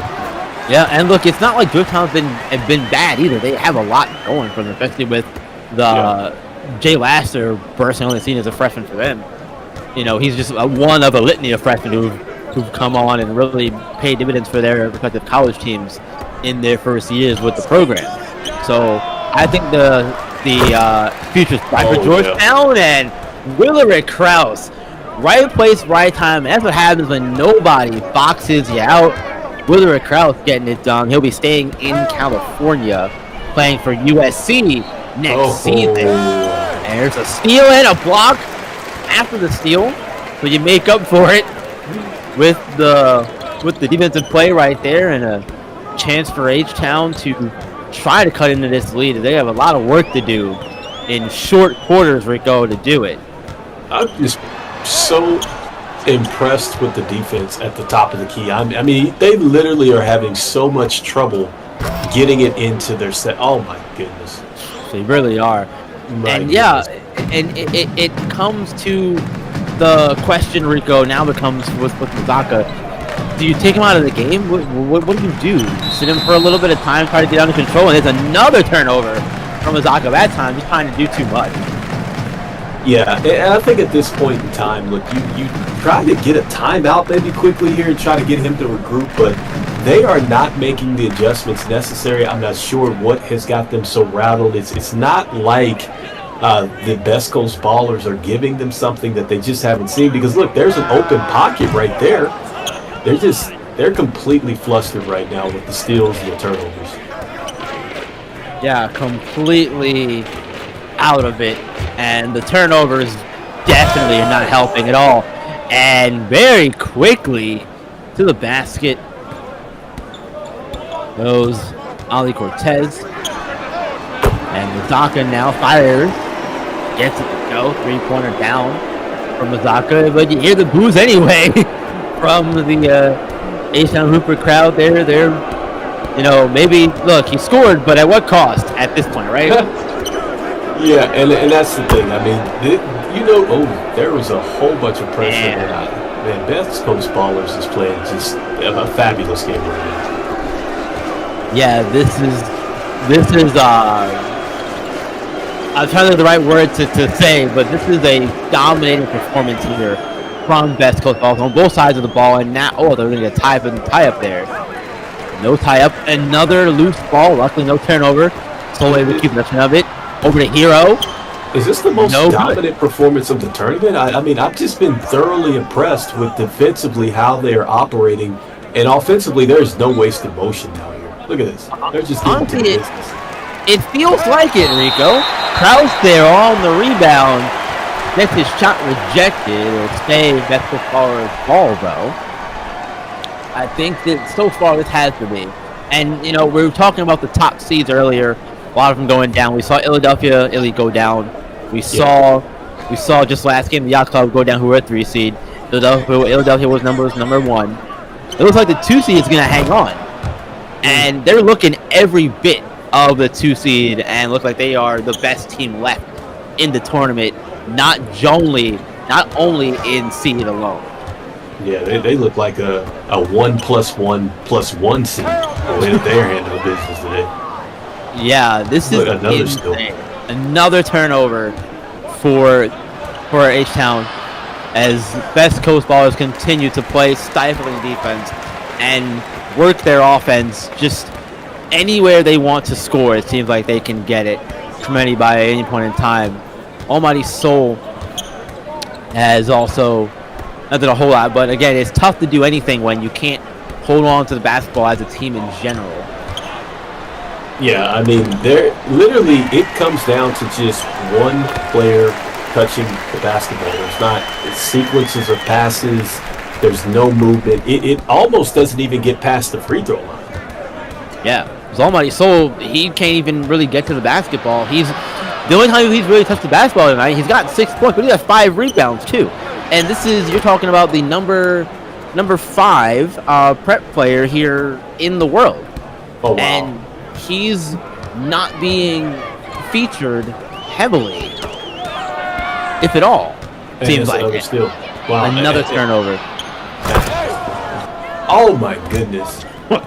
Oh my goodness, man. Check the rims. These guys are tearing the rims off tonight. Wow, another game.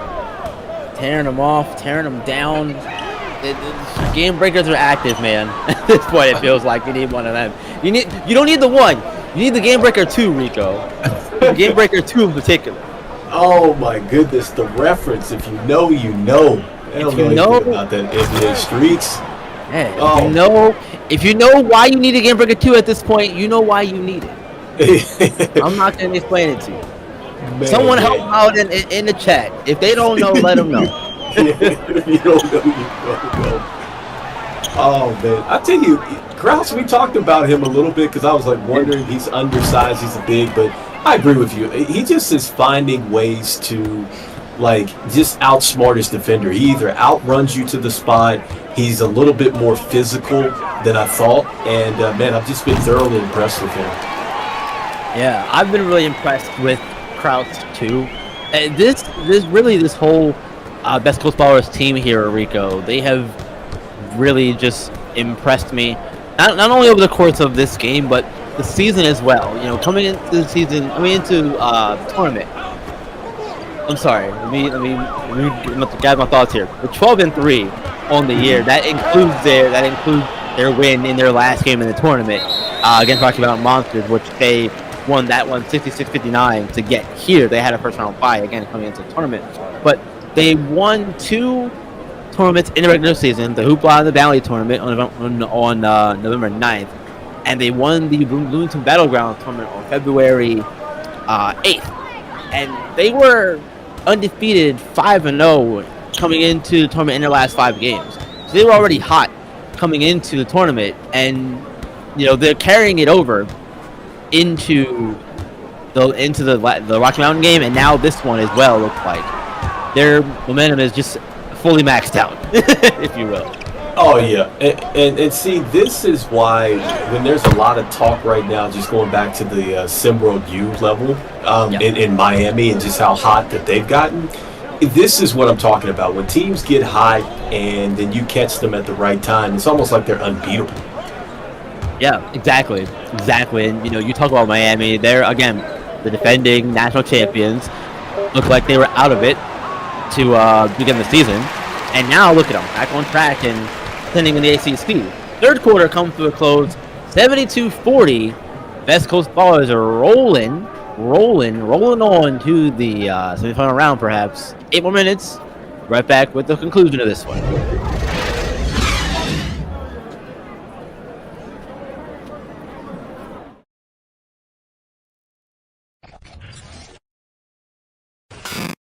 See the game, be the game.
Well, everyone, you know what time it is.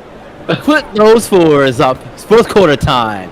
72-40. West Coast Ballers on the front. Trying to decide how I was going to enter this one.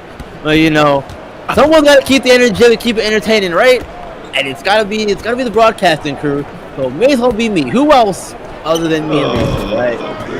Oh my goodness. This has been. If they ever need to get some confidence, all they have to do is just put this VHS tape or whatever into the whatever it is. Yeah, whatever you watch, and you just gain a ton of confidence. They have scored in every way possible in this game. Yeah, and it feels like, Rico, they've scored on every possession. That's not the case, but it feels like they have just at the rate that they've been scoring all game. And a lot of it's been due to the defense that West Coast Ballers have played in this one. They have been intense, aggressive in the face of the H-Town Hoopers ball handlers all game long. Yeah, and that's what's been really impressive because there hasn't been turnovers. That's why the clock has been moving the way it is. And really, that was the first time that last possession that we actually saw a one-on-one. Otherwise, it's been multiple players touching the basketball. They've been getting good looks, and there's been terrific spacing. And so you just got to give West Coast Ballers just a ton of credit.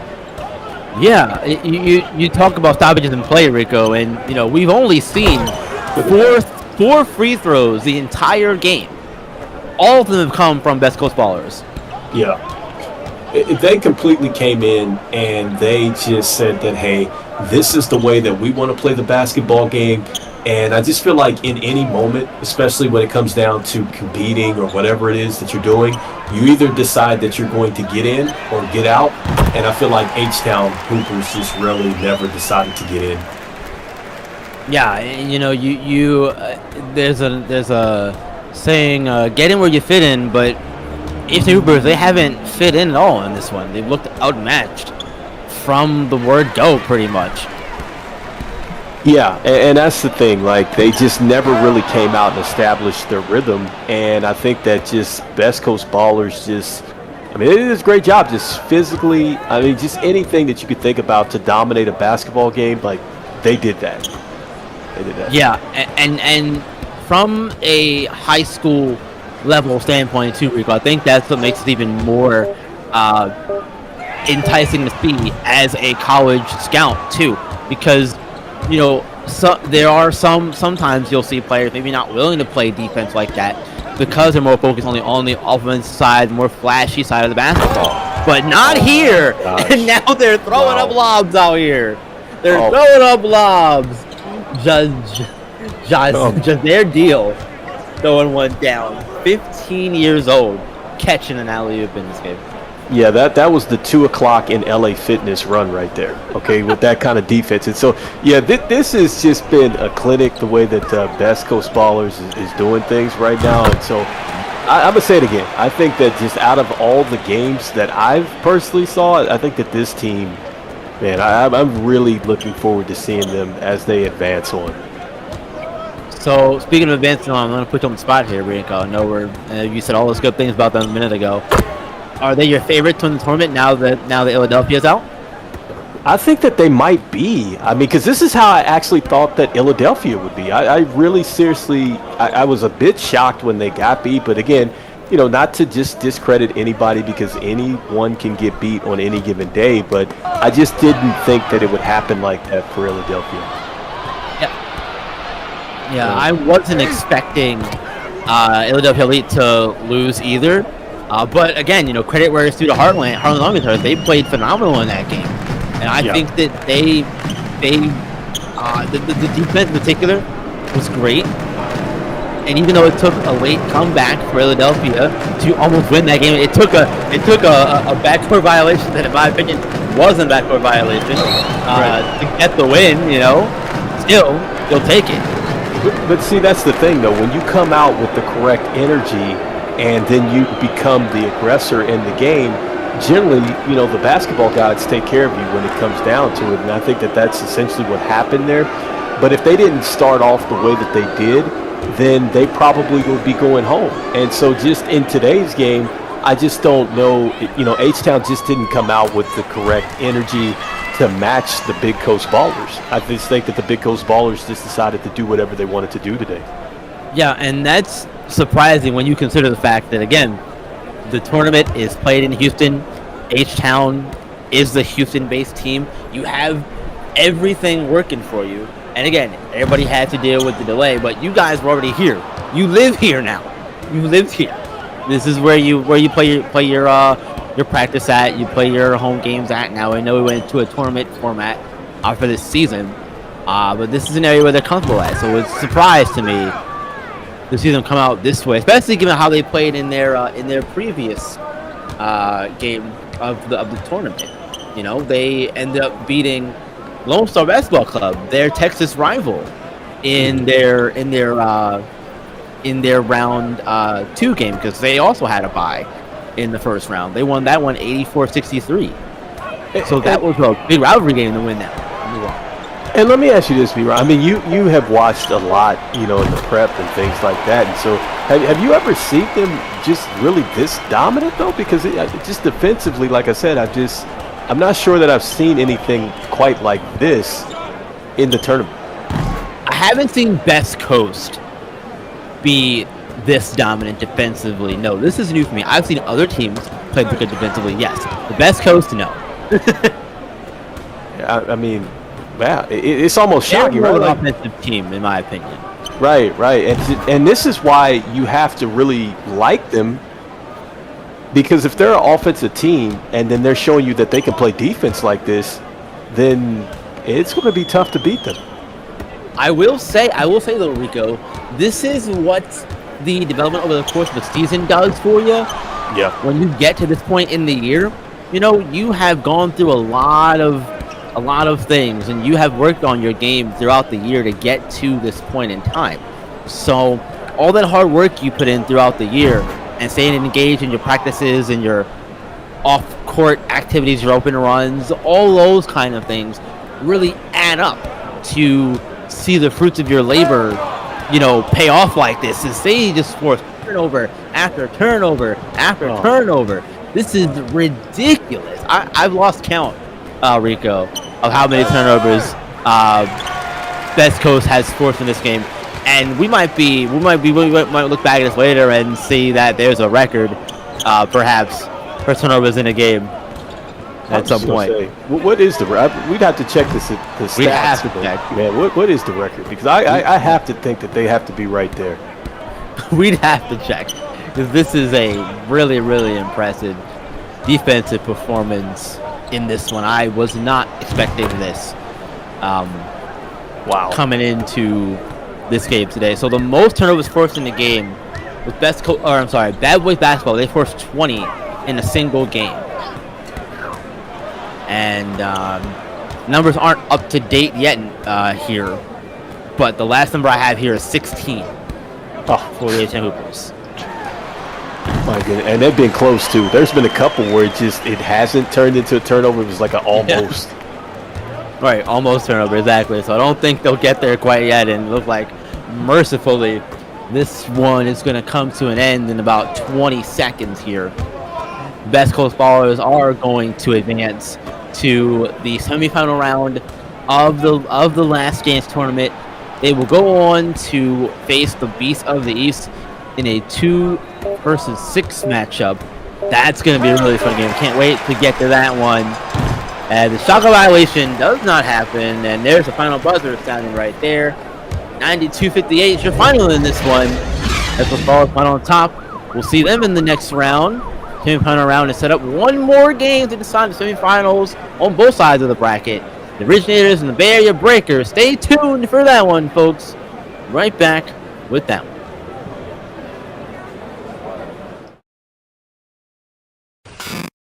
See the game be the game.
Playing jazz. Playing jazz. Smoothie. Making smoothie. Calendar. No meetings today. Remember, tandläkare at 9:30. Fire off. Fire off. Open door. Door open. Så ska vi sätta en till. Ja. Open door. Wrong voice command. Open door. Wrong voice command. Open door. Repeat that. Open door. I didn't understand that. Hey, open door. Play on the floor. Get over the floor. Open the door. Wrong Open the door. command. Error. Hey there. With a rock. Open door. Open door.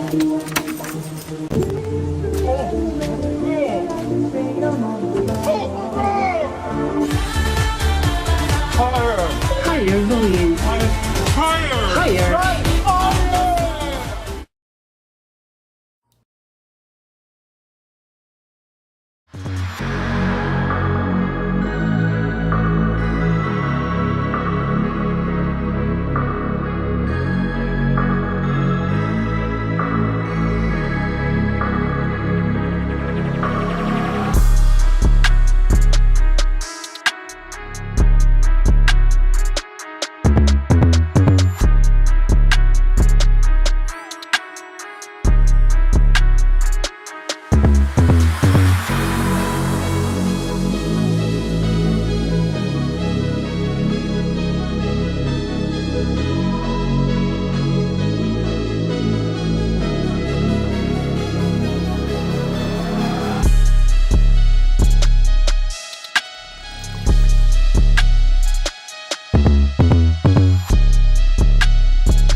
And here we go, last game of the night. Maestro back in the building, myself Yells back in the building, hoping for a good one after that Diddy party of a game that we just finished seeing, Maestro. Oh my God. Oh, my H-Town Hoopers are now, man, I hope I don't see y'all at the Breakfast Club in the morning because we got things to say. But nevertheless, we got a good one here. We got Jick Lee and the Bay Area Breakers taking on LeJourn Tompkins III, Mr. Get a Bucket, and the OGs, the originators. We start off with some defense, though. Maestro, what are you looking for in this matchup? I think it's going to be a good one, actually. Me too. I'm looking to see LeJourn Tompkins III and Jick Lee. Just what are they going to do to lead their teams? They both of them have had a tournament to talk about for a long time, not just on one night, but on multiple nights. And they've been producing like nobody's business. And it's one of those things of if you would have told me this was, if the seating would have been different and you would have told me this was a championship game, like so many other games, I'd be like, yeah, I think this is going to be a good one. And I'm telling you something, after the 3 games we've had, oh my goodness gracious, down goes Frazier with Tyrion Walker telling us, I'm right here. I just feel like this game is going to be played at a higher level and probably a little bit closer than the last 3 games we saw tonight. Well, some of them, I mean, the fight back in them has been where the game has been good, where you've seen, sans the last game, teams having to really show some resilience to fight back. But I agree with you. We may be more of a hope here, to be totally honest. Let's run through these starting lineups here for the originators, coached by Coach Oscar Henderson out of Calgary, Calgary, excuse me. What's wrong with me? You got Christ Coates, number 85, 4-star recruit in all of SimWorld Prep in the backcourt with LeJourn Tompkins III. We've already talked about. He is the number 6 scorer in all of SimWorld Prep, and he's Delaware's Mr. Basketball. They're balling in Delaware, if you didn't know, as we see a good bucket there in the area. On the wing, we got Azriel Hawk from Bronx, New York, just 14 years old, Maestro, getting starting run here in SimWorld Prep with the other guys. That's how good he's expected to be. Also, the team captain. That is just wild to me. And in the front court, you have St. Lamar, the 9th. There's 9 of them, along with Tycadrian Walker, the 3rd. A lot of historic names and people on this team where their lineage goes way back. On the other side, you got Jick Lee and Andre Pope Jr., the defensive stalwarts in the middle, and the bucket getter Jick Lee in the front court, along with Shane Jackson starting in the back court with Jay Maduria, who will be headed to Jackson State, along with Trey Bird. So, a lot of star power on this court here in this last one of the night. Yes, and you know something, I'll tell you, this is one of those cases where it's almost like an embarrassment of riches, where either one of these players would be the top player on any team, and yet we have them all here together tonight, and it is glorious. Indeed. Big bucket going up there, does not get it to go. I believe that was Azriel Hawk couldn't get him on the fade there. We're going to see more Bay Area Breakers. So we just finished watching what we saw as an exceptionally dominant performance from the Best Coast Ballers, Maestro. The Bay Area Breakers and Jick Lee specifically have looked so good in the latter part of the season, but I think people forget about the Best Coast Ballers. Just because of how flashy and big a name the Bay Area Breakers are, the bigger names they have on the team, or the more media recognized and more publicly known as they get busy in social media and they're active and engaged and all that. But who is the best team in California? Oh goodness gracious. So no matter how you try to wash it out, I have a feeling, okay, so Bay Area Breakers always, as you say, always tend to carry the moniker of the most paid attention to, right? But in terms of, I think if you line them up 10 out of 10, Bay Area Breakers might come out on top 6 of the 10 times, but I can guarantee you, because the talent is still strong on Best Coast Ballers, that it's going to be a fight to the end. 11-8, up early. That's been a theme for Bay Area Breakers. They really had a turnaround moment in their season, if you recall, because they had a really bad loss. I know you're the maestro, if you will, of going back in the history books a little bit, but they had just a debilitating loss in one of their tournaments where they just got manhandled. It was unexpected. I believe it was on their own essential home court in that tournament. But ever since then, they've turned it upside down as far as the tournament, really turned their season around and showed the total opposite of what we saw in that tournament, which is dominance. Absolutely. And it's so funny you were talking about that game because, I mean, you think about how many times coming into a lot of the games this particular season, it wasn't too much of a stretch to feel as though if you had three teams you were going to say we're going to be the most impressive, put everybody over the top, be there toward the end, making the semifinals and championship game of those tournaments. Bay Area Breakers would not be a team if they were in the tournament. They were not a team that was actually far from your lips. But then, like you said, that one performance in specific, that was like, who's wearing their jerseys? I think that was the question you and I were asking ourselves. Like, did you see that score? Is that right? Did we read that right? Kind of check, double check, right? And I think that reality for the club, I think, really set in with Coach Dre Pope, and I think it helped him to sort of reset his expectation of what they felt like they need to do in the moment. And if you recall, not too long after that, they come back into the next tournament and they actually come away with their first title for the season. Yeah, absolutely. And here they are performing at a very high level here in this tournament at the right time, the last dance. The Originators, number 7th in power ranking, they've won 5 straight themselves. No slouch. This team, they can get it done on the offensive end. And they just score at the right times. Honestly, if you look at their stats, nothing really jumps off the page. Right. But LaJordan Tompkins, he definitely jumps off that page. And seasons prior, Price Cook did as well. So just a really good team. Glad to see them performing here for the Northwest area, representing here. And this really is just a clash of the coasts, isn't it? Yeah, absolutely. That's true. We got the Originator East Side against the Bay Area Breakers. What's say? Daquan Carter showing off for Houston, Texas. He's an H-Town native here. He's got some fans in the house. He goes to the lane. He punches that one.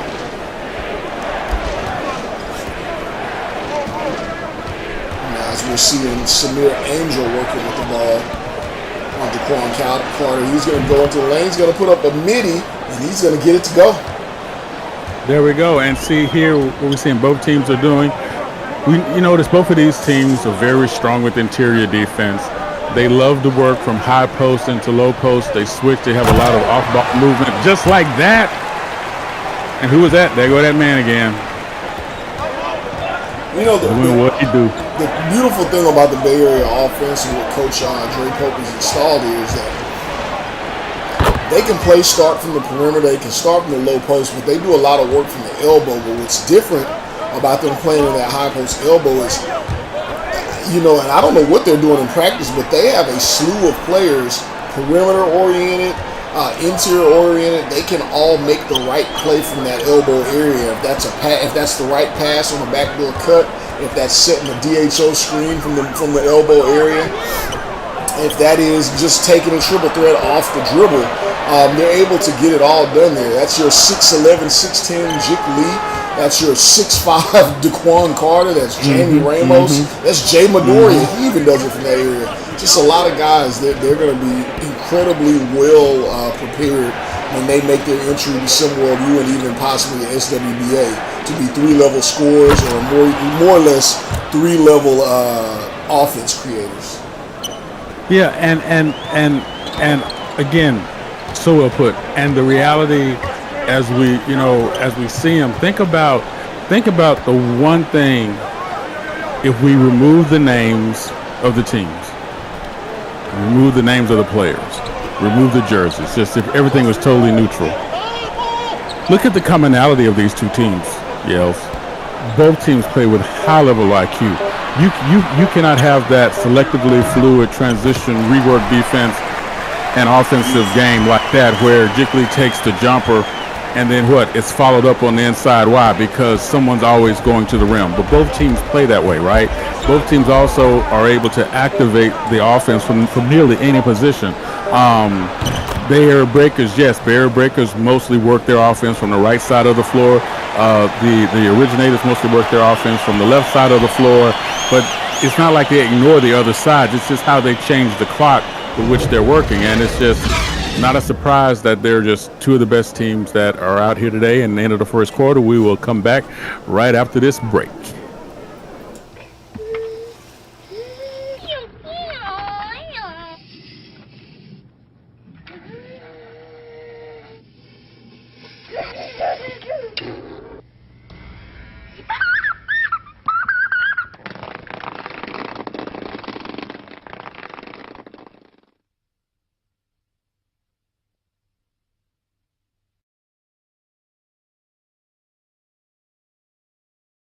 Still waiting for a big smile out of you. You're up 2-0. What's the story? Are you not happy, or you're only half happy, or? Still to be happy about. You're up 2-0. Job's not finished.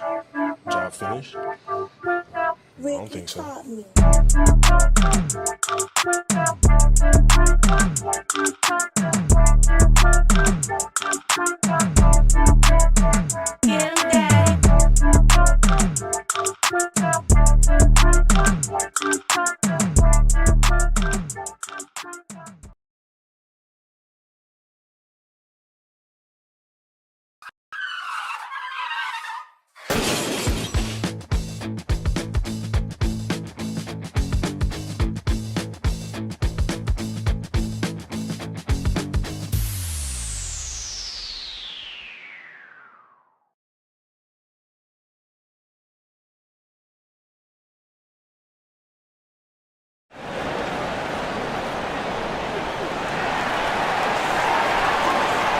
Unplugged. We're back here in Houston, and before we get back into more of the action, am I allowed any soapbox time here tonight, Maestro?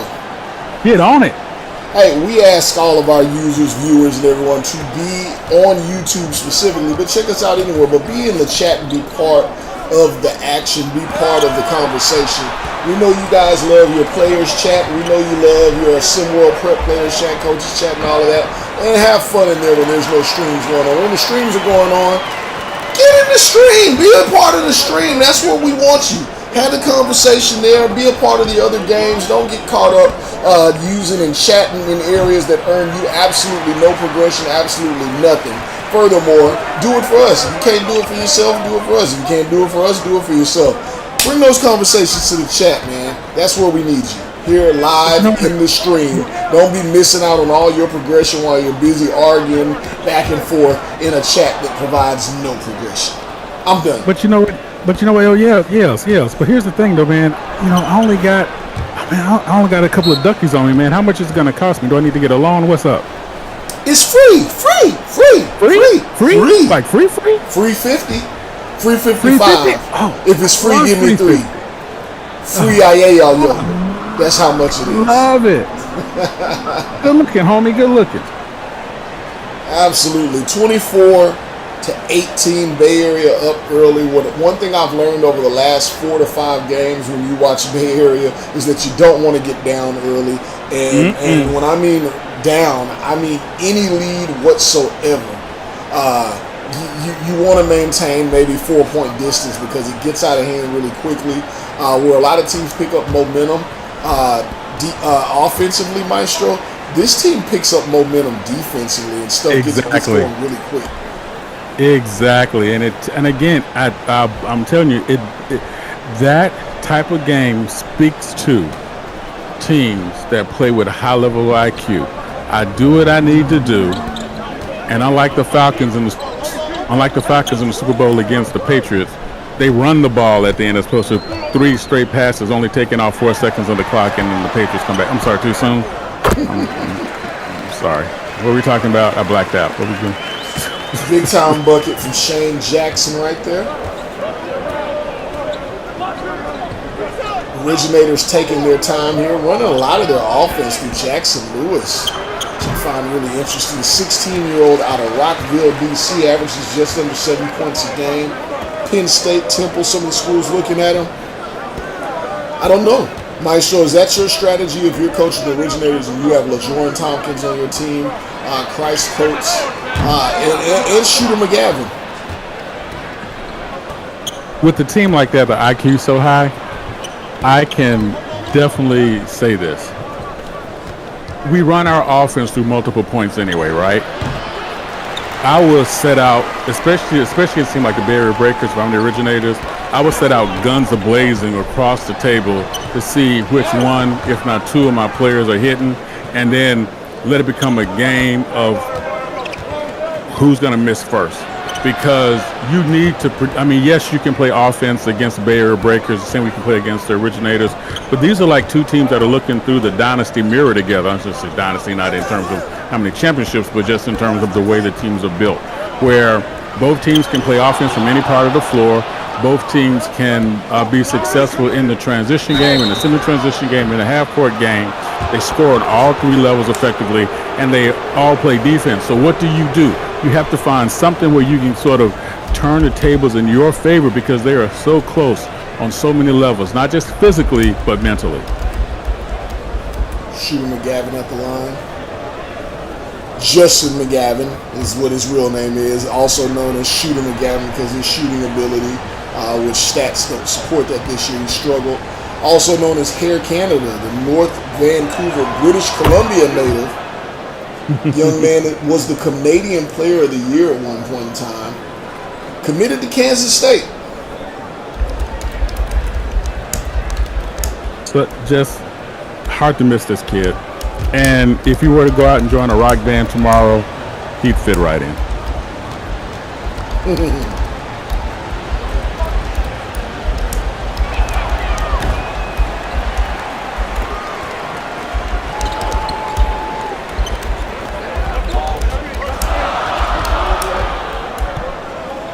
Trey Bird here, giving it to Jay Midoriya.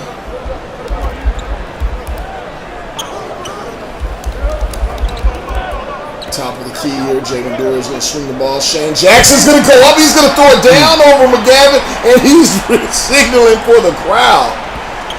Wow. Call for it, young man, call for it once again. And I love to see, again, what we talked about before. The offense is set up here. Overload to the left side of the floor, waiting for the cut back through. Now we're going to try to reset our clock to 3 o'clock.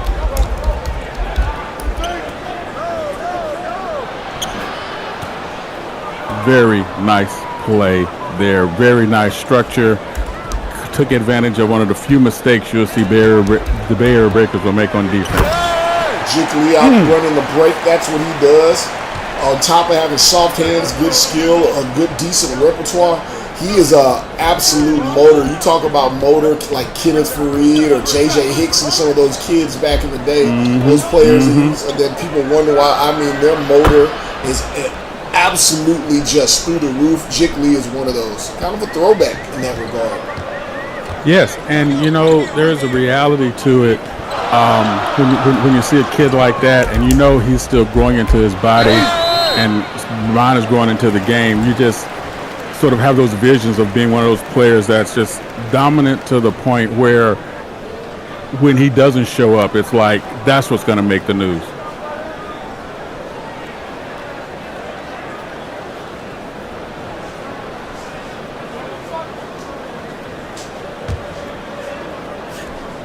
Midoriya at the line.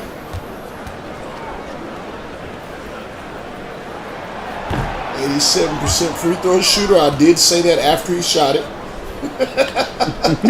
For the announcer's jinx. Well, he makes 87, which also means he misses what? 13% of the time. Yeah, See what you did? happens. 12.5% if I'm being fair. Okay. Math is undefeated.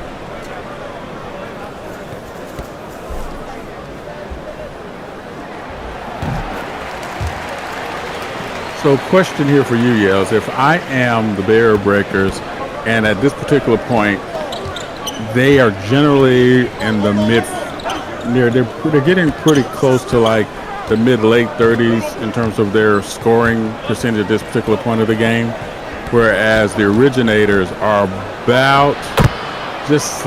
about where they normally are. So that means if everything's on par according to their season averages, Originators about where they normally are, Barrier Breakers are not, but yet they're still in the lead.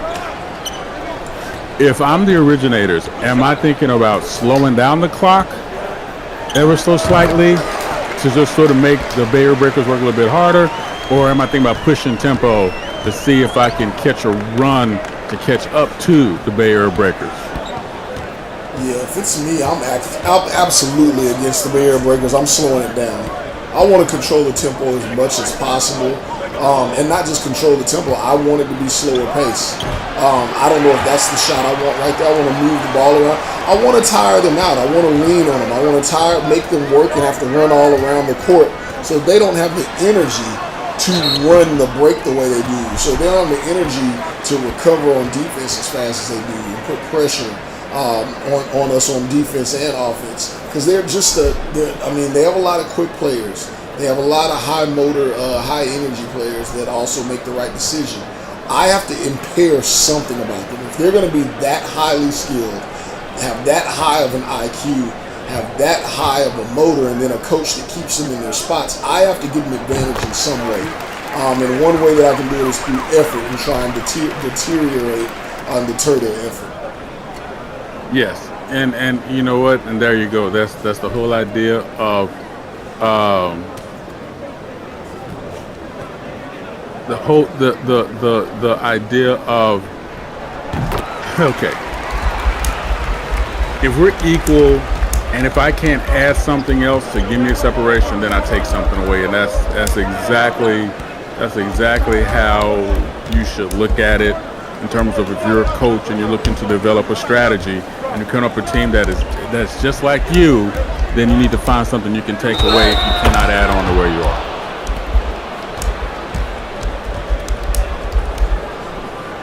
Big time move there.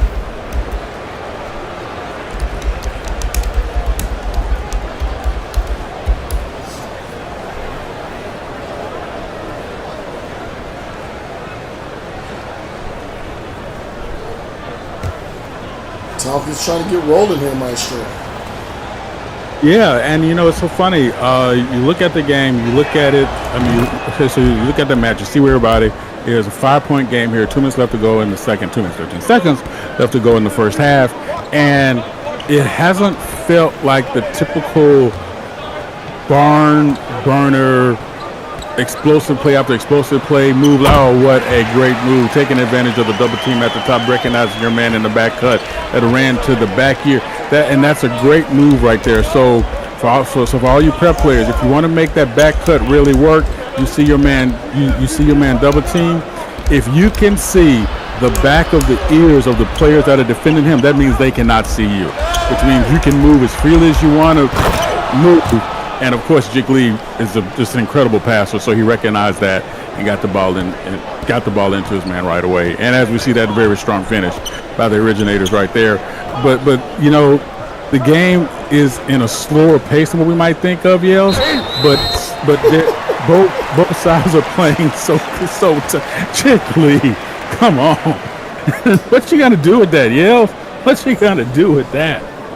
The thing about it, man, is that if he's like within 3 or 4 feet, I know that's close, but you can contest it, you can foul him, anything. He could be off balance, he could be falling down, but like right around 3 feet, it goes in.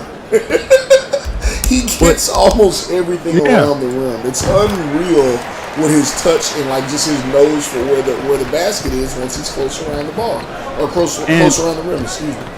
And he's so strong, upper body and lower body, that no matter how he shoots the ball, he's on platform, which means he angles his body just the way and what it needs to be so that he's looking at the rim square. He's on platform, he's not off balance, and you can tell that by the relaxed nature of his shots. His hands, oh my goodness, ready to run to the back pocket, and the finish Right, strong. You saw what he did there, Maestro, when you talk about their IQ. That was such a subtle thing that Daquan Carter did right there. He started going downhill, saw that the help defense and there was some slippage coming over, and he just backed up, used the screen. It's almost like a repost. He used the screen so he could get an angle going back to the basket. He essentially did what he was doing the first time, just with more of a step on his defender because of the screen. Exactly, and that no look behind the back pass we just saw from I was trying to catch it was from Caleb Boateng to LeJoran Tompkins III. That was just classic play. Just threw the ball right in the hole between three players, and LeJoran Tompkins III underneath the basket by himself, finishing with authority. These teams can pass like nobody's business, Yale. I love it. 6-point game, Bay Area Breakers maintaining. Looked like this may have gotten busted wide open at one point, but it did not. OGs come pushing back. Maestro, what do OGs need to do to actually probably take a lead, or potentially take a lead here in the second half? Well, you know, a good buddy of mine, I don't know if you know him, a guy named Yales, he talked about how he thinks the originators need to find a way to take away one of the points of pressure that the Bay Area Breakers are able to put on you. And by the way, they should know that very well, because they both the originators also exert the exact same type of pressure on other teams.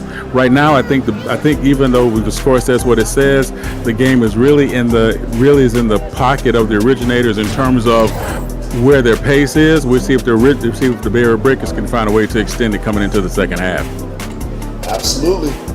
Second half action coming up in the last game of the quarterfinals, night before the semifinals. Keep it locked with us. We got more action coming up after this. See the game, be the game.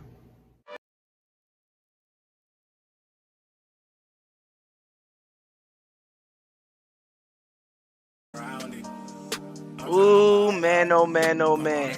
As of present, you getting nothing but Drayton, and more Drayton. And this is officially Off the Rim. Ain't no way around it. Ain't no way around it. Cause I'm tryna ball out. Come on if you bout it. But you better keep up. I'm not slowing down. I swear they gon' see us. Ain't no way around it.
Yes, sir.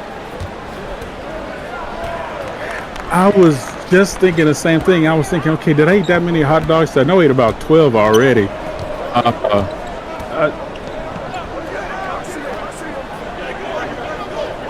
So, you know, I like them plain, you know, a little cheese. I just shoved the whole thing in my mouth. That way I get the flavor. That way I get all the flavor. And, you know, it's just plain. Little cheese, jalapeno peppers, sauerkraut, mustard, ketchup, you know, some cilantro. Yeah, mustard and ketchup. Of course, I'm not an animal.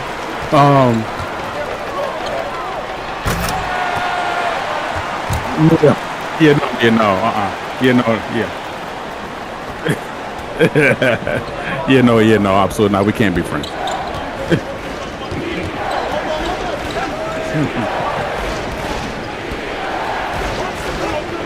Oh, come on. Come on. You're killing it. You're killing it, Smalls.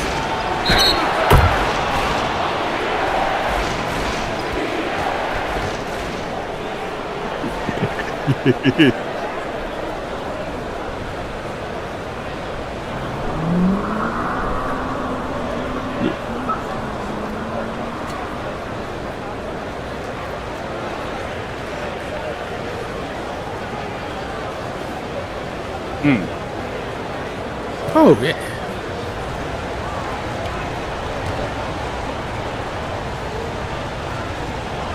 No, goodness gracious. So bougie. So bougie. You don't know how much paper I have to pull out of my mouth.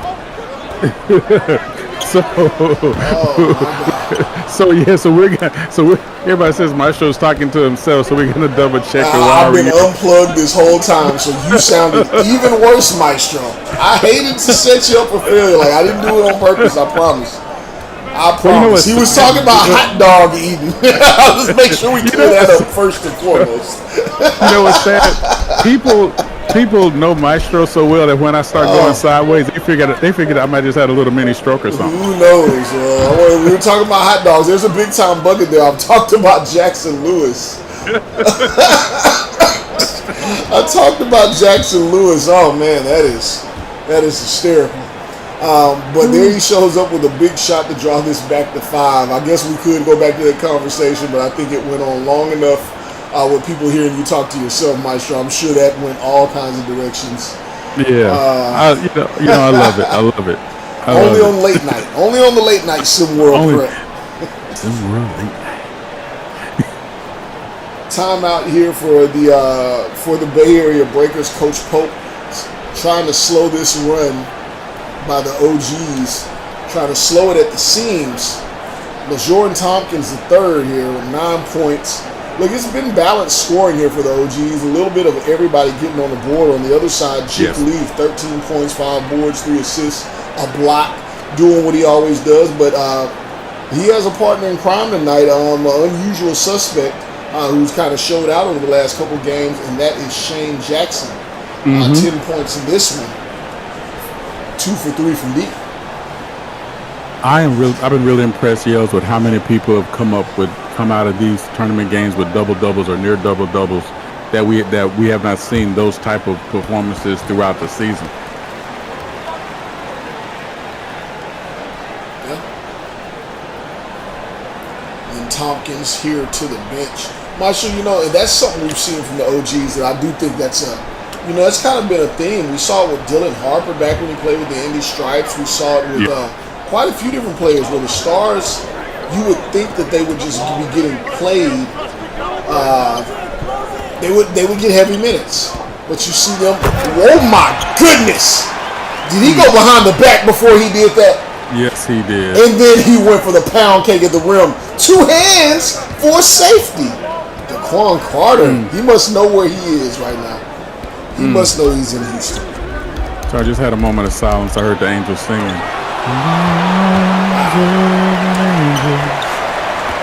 the arms of an angel. Isn't that the song that comes on whenever there's mistreated puppies? Yep. That's what that is. It's always some one-eyed dog named Buttons. Exactly. William Waters there with the turnaround. Draws it back to 5. So you're saying that defender was a one-eyed puppy after that two-handed cram there. Left outside in the cold with no food on with a heavy chain around his neck, walking in circles. Yes. For just $3 a day, or for the money that you would spend for college for your kids, give it to this puppy. All right. Justin McGavin there drops it down low to William Waters. McGavin's going to get it back. He's working from the mid-post. But really just for movement purpose. High screen and roll coming up here. I believe that's Samir Angel with the ball. Or Christ Coates, cannot get that one to go. He's struggling here today. The other side, Jay Midoriya with a beautiful dime. Down low to Jamie Ramos. Maestro, that Jay Midoriya is a diming machine. He's got all kinds of change. You may have a coin purse, dimes, quarters, whatever it is you want it, he's doing it. 5 assists a game for the 16-year-old, which again, scouts from all over the country from SimWorld U are looking at him saying, hey, this kid is going to be a big deal. He's going to be a primetime point guard, and he decides to commit and reclassify to go to Jackson State. Love it. A player who enjoys getting other people the basket for scoring always has a special place in my heart, because that's the kind of player I was. You know how much I love to take charges. The next thing that I love to do was assists and rebounds. I knew I'd get points whenever I got points, but if I could walk away with double digits in assists, that means I was very impactful in getting my teammates in the right spot they need to be. And please, I can tell you how many double-doubles I had between assists and rebounds. I might not have got there in points, but I didn't have to, because I played with such good players. That just made my life so much easier if I can just get them in the right spot, Yells. And I'm telling you, there's something about seeing them celebrated with those points when you're unselfish like that. And Jay Midoriya definitely has that. That just makes your night. St. Lamar, the 9th. Not the 1st, 2nd, 3rd, 4th, 5th, 6th, 7th, or the 8th. The 9th here is we see some shenanigans. Was that shenanigans yet? It's not shenanigans yet. The first time it's not shenanigans. It's just ridiculousness. Yeah, St. Lamar, the 9th there with a great alley-oop. Potentially a momentum play for this team. Oh, absolutely. And oh, by the way, the originators, like the Bay Area Breakers, they're so interchangeable. Or the last team you want to give any kind of mo to.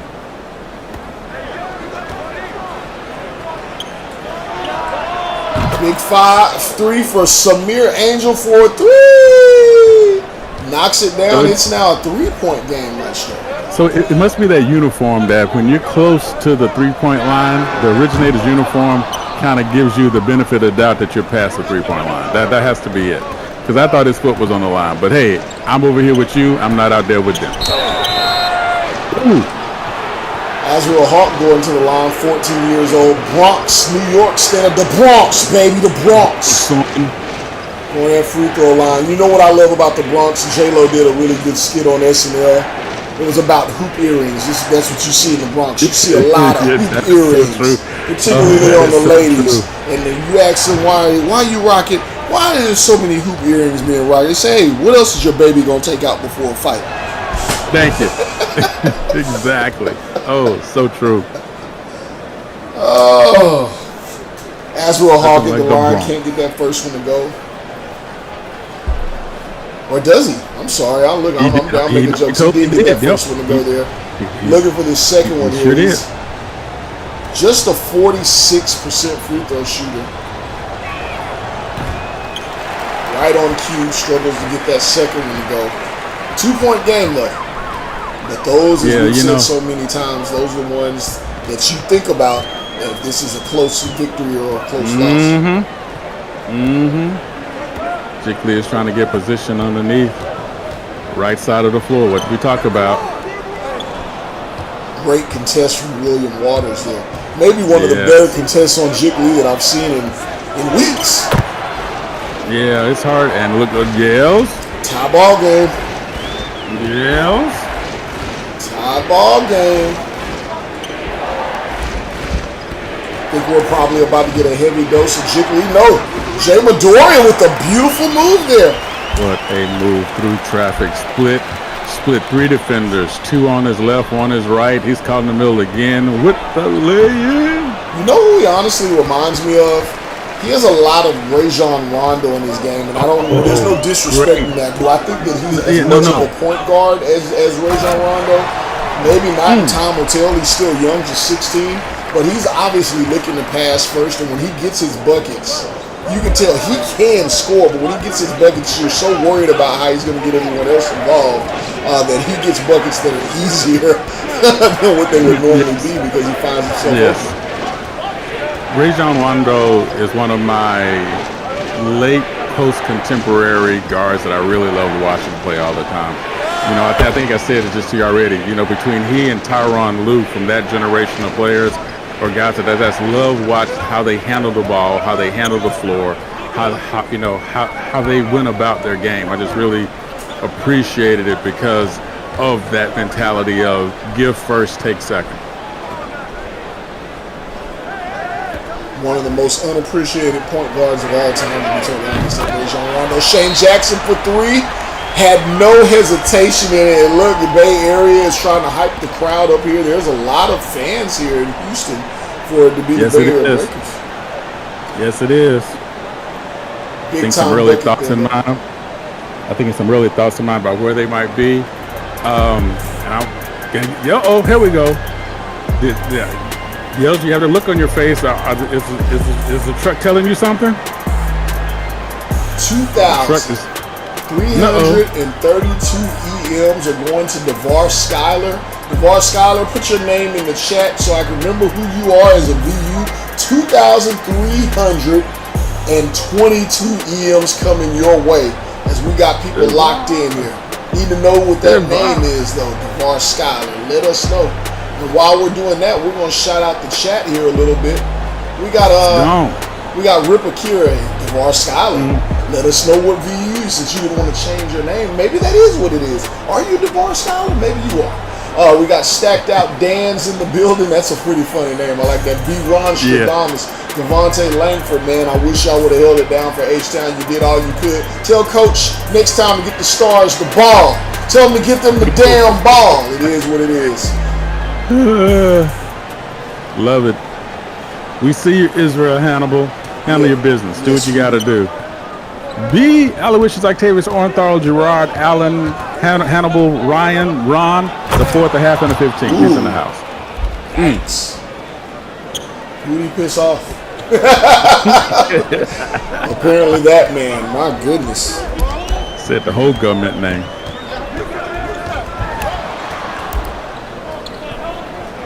We got Jay Midoriya going to work again here, trying to look for his own shot. I love it. On the glass. They give it back. Shane Jackson's absolutely on fire. You saw that, Maestro? He turned his back. It was a no-look. He's not even thinking about it, Yells. He's not even thinking about it, Yells.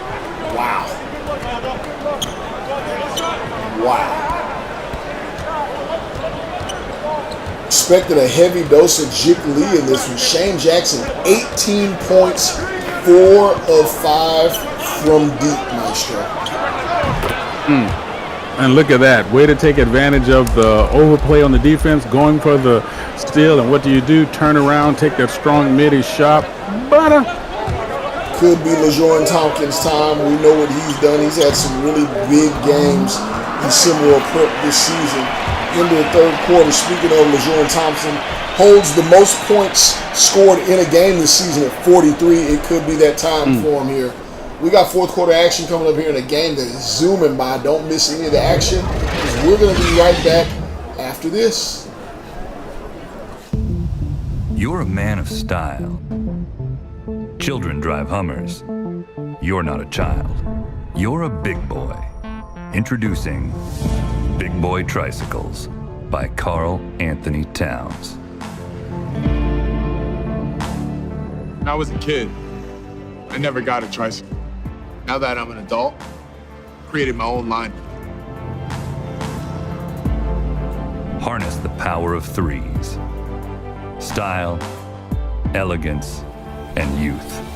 Big Boy Tricycles by Carl Anthony Towns. I'm an adult on a baller tricycle.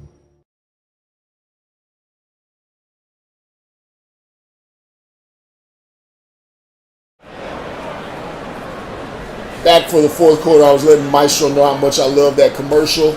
That commercial really, Karl Anthony Towns could have called those tricycles half-ass tricycles because they're just like him. And what they do is they get you all the places you don't need to really go, but when you need to get somewhere the most, that tricycle is outside of where you need it to be. It's on the perimeter. Nowhere near where it needs to be. 2-point game here. Yeah, if you don't know, I hate Karl Anthony Towns. Not more than Anthony Davis. Big time block there. LeJohn Tompkins showing, hey, I can play a little defense, and he does it at the right time, and possibly at a time they can get a tie ball game here. Yes, and I'll tell you something else. You know, to say that if now with the new setup and what's going on, saying that if the champion of this, defense to the hip. More defense from the originators. Is it time to step that up, Maestro? It looks like you're stepping it up. Yeah, it's saying that if the champion comes out of this pairing right here, would not be surprised. And also between Jick Lee and LT3, who's to say that the tournament MVP is not going to come out of this particular pairing too? You're not lying. Jick Lee and LT3 for sure. High post, beautiful pass there from Jamie Ramos. Great vision. Bay Area applying some pressure here. So they want to slow things down. LeJohn Tompkins now handling the ball here. LeJohn Tompkins now up to 9 points. Most of those coming right now. It definitely looks like it's him time. He's ready to assert himself. He's working on a triple team here. Still gets the shot up, but it's no good. You know what? That might be a statement for later. He normally doesn't take a shot that contested. He's normally very well aware. But his teammates were not moving, not giving him another person to go to. And he had two of his teammates were right there on top of him. So I'm not mad at that shot. I don't want to see it, but I'm not mad. And the hands of Jick Lee. The hands of Jick Lee. Yes, come on.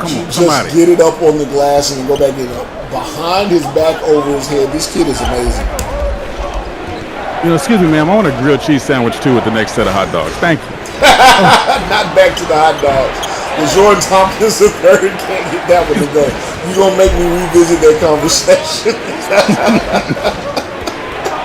Getting excited, getting hungry. Oh, St. Lamar, not the first, second, third, fourth, fifth, sixth, seventh, or eighth, but the ninth on the block there.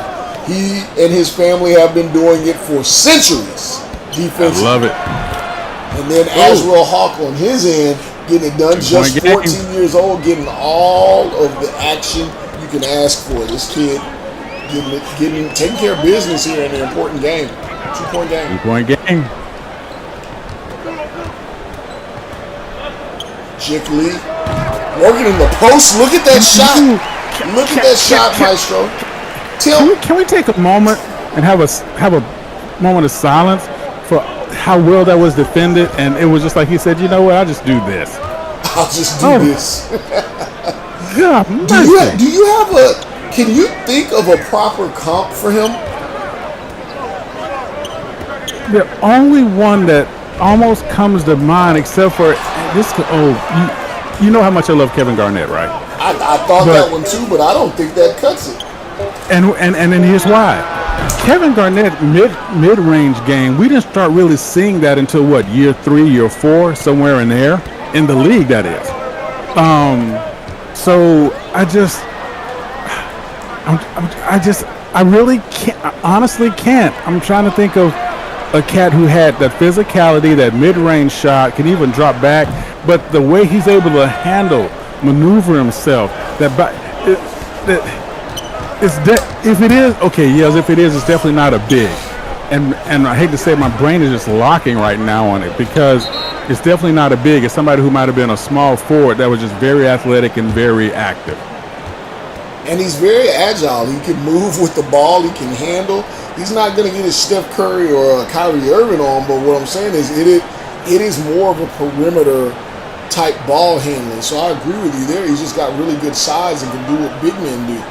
I don't know. It's hard to imagine who that comp is, though. Yeah. Chat. If y'all know who the comp is for Jick Lee, throw it in the chat. Yeah, we throw love it in to the chat. Come on. Who you think the proper comp is, and when we finally agree, we'll let you know.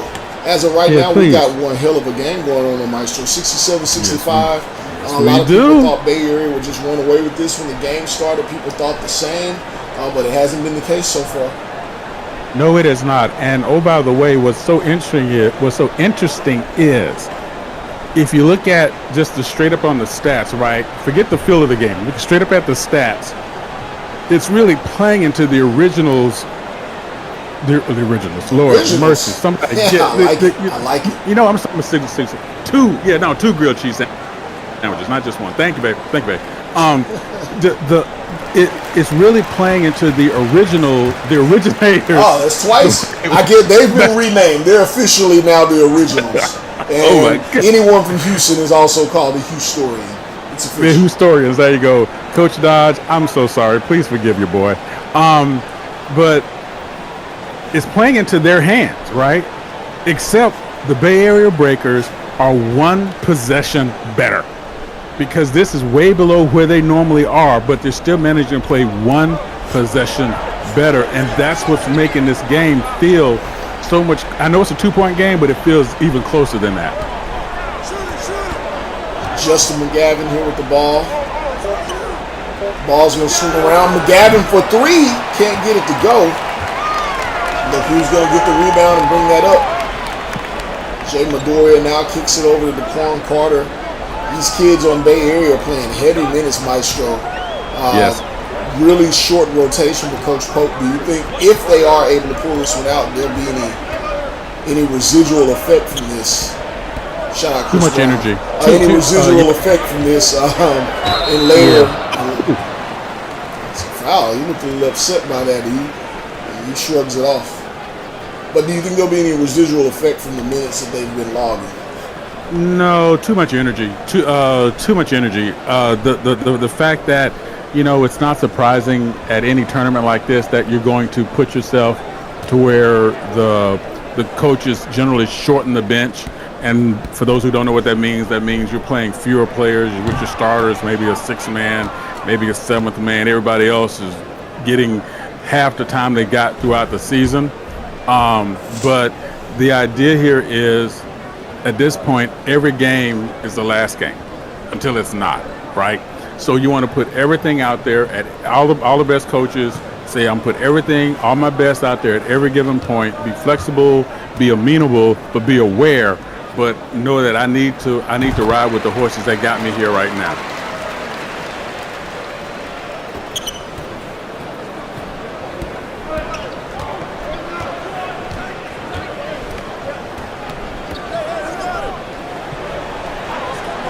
Youngster Hawk here with the ball, kicks over to LaJordan Tompkins. Shot goes up, no good. 3-point game. Now quickly, instant turnaround. Trey Bird puts it up, can't get it to go. That looked like it was going out of bounds. Saved by Kadrian Walker, the third, to be clear. LT3, that was his third miss in his last 4 shots. It's that's something you don't see once he gets on a roll. What a move to the bucket right there. Price coach saying, you know what? I got you. And that's what he can do. Price coach, big time offensive threat. He's going to be headed to Kentucky. That's why they want him there. He's going to be very dangerous in that team. Jay Midoriya from deep. Can't get it going. It's a 1-point game. The OGs now with under 2 minutes and a chance to take the lead. LT3 with the ball here. He's working at the top of the key. A little ISO action as he is defended by Andre Pope Jr. Double team comes over. He's going to kick it to Hawk. Drops it down to St. Lamar. He's going to put it up over Jick Lee. He's going to get it to go. And the lead now goes to the OGs. We have seen Bay Area relinquish some leads, Maestro. Did you have that on your bingo card? A shot over Jick Lee to relinquish the lead for Bay Area? I know I did not. Not at all. Jick Lee comes right back on the other end and goes to the 3-wheel motion since we are here in Houston. The slab rider. What a move there, showing the footwork. You know what? He dropped my socks. So much spin move on that play. He dropped my socks I ain't even wore yet. Wow. Could we see another potential from the perspective of a lot of people upset here.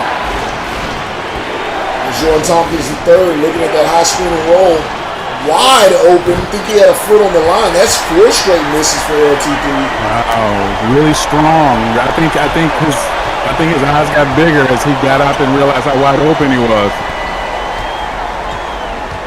Jeff Lee here working. He runs his man. That is big time. That is absolutely big time, Maestro. There's no words.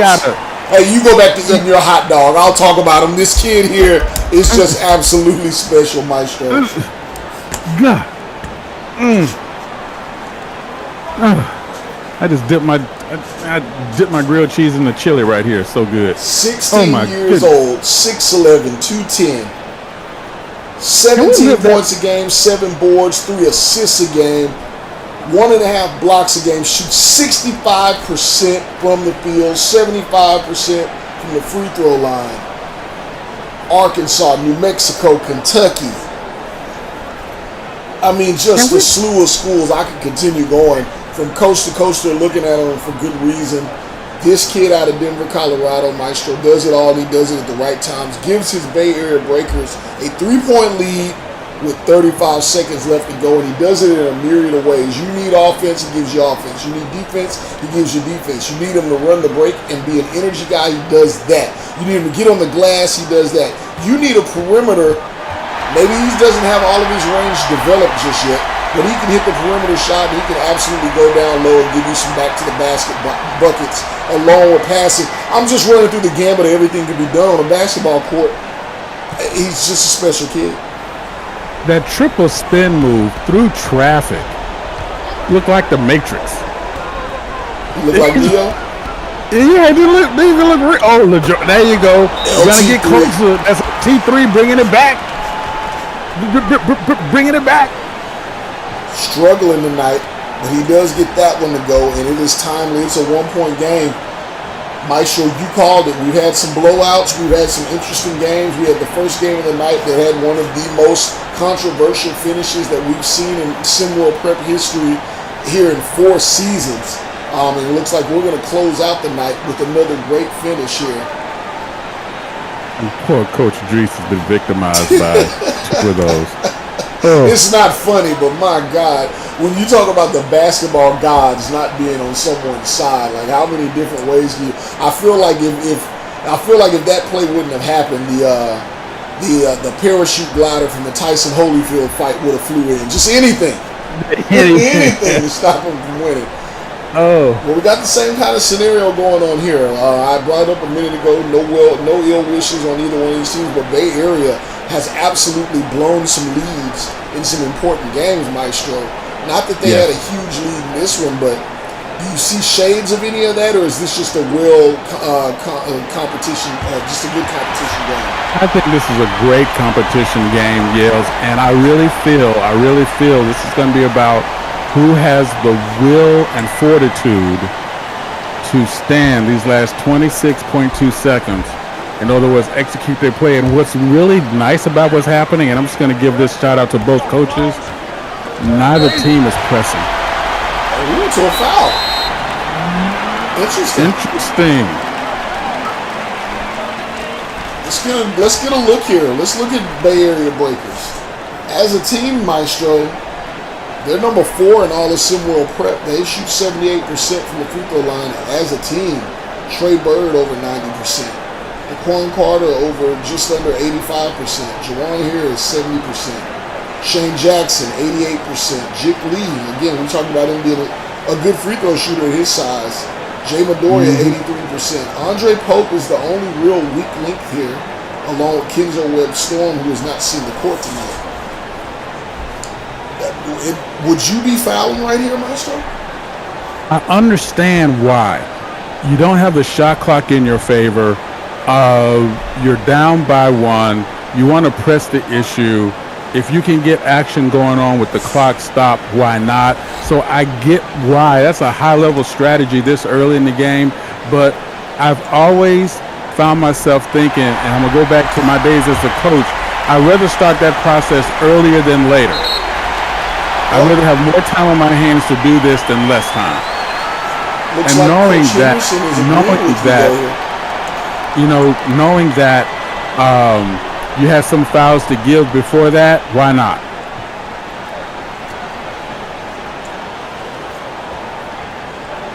Coach Henderson following your strategy here. He's going to foul Jay Midoriya.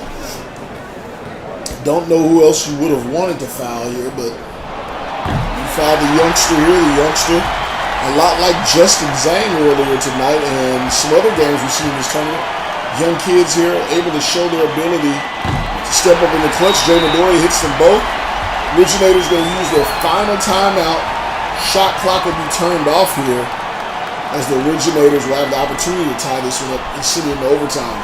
We're going to take a quick break here because what better time than now to leave you all in suspense. We'll be right back right after this. Tune in to No Missed Calls after every live stream where you can hear unfiltered analysis of what went down.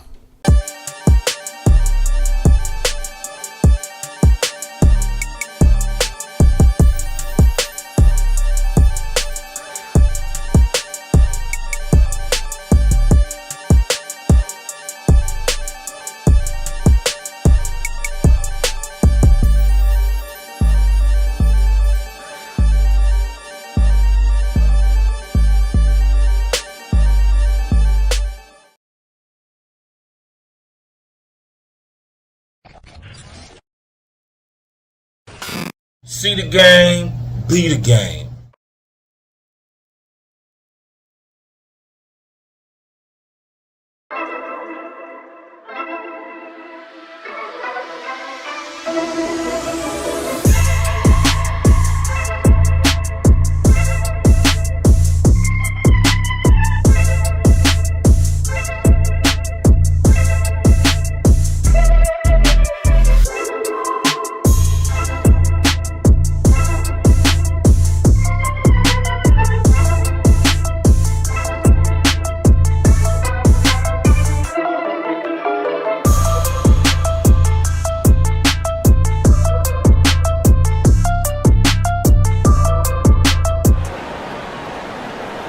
We're back. Let's shout out to my guy, Sniper Jay, who's getting his tryouts for a pro team down in OKC at the moment right now. Not the Thunder, but a prominent OKC team. We want to shout him out, and we want to say best wishes and luck to him on making that squad because, as we tell you, he is an expert.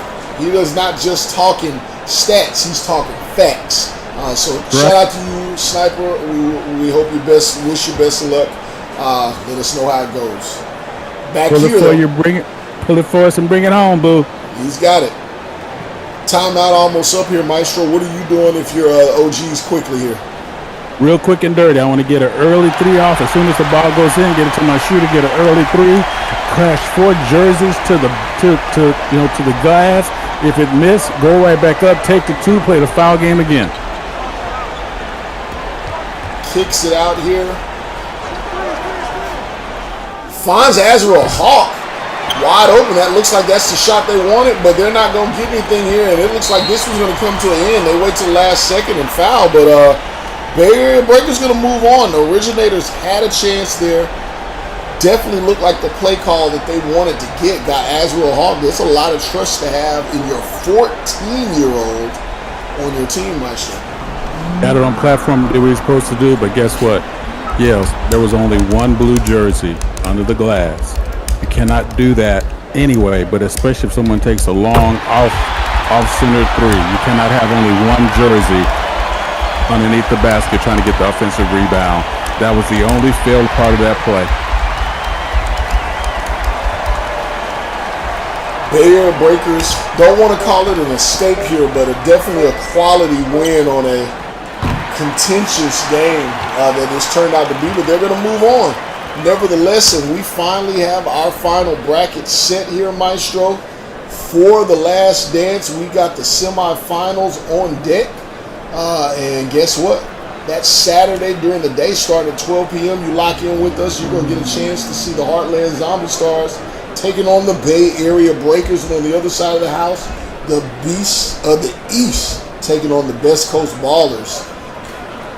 For Maestro, for B-Ron, for Rico Suave. Make sure y'all checking out the SWBA today. For everyone here at SimWorld TV, I want to say thank you for joining us tonight. I want to thank all of our viewers across all platforms. Thank you for getting dirty with us. And remember, SimWorld Sports is the only place where you can see the game, be the game. Share this ish with somebody. Share it with the people you love. We're out. Peace. This has been a presentation of SimWorld Sports.